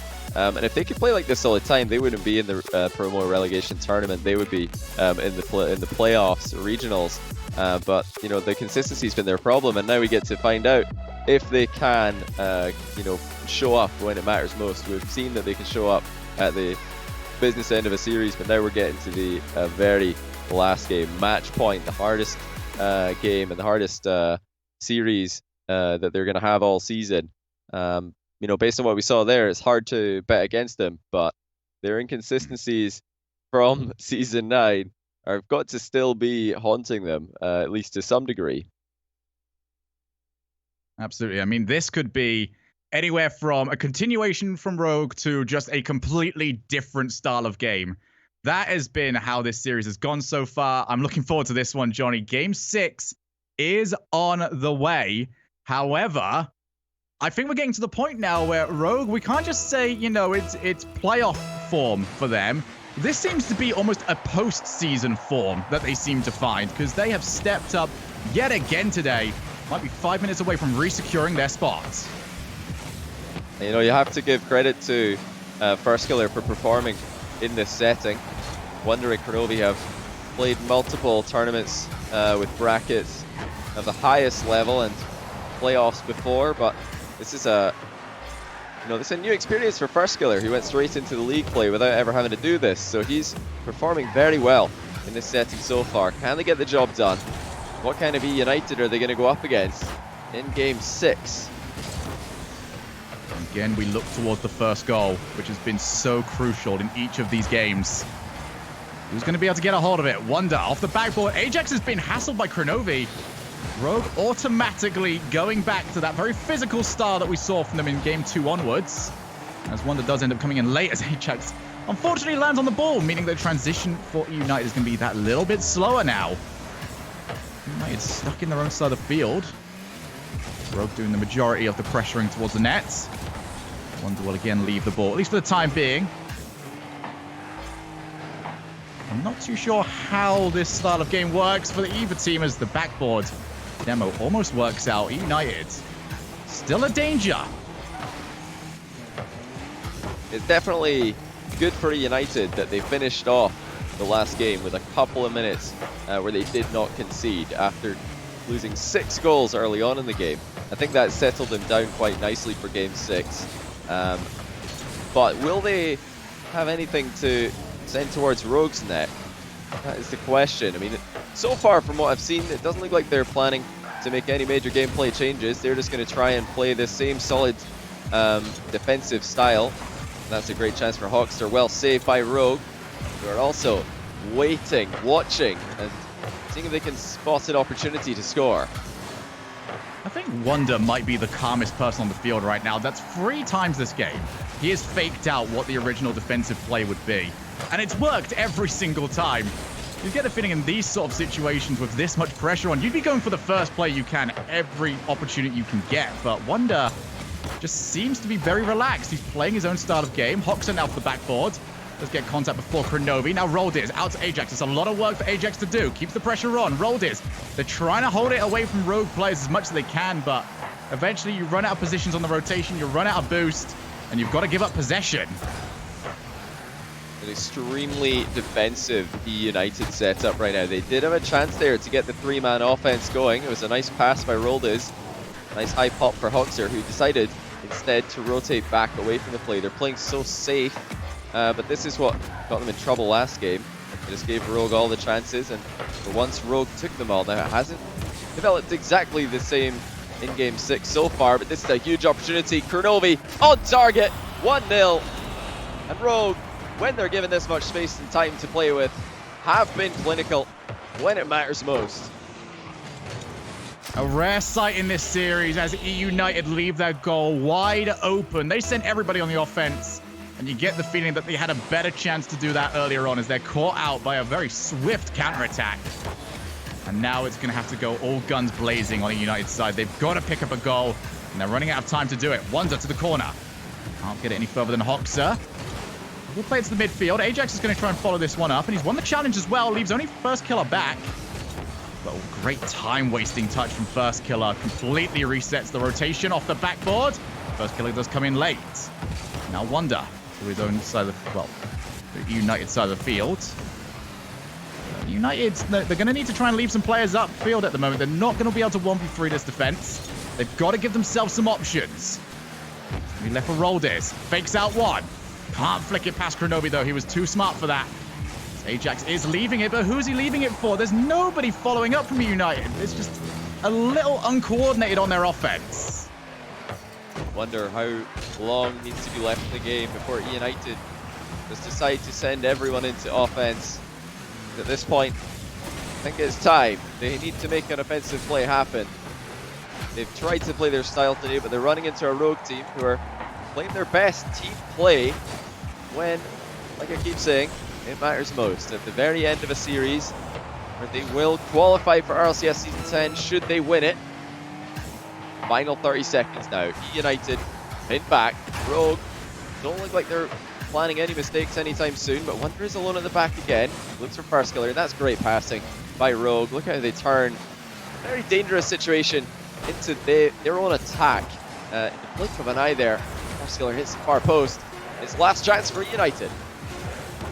Kronobi can't beat Ajax on challenge. Hoxer looks to move forward. The last opportunity now for EUnited. They've got to get control of the ball first. Kronobi lets it drop. Rogue have re-secured their spot. They will be in RLCS Season 10, and we do look forward to seeing them. But it all comes down, Johnny, to that minute between games 1 and 2 where everything changed. Yeah, that was a massive adaptation by Rogue. I mean, they had a couple actually, just stepping up strategically in game 2 to start getting this series into a level kind of setting. And then in games 5 and 6, they just totally gelled as a team. They really stepped it up mechanically and, you know, is synergistically a word? I want it to be a word right now. You're going to allow it today. You know what I mean? They just started to really look like a top level team. A team that we've seen glimpses of in the past, and you know, congratulations to them. The first test for first killer on this rogue lineup, and the rogue lineup with first killer in this setting, and they've passed it with flying colors. And where you got to look towards first killer as well, just towards the idea that this is so important to someone's career in terms of being able to show that you can play at the top level. We have so many players that we look towards and say, yeah, you're good, but when the pressure's on, you're not quite the player we need you to be. So congratulations to Rogue on moving themselves through to next season. When we come back after a short break, it's going to be our final spot in North American RLCS Season 10. Charlotte Phoenix going up against EUnited. You're not going to want to miss it. It's up next.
Welcome back.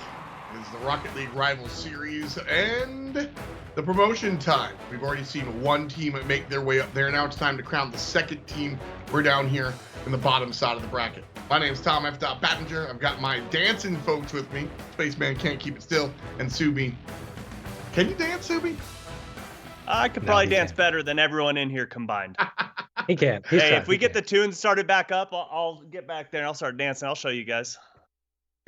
We'll see on that. Charlotte Phoenix and EUnited are going to have to do some dancing in just a little bit, but we've got a couple of superstars in our minds right now so far. Player of the day is looming. We've got one more match on the way, and so we've had a couple of conversations about where to go there. As far as you guys are concerned, anybody stick out to you? Yeah, for me, Spaceman, why don't you take the range here? Oh, sorry. Now, Subi, go ahead. You finish your thought. I want to hear what you got to say. Tell me. Who do you think? That's because he doesn't know any, players. I'm he gonna doesn't steal know your what answer. game we're playing. No, I got to go with First Killer. I think he really stepped up for Rogue. He was scoring. He was passing the ball all over the place and holding them down on defense. So for me, it's got to be First Killer, given the fact that they just pushed their way back into their RLCS. So congratulations to them. Well, First Killer is absolutely on the list. He certainly came to mind a little bit earlier on. Let's take a look at some of the other players that have been in the conversation for our Player of the Day in our North American promo series as we look to find our teams promoting onto the top side. So First Killer, Game 7 game winner. Quite simply, that's how it went down. Hoxer, on the other hand, for EUnited, has been coming out fantastically. Ton of saves, ton of goals as well, but I've been really focused on the defensive mindset here.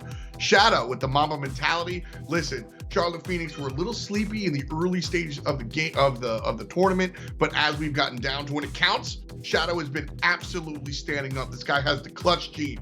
And next up, here's Wonderwall. Wonder has been just Mr. Wonderful. First Killer has been the guy that got Rogue to this point, and Wonder is the guy continuing to do some. You can't watch that last set and not think about Wonder. Spaceman, what are your thoughts? No, absolutely. There was a couple of goals that we were sitting in chat and we were saying, oh my God, Wonder is just, he's the baiting players out of the box, all that stuff. He was doing it all. And we were coming up with names of them. But yeah, Mr. Wonderful is the right thing if you're on his team. If not, it's not so nice. But yeah, I think everyone who had to step up today has, and it's been really fun to see throughout.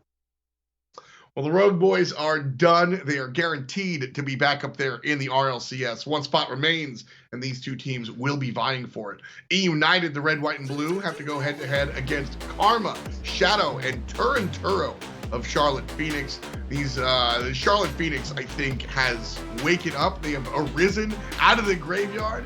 And I gotta be honest, man, coming into this one, Hoxer has been incredible, and Rolled is a nice nod. But I think this Charlotte Phoenix team has what it takes to usurp EUnited and find themselves in the RLCS.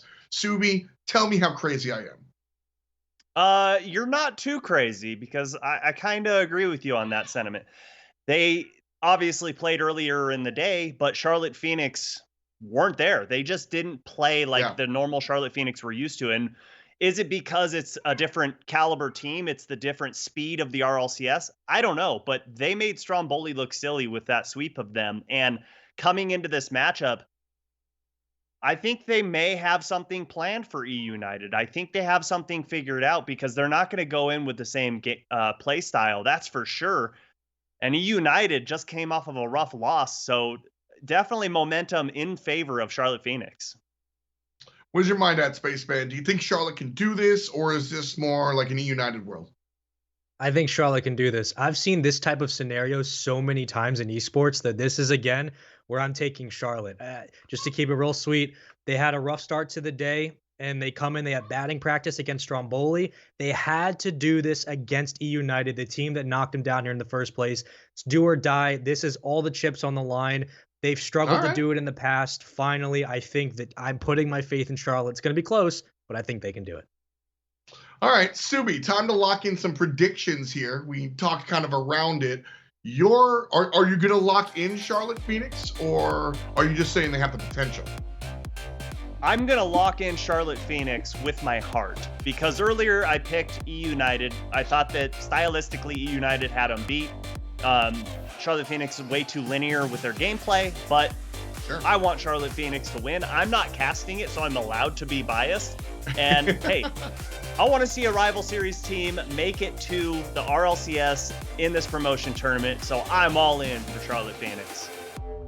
Spaceman, we heard you before. You're locking in Charlotte, right?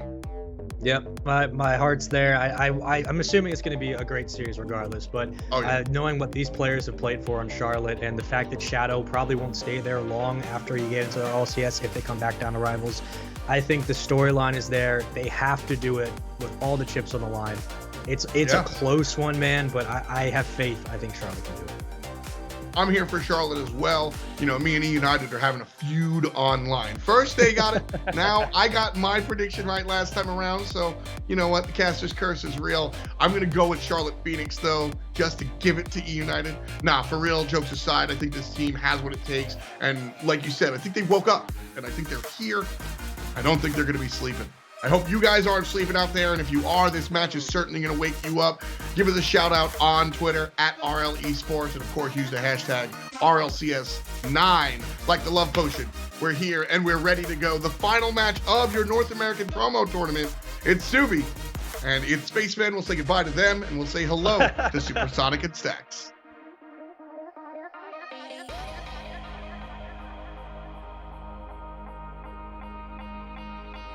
One spot is all that remains, and once again, the Charlotte Phoenix are one series away from the RLCS.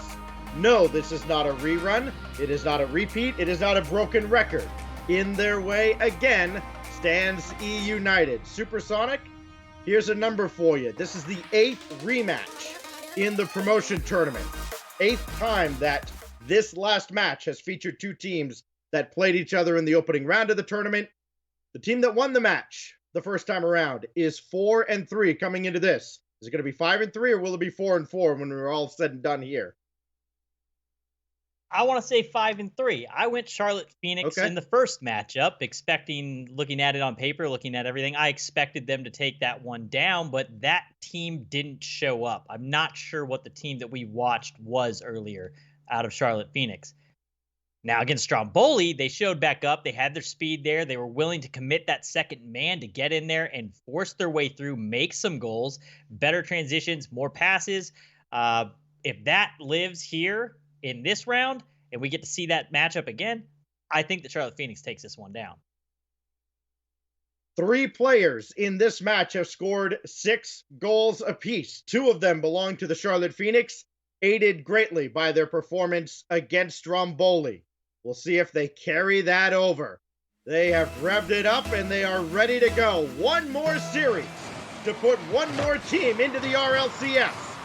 Best of 7 is underway and it may start with a kickoff goal, but Turinturo will send this one away. Nobody crashing for EUnited. Again, EUnited beat Charlotte Phoenix earlier in the day. But this is the one that counts. This is the one that gets you back into the league next season.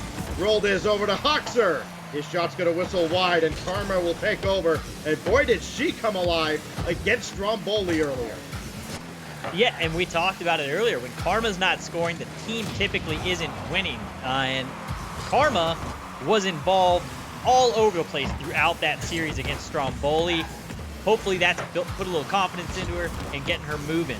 Because that is where they were losing. They were just not winning any of the 50s, and it felt like they were coming in and being way too patient with their challenges and everything through the first series.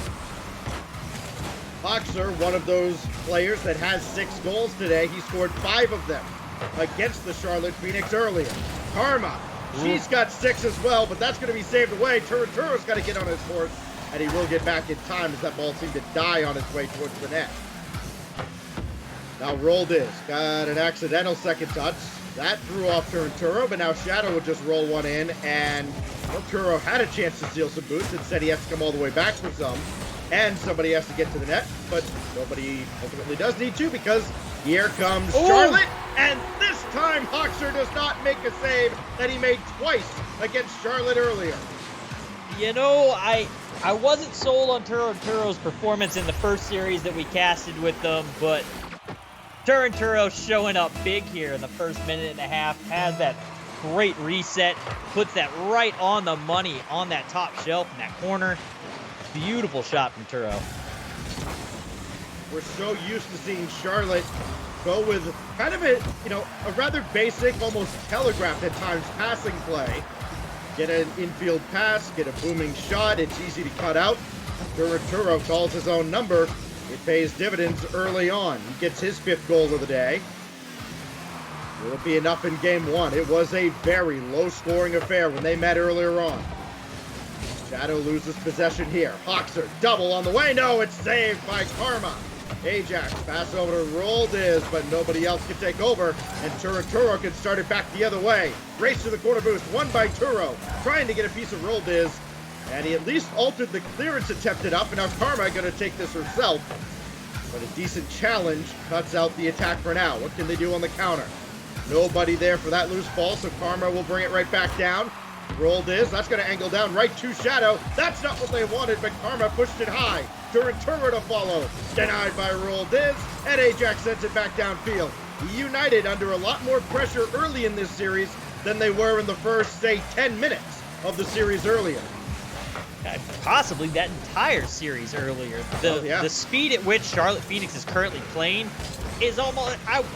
on the eyeball test, I would just call it double. I'm sure it's not double the speed, but they're playing much quicker. They're winning these 50s, or at least getting there to where they have a chance to just dead stop the ball. They're not losing balls just back over the top of them over and over and over again. In the first series, the majority of the time, they'd bring the ball up on the EUnited side and get past 2 defenders off the, right off the start and end up in a 2v1. That situation hasn't occurred yet. Chaos in front of the net that almost let a laugher through for EUnited. Save is made, though, just barely. The question was posed in our chats leading up to this. Would Charlotte win the rematch? And the overwhelming sentiment seemed to be that they would struggle mightily, but one thing you need to remember, Ajax! Double tap, bang, bang! What a shot. Hoxer going to put it out. Ajax going to go ahead, pass it to himself. Gets the twist around for that ridiculous angle and puts one away from wide outside the box. Boy, that came out of nowhere from Ajax, and it ties up this game. Wow. Here's Shadow trying to drop one off, and Hoxer is right there for it. Karma was not up. He does make that challenge at midfield. Ajax around 1. Hoxer to redirect further into the Charlotte zone. More on that point about Charlotte in a rematch in a moment, as Turo will not get rid of this ball. Hoxer may have Roldiz in support. Roldiz got a lot of Turo, not a lot of ball. Give me Shadow and Turo with everything on the line in one series to decide all of this. I'll give them a shot against just about anybody you could put in front of them. But boy, this is going to be a task. Turo gets this coming off the crossbar. And Shadow and Karma get a little bit caught up back on their own defensive line. Now Shadow and Karma, timing not quite there again. This plagued them in the first series, but Shadow, a little more aggressive this time around. Ajax, one more touch. Won't do anything with it. Looks like we're headed to overtime, as we did a few times in that series, unless Karma can put one in, and Roldiz says no, sir. Again, low scoring affair here. Yeah, near miss at the end of regulation there. That might have caused the EUnited fans to have their hearts stop for just a moment. They had some pretty lengthy overtimes first time around. We've had quite a few go well into the third, fourth, even sixth minute of extra time so far today. How long will this one take? Ajax for Roldiz. He won't be able to score from here. And it will be Karma, tasked with taking over in the corner and instead giving up possession to Hoxer. And he nearly ended it right there. He'll get another chance. One-on-one against Karma. No, Turo in support as well. Ajax couldn't get there in time, but Roll Diz is back for this. Both teams have had their chances, but nothing great. Now Shadow, drop down? No. Turanturo's up, but Roll Diz is there as well. It's been a little sloppy here in the first minute plus of OT, Super. It has been. What we saw in the first opening couple minutes there from Charlotte has broken down a little bit. They haven't quite hit what we were watching in game 1 of them versus EUnited. But they are slowing down a little bit. It seems like they went back to a little bit of solo play. It almost felt like they were trying to force some things that just didn't need to occur. But it seems like they're starting to kind of regroup and get this rotation going. Karma against Hoxer. Neutral. This will kick out towards Ajax. He won't have a shot. He does get this a little closer to center. Here comes Hoxer again, but Karma beats him to the punch.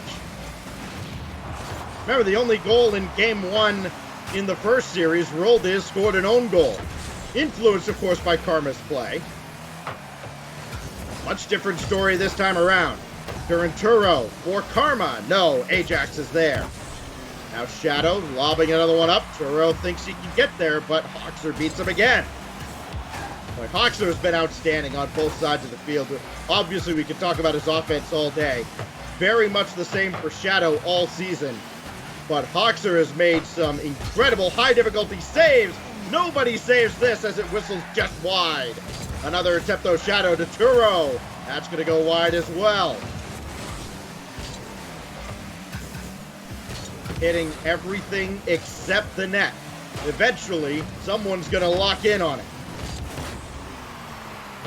Shadow waiting. Hoxer to Roll Diz. No, Roll Diz just playing dummy over there on the back wall. This possession is starting to go the side of EUnited. Ever so slowly, Hoxer is just speeding up.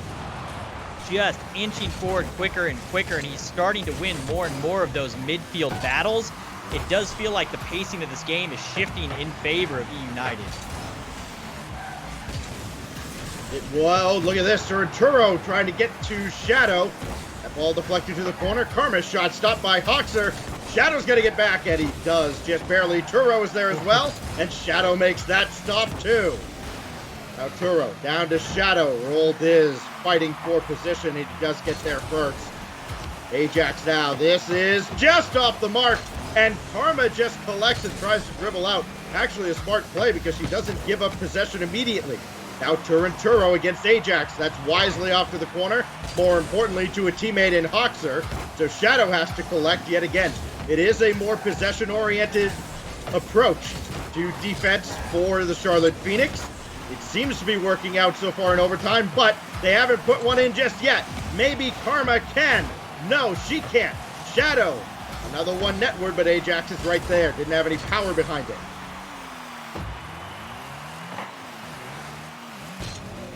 We're into the 5th minute of overtime. Longest so far has gone over 5 minutes. As Hoxer got dunked on by Shadow, and it almost ended like that. Now So Turo close. There have been a lot of close calls here, Super. Now Ajax from a wide angle. That's easily cut out by Turanturo. Hey, nobody is selling out on offense here. It is quite conservative. We're not even seeing a lot of bumps and demos at this point. Everybody making sure the back line is secured as Ajax will climb the ladder again. Hoxer's not there. He's on his way back. Turanturo just buying more time for his teammates to get set up again. And Ajax clears another one out of harm's way. Oh, now Roll Diz. Didn't get this on target. Turanturo flexes to the corner. Karma does the same. Hoxer will try, but he's going to have a tough time centering this. Did find Roll Diz looking for a double, and Karma had that covered. Think about the momentum that's going to come with this golden goal, whenever and however it comes out here. After a long overtime, after this long overtime with so much on the line in this series, and imagine if it comes on a silly mistake. Ajax pops one over Shadow. Turo is up ahead as well, so only Karma at the defense, but Turo catches up and bails her out.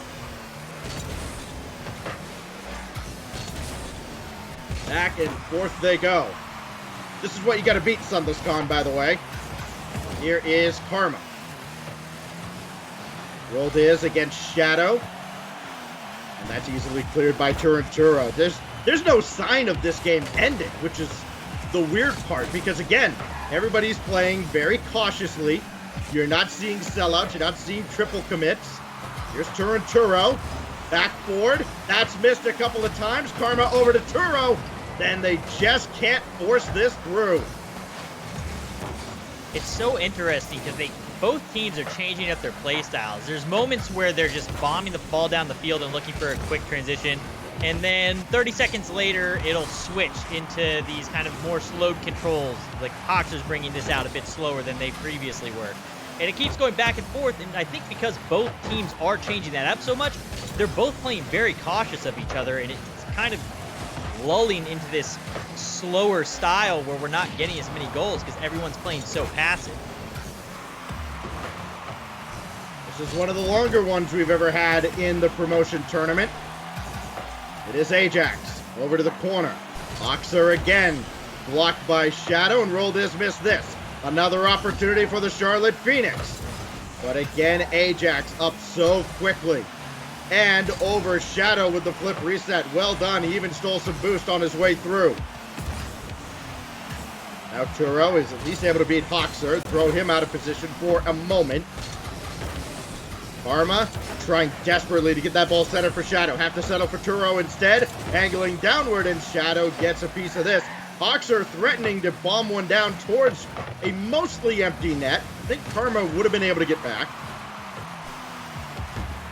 Now Shadow with this challenge. Jump ball won by Turo. And Ajax stands tall yet again. 8 minutes now of overtime. Still no end in sight as Turo will collect. Now Rolled For it. the amount of time that's gone by, the number of shots from each team is so low, and they're just playing so much defense that they're not really allowing shots. But Turo gonna knock that one away. Ajax, I thought he was gonna sneak that one in there. That was one of EUnited's best chances, and that ball skipped out and kind of caught Shadow by surprise that it was not played well by the defense. Charlotte will try again. Turo denied by Ajax, and Rolled is stuck on the wall here, battling Karma. Now this will get through. It will end up wide. And Shadow, boy, he took his sweet time making sure to get boost. Turo's gonna miss this. Rolled doesn't have a shot yet in this game, and he still does not have one after 14 minutes of play. That stretch out there from Turo looked all kinds of awkward. I'm not sure he knew where he was when he was going for that one off the wall there. It is Rolled again, challenged by Shadow. Hoxer now, and just kind of a weak shot towards the target, but it threw off the defense, floating, and still cleared away at the end. Shadow with his 5th save of the game coming in to bail them out of a terrible situation. And Charlotte looks like a mess right now on the defensive end. Karma and Turo, they both jump, but Turo's going to need one more touch, and he does slow things up just a little bit. Does not clear the zone. Rolled is there, but Shadow beats him to the punch. And now Turo trying to get around Ajax, and he can't fake him out. Karma does take her corner boost. Somebody's got to get up for this. It is Turo. Another ball dangerously close to the center. Now Rolled has to rush back as this is well wide, and he can't take his own boost. Turo lobbing one at the net, and that's really what the Charlotte Phoenix needed. Just something towards the EUnited net to slow things down just a little bit. Now we're 15 minutes deep into this opening game of a best of 7. Pop over one. Shadow to win it. No. And Rolled sends this downfield. Nobody back for the Phoenix. It's going to be a tight angle for Ajax, and he could not get to it for a shot. That choice by Shadow, recognizing that he could challenge that ball and go in for that chose to leave that open net. Risky play, but he ends up paying off for him as they did take possession for a moment. Ajax is up ahead of Turantura. Roldes beats Shadow to the punch, but Shadow still gets a piece. Hoxer rolling one, and it's not saved!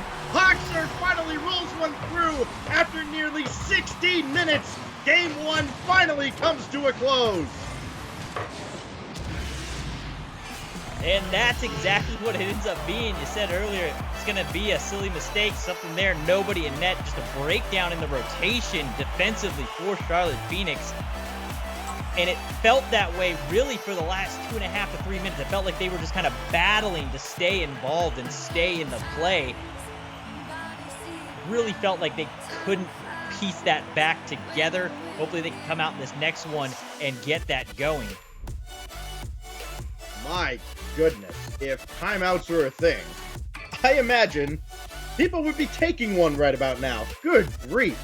After all that, you had about 60 seconds to get a water, get up, stretch a little bit, and get right back into it. But it is EUnited taking game 1 after, over 16 minutes. And now you got to reset and do it all over again. It's got to be the longest that we've had in the promotion tournament. I can't think of an overtime that has gone longer than that. Yeah. I think the longest one that I don't know about previous promotion tournaments. For this one, it definitely is. I think the longest one we had today was 6 minutes, 5.5 minutes, somewhere in that range. So longest one for today for sure. Well, with that little bit of, I'm going to call it history until somebody corrects me and tells me it isn't. With that out of the way, we're going to go to game 2 because that was fun. I mean, we just played enough for almost an entire, actually we have played enough for an entire series, just about. And now we get to do it all over again. Game 2 on Neo Tokyo. 1-0 to EUnited. Can they build on it? Or will Charlotte rise from the ashes and tie up the series? Hoxer. That's going to drop down to Shadow. And for all these players that didn't score, which the list consists of Roldiz, Shadow, and Karma in that opening game, that game had to feel especially like an eternity. As Ajax will get another. He did this in game 1 to tie it, and now he's done it again very early on. Same situation, opposite side of the goal though. He's going to take that one across to the left and bring it back in as he crosses up on the ball. Beautifully placed shot, showing that he can do it all. Roldiz logging just his second shot of the series. That officially registers as one. Now Karma.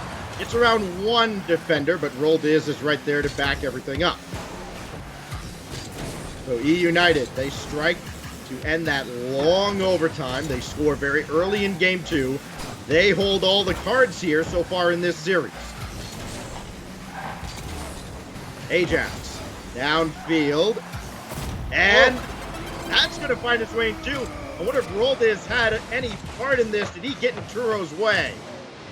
I'm not sure. I believe he did. He jumps in. He does make contact. It looked like he just barely touched Turo there and set him off course. Now Charlotte's got to stop the bleeding here. They've given up yet another goal to Ajax in particular. His third of the series. And boy, every goal he scored, it has been a belter.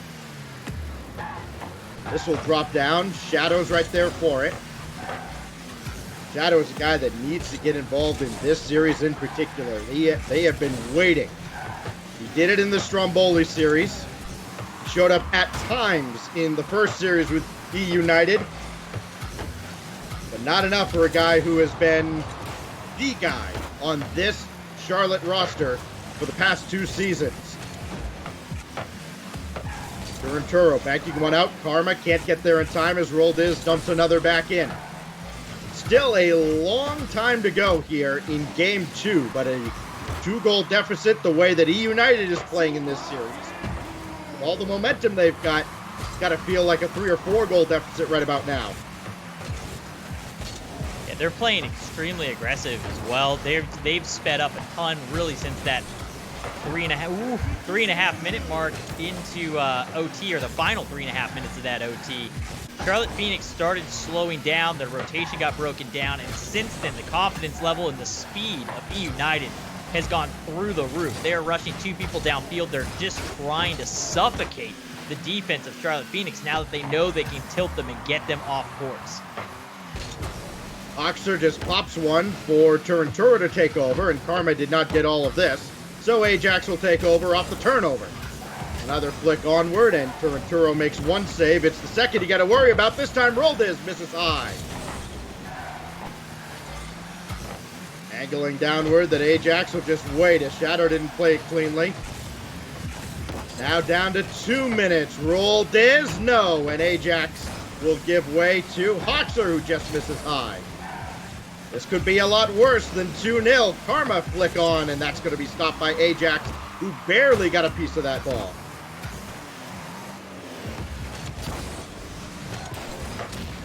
This needs to get centered. It does. Shadow bullying Roldiz in net, but Hoxer makes the stop on Turinturo. And now Hoxer will have a look at the net. Nope, he'll set one up for Ajax, whose shot is saved by Shadow.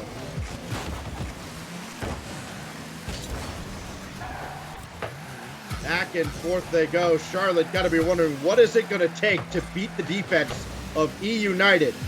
They have tried to get clever. It hasn't worked. This time they do. Right down the middle past Ajax. Said Karma's got to score for these rounds that they win. Karma finally puts one up on the board, gets a nice little flick over Ajax. Ajax with a bit of a panic flip there, not able to react in time.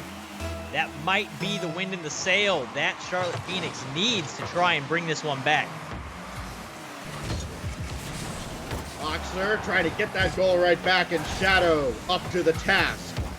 Now Ajax having a tough time with this, and Turinturo trying to make things even more difficult. But Hoxer will clear another one away and chase it down. Got a piece of that, but Shadow was there. Good win by Ajax, forcing Karma into action. And all Roldiz can do is just kill a little more time off the clock. The clock, very much the friend of EUnited so far.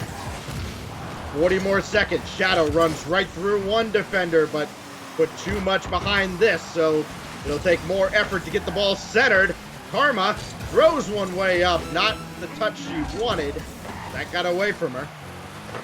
So now Shadow will try again. Hoxer again cuts us out. And now we're seeing bits of what we saw from Charlotte Phoenix the first time around. Getting very predictable and allowing EUnited to pick off all these midfield passes. Turinturo gets knocked out of the play, and Hoxer will score. And that's probably sealing the deal there, unless we get 2 crazy kickoff goals. And I agree with you. What they're doing in the midfield is they're cutting off those passing lanes, which has really forced Charlotte Phoenix to try and play these down the wall and down the sidelines, which just turns into the ball going down and coming right back. And anytime they do go to the middle, Hoxer is there. He's been there to break that pass up. He's not letting them use any height or space in the middle of the field. Game 2 going to EUnited. Very much like it did the first time around. EUnited took a 2-0 lead. Charlotte battled back and tied the series before EUnited took games 5 and 6. Do they have that for an encore? You look at the big glaring numbers there. First of all, no shots at all on the target for Shadow in game 2, Super. That's insane. That is actually mind-boggling to me, considering, I'm going to pull up his stats real quick. Where did I put it? He's averaging 3.5 shots per game, typically, which is one of the higher shots per game out of a player that we've seen in the rival series. For him to put up 0 really shows the level at which these guys were kind of being suffocated and stuck on their own end of the field and no opportunities allowed to them. And Shadow does really well with Turo and Karma when they get those infield passes, but as we talked about, Hoxer's been there to break that up time and time again, and when they try and bring it down the sidewall, there's been somebody there for that as well. They're playing just a bit back off that 50 line on the side of EUnited, waiting for them to try and bring it down the sideline. 3 assists in that game for Roldiz. That is how he has made his presence felt in this whole series. He has 2 shots in now like 21 minutes of gameplay. spanning, of course, 2 games. But he has been everywhere EUnited has needed him to be. He has been the ultimate role player, and now he is 2 wins away from helping EUnited retain their spot in the RLCS. But as we learned the first time these 2 teams met, not too long ago today, there is still a lot of fight left in the Charlotte Phoenix, you have to imagine.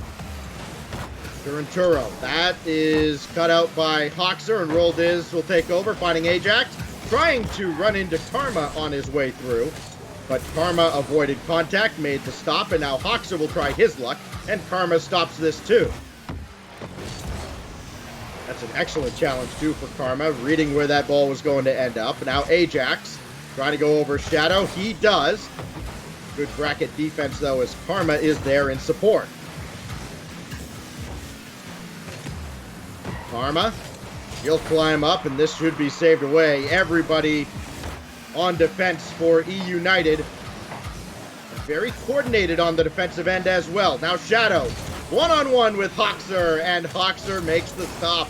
There have been so many times, Supersonic, we've seen Hoxer and Roldiz in particular make a lot of saves that you wouldn't give them much of a chance of making. There was even one in that last game that Roldiz stopped early on that played a huge role in the defensive effort for EUnited.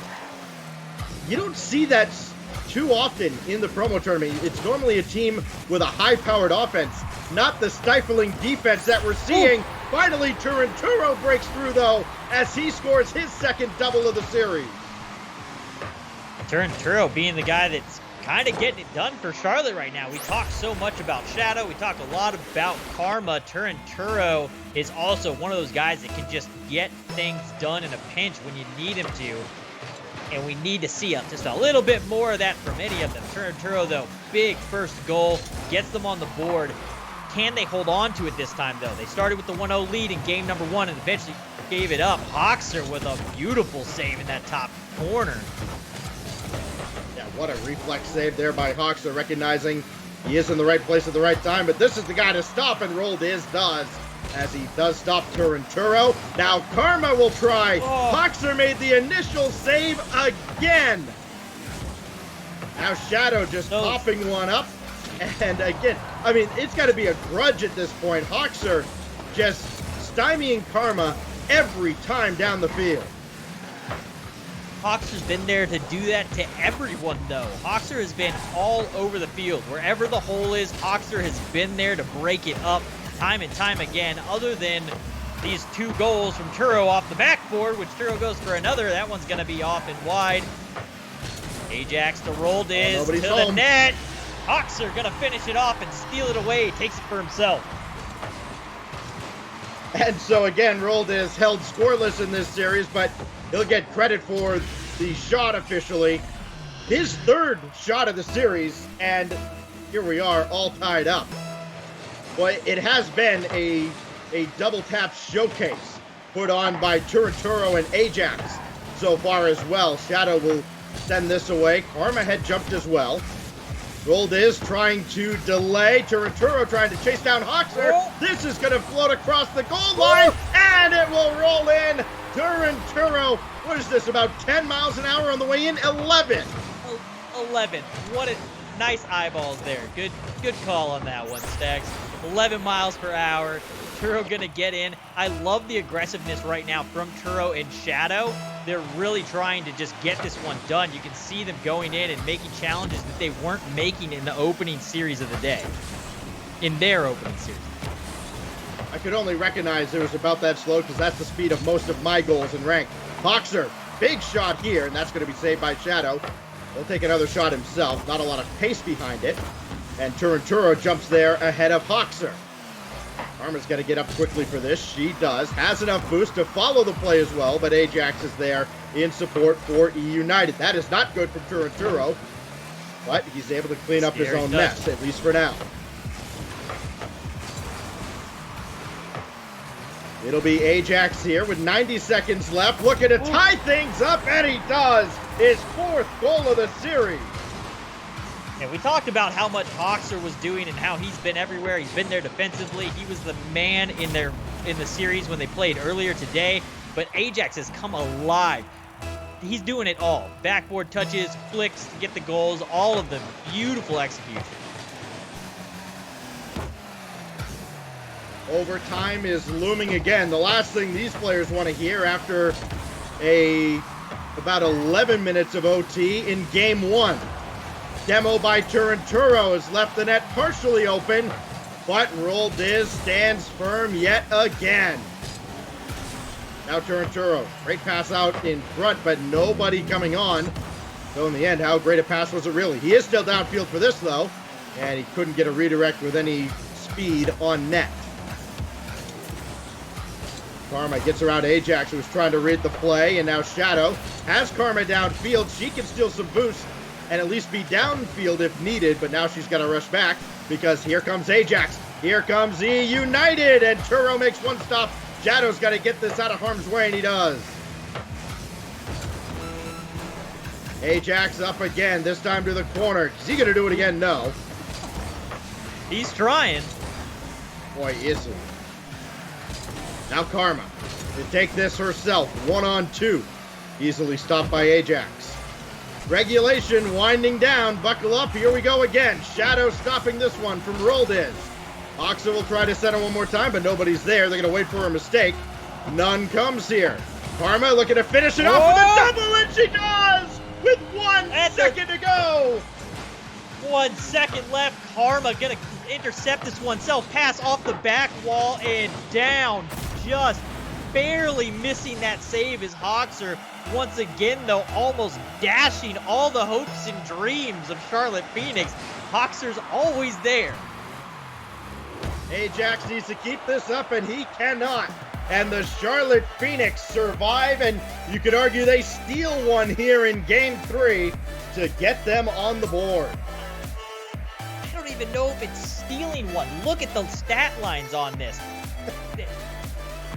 By 11 shots to 3. EUnited sinks 2 of those 3. They are stuck on their end for defense. They are basically pinned in their end. Charlotte Phoenix controlled the pacing of that match, but EUnited capitalizes so well on mistakes that they're just in the fight always. That and Hoxer's always, for some reason, in between the ball and the net. Yeah, it is crazy. Like, we, of course, get the benefit of watching some of the in-game highlights as they queue up for game number 4, and it is just Hoxer making a Torment-esque YouTube reel. Just save after save after save. And ultimately, in the end, it is Karma that scores the game winner. And boy, did they need that. The Charlotte Phoenix in danger of going down 3-0, like they were, of course, in danger of going down 3-0 the first time around against EUnited. Now can they drag this back and tie things up, Super? I think they're still in it. They're gonna hopefully we'll see what happens here at the start of this match and see if that goal is what we're expecting to be that confidence booster and get them going and get them moving again. They're going in and out of these rotations where they're figuring it out, and then you can see when nothing happens for a while, they start to get frustrated and create some unfortunate situations for themselves. But they have been able to get back into control out of those moments too. It's kind of a wild roller coaster ride of emotion watching them play. There's something to the tune of about 4 straight shutouts in the first series as the teams traded clean sheets back and forth. Shadow challenging Hoxer here, and he comes out the better of the two. Now Turinturo trying to get by Roldiz, but it's Diz who makes the stop here. So now Karma's shot, that's going to be saved away by Ajax. That is how we start game number 4. Turinturo trying to center for Karma. She got a shot off, but it was heavily hindered by the defense. Ajax got the ball and by association knocked Turinturo out of the way. Now can Shadow dive onto this? No, Roldiz will get this deep into the corner and get a piece of this ball, but Karma is right there. Another shot on officially. Easy save for Ajax. But now what can Turinturo do? Nothing to fool Ajax. Watching those two go head-to-head has been quite the treat so far in this series. What do these two human highlight reels have in store in Game 4? Turo trying to get one out to Shadow, and he could not get a clean shot off. Now Karma trying to run through Ajax. Turo coming up, and he's got to run back out to midfield as well. So far for me, this is looking like the Charlotte Phoenix that we watched. They are coming out, they're aggressively attacking the box, Shadow pushing in, that third man coming up in a situation where it could have been a triple commit, which would have been an issue, but recognizing that they had the opportunity. The ball did get knocked away, but I like seeing the aggressive play. Turo and Shadow combine to get this ball downfield. It is trouble. Shadow's going to roll it through. No, Turo will get credit. I don't think Shadow touched it. I'm not sure that, I don't believe Shadow touched it. I don't believe Turo touched it. I think it actually comes off a defender and some bumps here. Yeah, they're actually going to bump him out of the way, and in that chaos, they knock the ball into their own net. Second goal of the day being gifted over to Charlotte Phoenix by the defense. I wouldn't say that was full gifted, but you get what I mean. So Shadow is denied his first goal of the series, and he will clear this ball away. As Turo officially has the Charlotte Phoenix in front in Game 4. It's looking very similar to the previous series. Turo over towards Shadow. That's blocked by Roldiz from the ceiling. Had his flip and could not put one on target.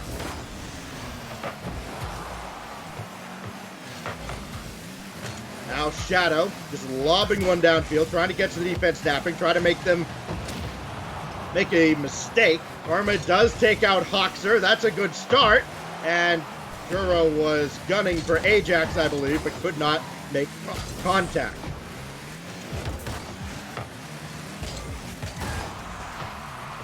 So now it'll be Shadow.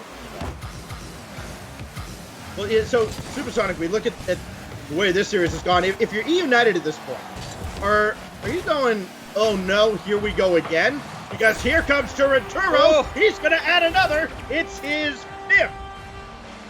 It's not, oh no, here we go again. It's, oh no, here comes Turo again. Turo is a highlight reel right now. It seems like a battle between him and Ajax on who's going to be the MVP of this series.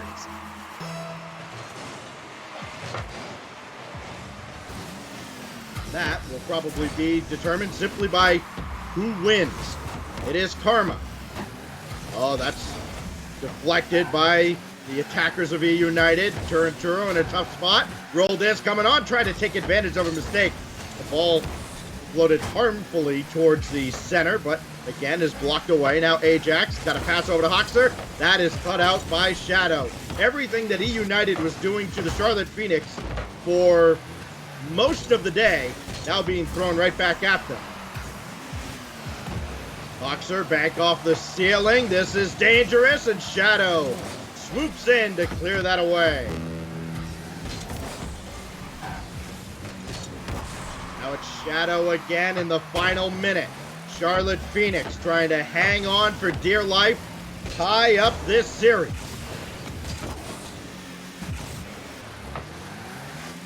I'm liking the play right now. Well, you were saying you're going to like that. I hope you were going to say the Charlotte Phoenix, because that was not great defense out of the EUnited squad. Yes, I was absolutely going to say Charlotte Phoenix. I'm liking what they're doing right now. They're just trying to control. They're playing the clock. Karma going to throw one at net. Ajax going to knock it away. But they're taking control of the game and the pacing, and they're eating the clock while they're up. They're playing exactly as they should be while they're playing from ahead. Where on the Stromboli match, they just kind of kept the fire going and kept playing. In this situation, they're recognizing, respecting the other team, and just trying to control the pace of the match and run this clock down. And when this clock, well, it has hit 0. When the ball touches the ground, it will be a brand new series. 2 games apiece. The Charlotte Phoenix and EUnited gearing up for yet another classic, perhaps, with a spot in RLCS Season 10 on the line. I mean, hey, we thought this would deliver, not even more so than the first series did, and so far it seems to be following that track.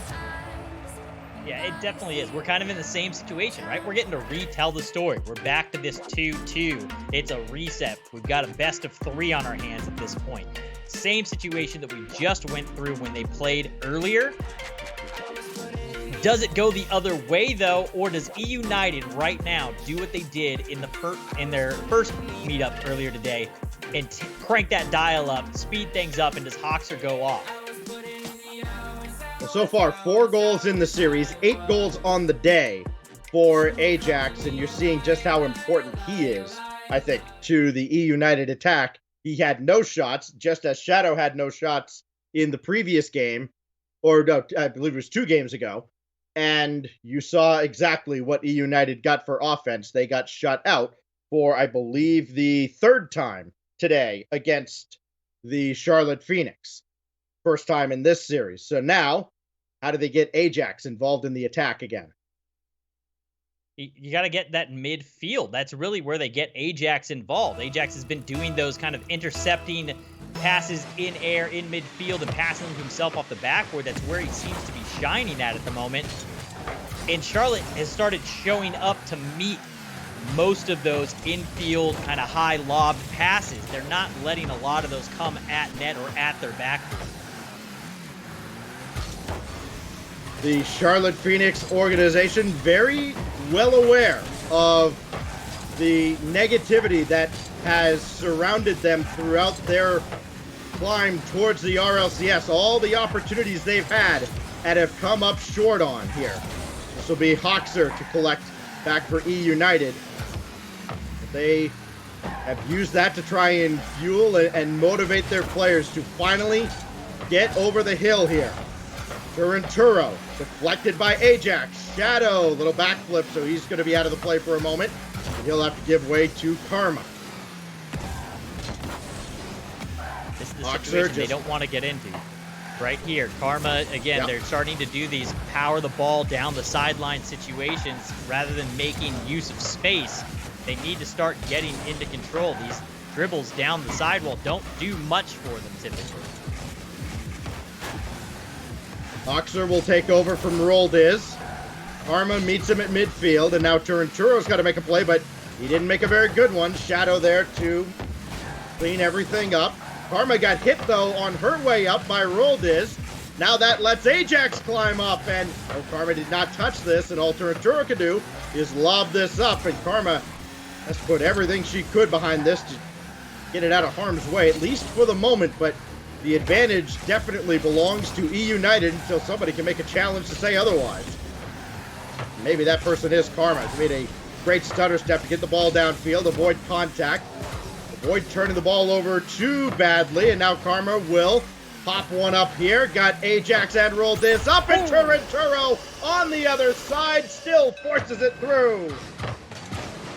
Yeah, Karma gonna get this one beautifully over the top of Ajax there and down. Turinturo gonna win that battle, flipping at the last second to get that little bit of extra muscle on the ball, forces it forward, gets it in, and now we're back in a situation where Charlotte Phoenix is playing from ahead. They play much better when playing from up 1, up 2.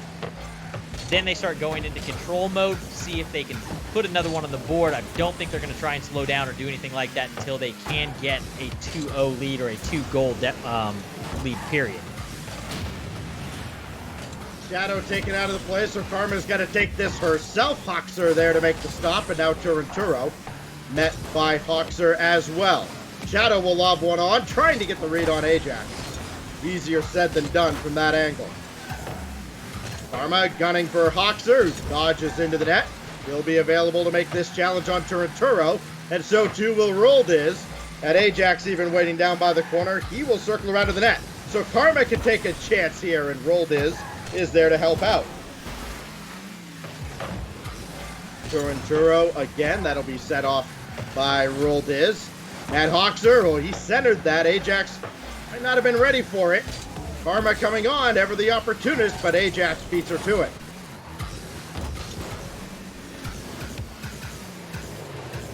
Turinturo now underneath Ajax, but could not get the reset to get a shot on. Hoxer will try now. Got by Karma, but Shadow was there. very similar to that overtime Supersonic. Charlotte Phoenix not being too aggressive at this point, playing very conservatively, trying not to give up any cheap goals, while maybe taking an opportunistic hot shot at the net. They've slowed down a bit on the offensive transition, on the attacks, but they've sped up a bit on defense still. They're still maintaining that speed and getting in there and trying to block those infield passes and these high shots here where they weren't getting to any of them in the previous series that these teams had. They're now there to meet the majority of them, and they're winning some of them, which is opening these opportunities up for them. Turinturo needs a big booming clear, and he's got it, but only as far as Hoxer. Roldiz tries to take over, and Turinturo shuts it down. Centering pass towards Karma, and Hoxer there to make sure it doesn't reach its intended mark. Now Shadow, boy, this is awkward. It is trouble. Turinturo up as well. He's fluttering towards the ground and does land on the backboard. Now Shadow misses this ball. It's getting a little sloppy defensively for the Phoenix, but they do get another clear downfield with 25 seconds left. Trying to reverse what happened the first time these two teams met. It was EUnited that took Game 5 and then Game 6 to go with it. Charlotte Phoenix trying to move to within 5 minutes potentially of the RLCS, but Roldiz has other plans. Ajax can't get around for a shot. This will drop downward, but nobody on the other side, and Shadow does bomb it away, so there is life for EUnited until Turinturo intercepts. Shadow comes up as well. And Karma's got to be very careful not to get beat deep here, and instead, EUnited cannot keep possession, and it will be the Charlotte Phoenix. They got a little greedy at the end there, though, holding a 1-0 lead, but they hang on to go to match point. Hold on is right. That was not a well-executed ending for them. They started to fumble. They started to fall apart. They had some misses in there, just straight-up whiffs on the ball, maybe 3 or 4 of them in the final minute and a half. Luckily for them, they didn't get punished for it. But, once again, playing from ahead, they're doing well. They are attempting to control that clock and just eat away at time, which is working for them. And speeding up on defense seems to have been the key. They're breaking up those passes. They're not allowing Hoxer to get involved offensively as much, and they're not letting Ajax take those passes out of the open and put them off the backboard anymore. There's almost always somebody on that backboard ready to defend, or they're there and they're in his face trying to break it up. The post-apocalyptic background of Wasteland awaits in Game 6. It was the end of the first series as the Charlotte Phoenix were dropped down to the lower bracket by this same EUnited team. Will it be the end of EUnited in the RLCS? 5 minutes on the clock to determine just that. Can the Charlotte Phoenix get there? We will kick it off one more time, perhaps. Game 6 is underway.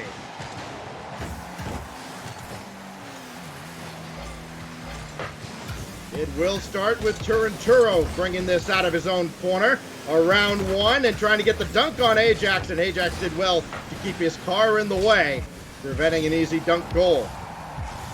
Turinturo, though, he is flying around with a purpose, and he has been a menace for EUnited to deal with in this series. Already 5-6 goals to his credit, a pair of assists as well. Make it 10 goals on the day for Turinturo.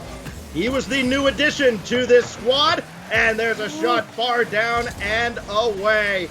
Karma came that close to giving Charlotte the lead in Game 6.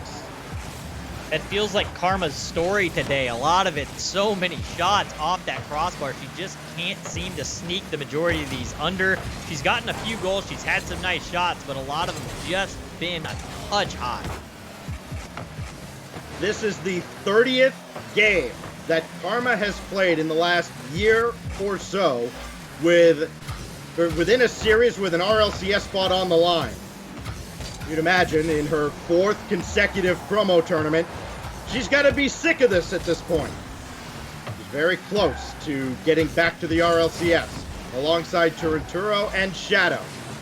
Loose ball in front, Shadow, clever shot, and this is going to be wide. She got sick of that the first time, the first loss. Yeah, no the kidding. second one, she was probably, losing her mind. At this point, this has got to be a need in your soul to just want to get this done. If for nothing else other than to prove that you can. Shadow, high to the backboard, and Hoxer is right there. Another booming clear downfield. Ajax, full tank of boost, so is Turo, but Turo misplayed that and still makes the stop. And he almost got a piece of roll diz on his way through. That could have been disastrous for EUnited, could have been disastrous for the Phoenix as well. Now Ajax, downfield, roll diz is there. That is Turo and Karma running into each other. Karma waiting on the backboard, she'll float down as now her team makes its way downfield, looking for Shadow, and almost finding the mark, but Shadow denied by Hoxer. Seems like a reoccurring storyline here that Hoxer is just there to break hearts and take away opportunities from this offense. And again, the shots currently going the side of Charlotte Phoenix. They do, for the most part, have been controlling the pace of this game. Once again, kind of keeping EUnited from being able to get anything going offensively. This has got to be frustrating for EUnited, especially after how well they did in the previous series. This has got to be aggravating beyond belief. Turo trying to play this for himself as his teammates need to go back and find boost. Wouldn't you know it, as soon as Shadow drove by the midfield boost, it spawned behind him, so he had to go all the way back. Now Karma at her own back corner here, challenged by Ajax. Hoxer's there, and Shadow just got a piece of it. Gets taken out of the play for his efforts, but that was crucial. Karma, her shot on is going to be saved by Hoxer. It was just a little bit high. Turo tried to drop one down for Shadow, just off the mark, and a chance now for EUnited to break out on the other side. Hoxer could not beat Karma to the ball. Turo dropped to Karma. How fitting would it be if she delivers perhaps the golden goal? But instead, it's bounced away.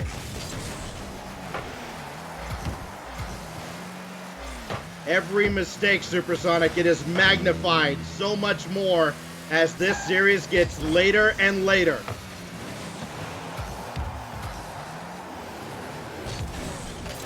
Turo over Ajax through Hoxer, but Hoxer does recover, and he'll send this all the way across. Shadow, can he get this centered for Turo? Yes, but Ajax is there. Shadow and Rold is battling for possession with 35 seconds. It'll be Shadow who comes out with this. One mistake could end this series. Turo not able to beat two defenders. Karma has Shadow in support, and Roldiz stops her there. Will it be, in fact, a missed challenge that takes a fortunate bounce? Turo, he's up for this! And Roldiz makes another save! Now What a Karma to save from center. Roldiz. This is loose, and Hoxer booms it away. It looks like overtime. It is! Another OT. Does this one go as long as game number 1? Please no. I don't think the players have it in them to play even half that long, but we will see. Roldiz We had around the corner. Trying to end it here is Hoxer. And he barrels through into the net, so he'll take his time getting back. And it'll be Roldiz, who has to forego his own corner boost to try and play this through solo, and Shadow makes an easy stop.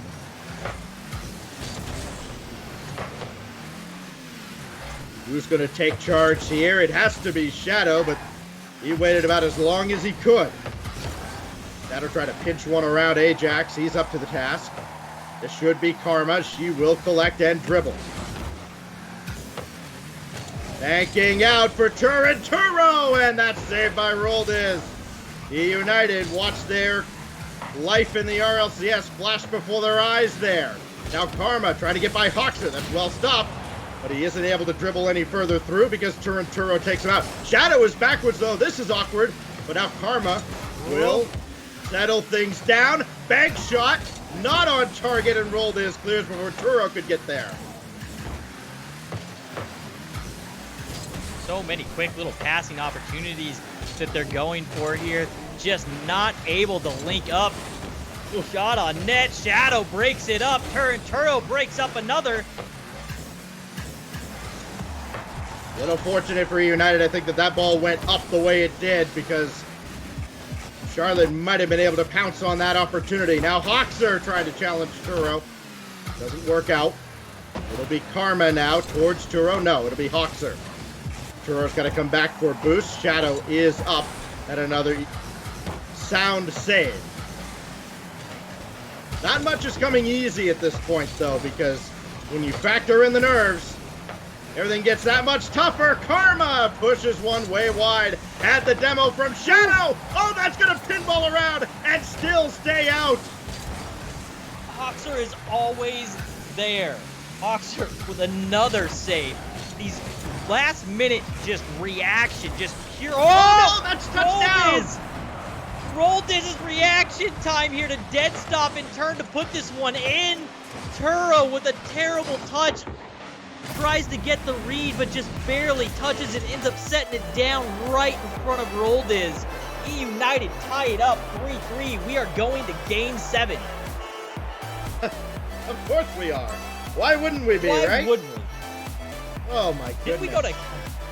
I feel like all the end of day matches that we've casted the whole season have gone to game 7s. Well, game 5s in best of 5s, game 7. Yeah. Yeah, you know, if they played a best of 15 to close things out, yeah, they'd probably go 7-8 as well.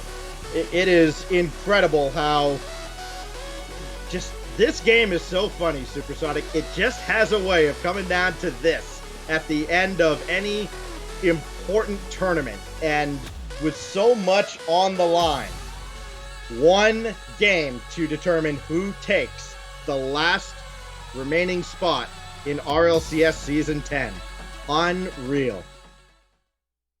Absolutely unreal. And honestly, you can't ask for anything more. And I say it every time when we get to these situations. You can't ask for more. If you're going to have it, you want it to be that battle. You want it to go to that game 7. You want to see these guys play their hearts out all the way to the end. And that's exactly what we're getting. I can't ask for more out of these players.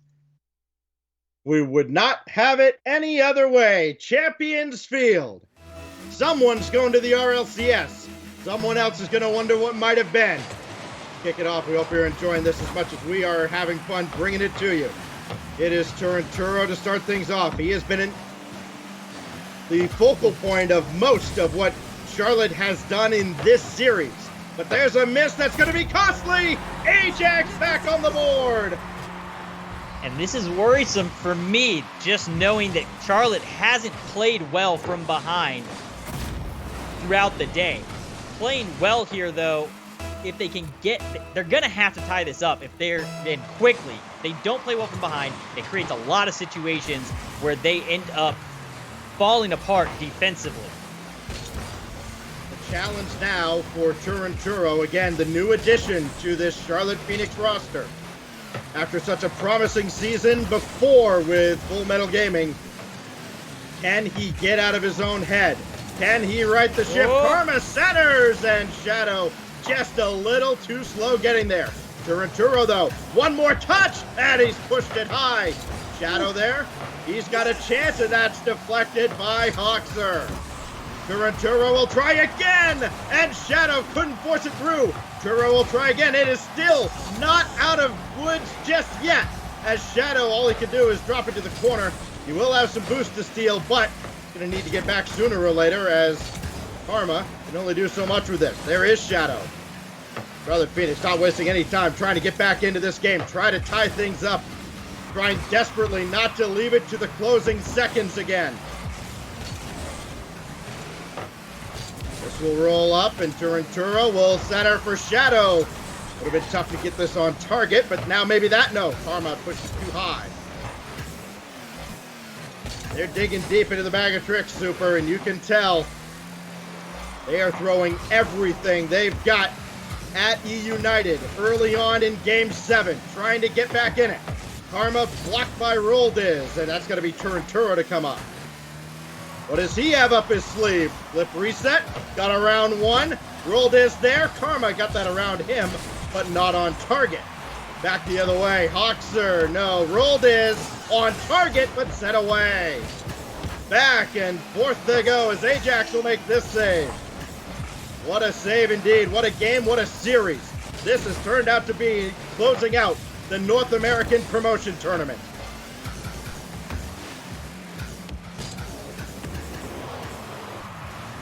Karma is going to run out of gas here. So now Shadow takes over. Looked like he was going to try to dish off to Turinturo. He couldn't. And this will ricochet down in front. Shadow has enough to go chase it, but he can't get a flip reset. Turinturo for himself with full boost, but a little slow getting up, so Rolled is all over it. Karma does find a teammate in. Turinturo got that on, and Hoxer makes another stop. They're going to be seeing Hoxer in their nightmares tonight, win or lose.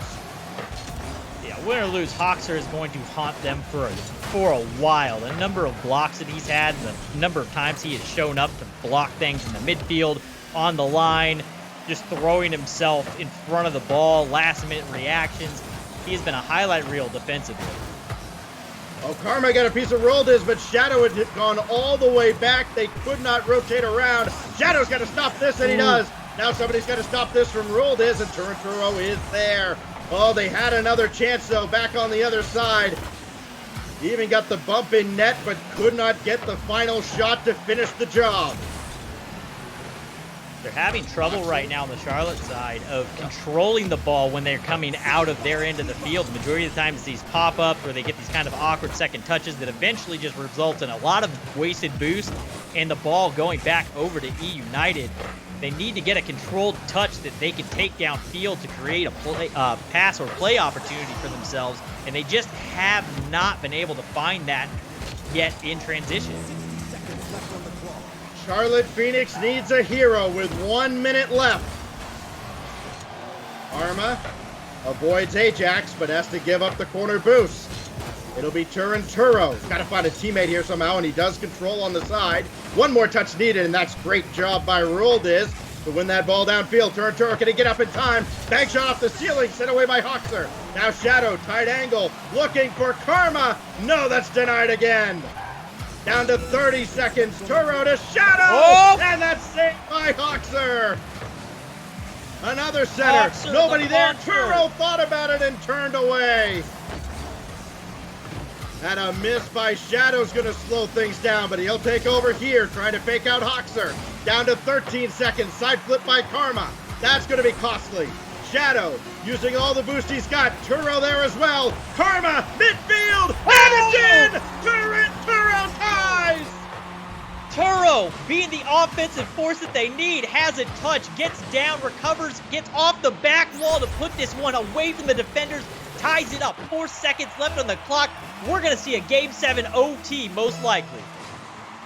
Ajax and Shadow might have something to say about it, so too could Karma. She got full boost off that kickoff. Hoxer's going to let it go. Game 7 overtime. The heart can't handle this. Woo boy. All right, Ticker, just hold on for a little while longer. Here's Hoxer. Roldiz going to intercept here on Turinturo's effort. Turinturo looking for Ajax, could not get him. Karma beaten by Hoxer. Roldiz to end it all. He does! EUnited breaks the hearts of the Queen City once again. Charlotte with the huge missed opportunity there. Karma, unfortunately, getting beat, going in for that challenge late, and that one's going to go right over the top of her and find home in the net. EUnited back in the RLCS. And after all this, the two RLCS teams in the promotion tournament for the second season in a row are going back for yet another go-round. Rogue and EUnited barely survive in the case of EUnited. It looked like perhaps it was meant to be when that ball went in with 4 seconds left, Supersonic. But it is, I believe it was Roldiz's strike at the end that seals the deal for EU. Wow. What a roller coaster. My heart, man, it is pumping still. It was nuts to watch them go back and forth. I thought Charlotte had it. I was with you. As soon as they put that ball in at the last second, tied it up to go into OT, I felt like that momentum was going to carry over. Unfortunately, they get a little ahead of themselves. couple whiffs there trying to challenge, ends up leaving an open net, which you just cannot do, and EUnited makes them pay for it. Any closing thoughts here, Supersonic, before we welcome back our hosts and our analysts here to close things out? I couldn't have asked for a better series to close out the NA promotion tournament.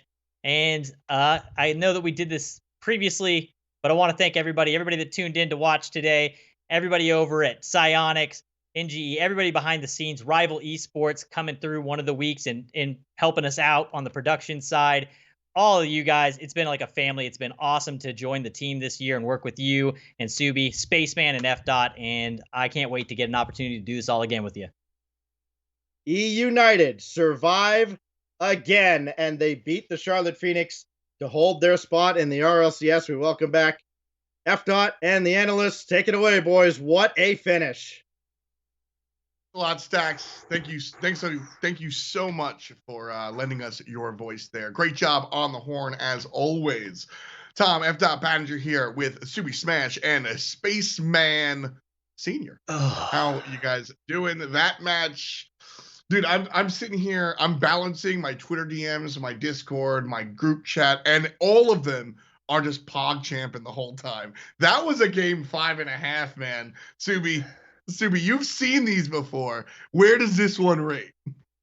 Oh, you got to put it up there. Top 3 for sure, especially with that goal to bring it to overtime in the dwindling moments in Game 7. I just wish we could have gotten a longer overtime, to be honest. I didn't want this to end. Those teams looked so evenly matched, and I think if you played this best of 7 again, it could go either way. I don't think it's going to finish the same way every single time. Well, we already had one 10-minute overtime. I don't know if we need a whole nother 10-minute overtime. So I would like to see more, but I'll take what I got. Spaceman, the end of an era. Season 9 back in the books, and our teams up there are the teams that were up there before, Rogue and EUnited. How you feeling? It was that was a heartbreaker to watch. I think at the end of the day, just as fans sitting back watching, it was a long series, really well fought. I'm sure the discussions for weeks to come will be how we break it down and all that stuff. But I feel like this is what we expected, right? Like maybe not prediction wise, but we expected the teams in the beginning of the season. We said, these are the teams we're looking for to make it to the top. They made it to the top. They came to the promotion tournament. Unfortunately, our rival series guys will not be moving up, but this was a very long season, a very good one. It's going to be a heartbreaker for a couple of teams, but I'm excited to see what happens next season. It's going to be a long off season for Charlotte Phoenix. We'll see what they can do next year. Some teams will have to go back to the drawing board. And as I said, our teams, congratulations to Rogue and congratulations to EUnited. And those are the teams. But certain players stood up for sure. Player of the day. Let's say congratulations to EUnited's Hoxer. Hoxer saves the day, baby. I mean, this guy out of control. 9 goals, 5 assists, 37 saves. 49 shots, very, very nice. But the saves here, listen, saves in general are kind of a wonky stat in Rocket League, but when you see 37, and we anecdotally, we saw some of those saves, I mean, just insane. Saves the day through being cool. How you feeling, Subi? I mean, this guy, Hoxer. I mean, I'm feeling all right, but Hoxer has got to be on cloud 9 right now after the way he played today, especially with those saves. I knew he was. Oh, dang it. I'm thinking of last season's promotion tournament. My bad.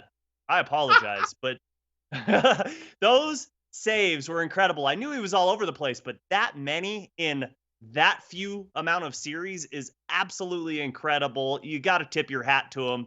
And I'm speaking to you, Tom, because what a way to finish out the day. Really was out of control. A couple of other players were in the running as we saw. You know, I really, watching that last one, I had a vision that we were going to crown Turinturo player of the day with a Charlotte Phoenix ascension, but it's not the case.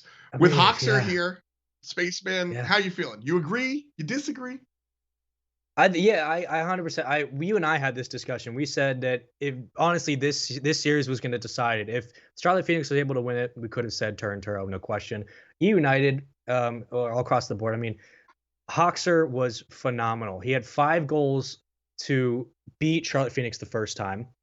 and which was more than Charlotte Phoenix scored that entire series. 38 saves, and you're playing against some of the best shot makers in the league on a high pressure weekend where your job is on the line. Like, you could not ask for more defense prowess across the board.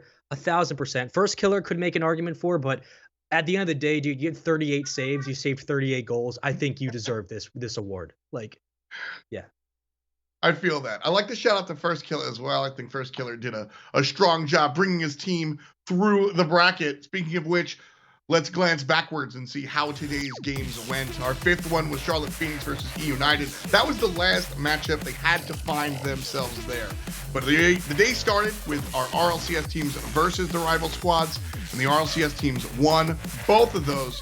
And then in the lower bracket, Stromboli was the first one to drop, unfortunately. Charlotte Phoenix bringing it all the way to the end and dropping there. So again, congratulations to Rogue. And I guess I got to congratulate EUnited. Jokes aside, congratulations to EUnited as they also ascend up to the NA RLCS. Very, very fun stuff to see these teams kind of take it and then run with it.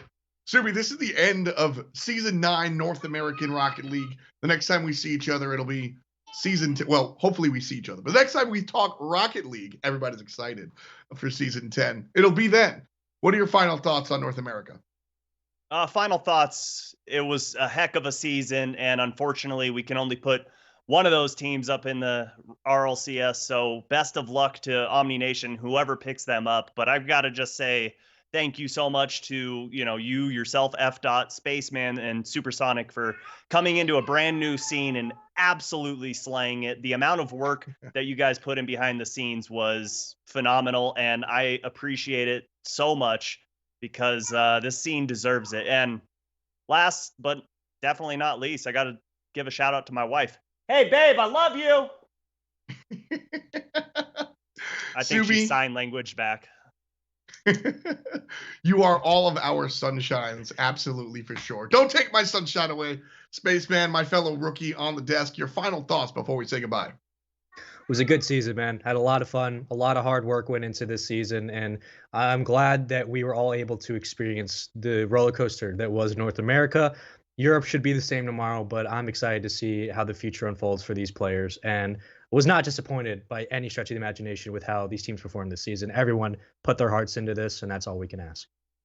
That's exactly what we look for. And that's the end of North America, but tomorrow there is another bracket. Thank you very much, analysts. Let's glance at the European promotion tournament.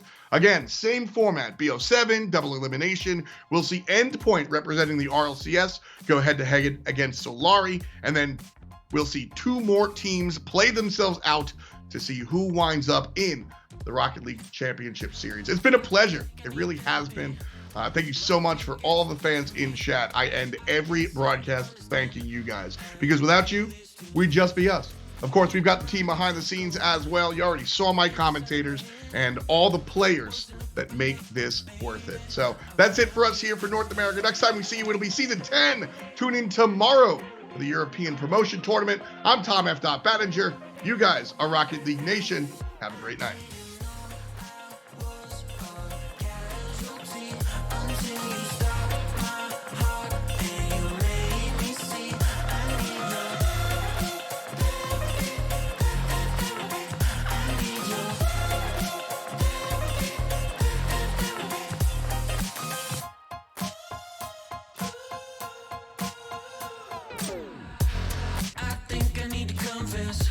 Saw you in the red dress.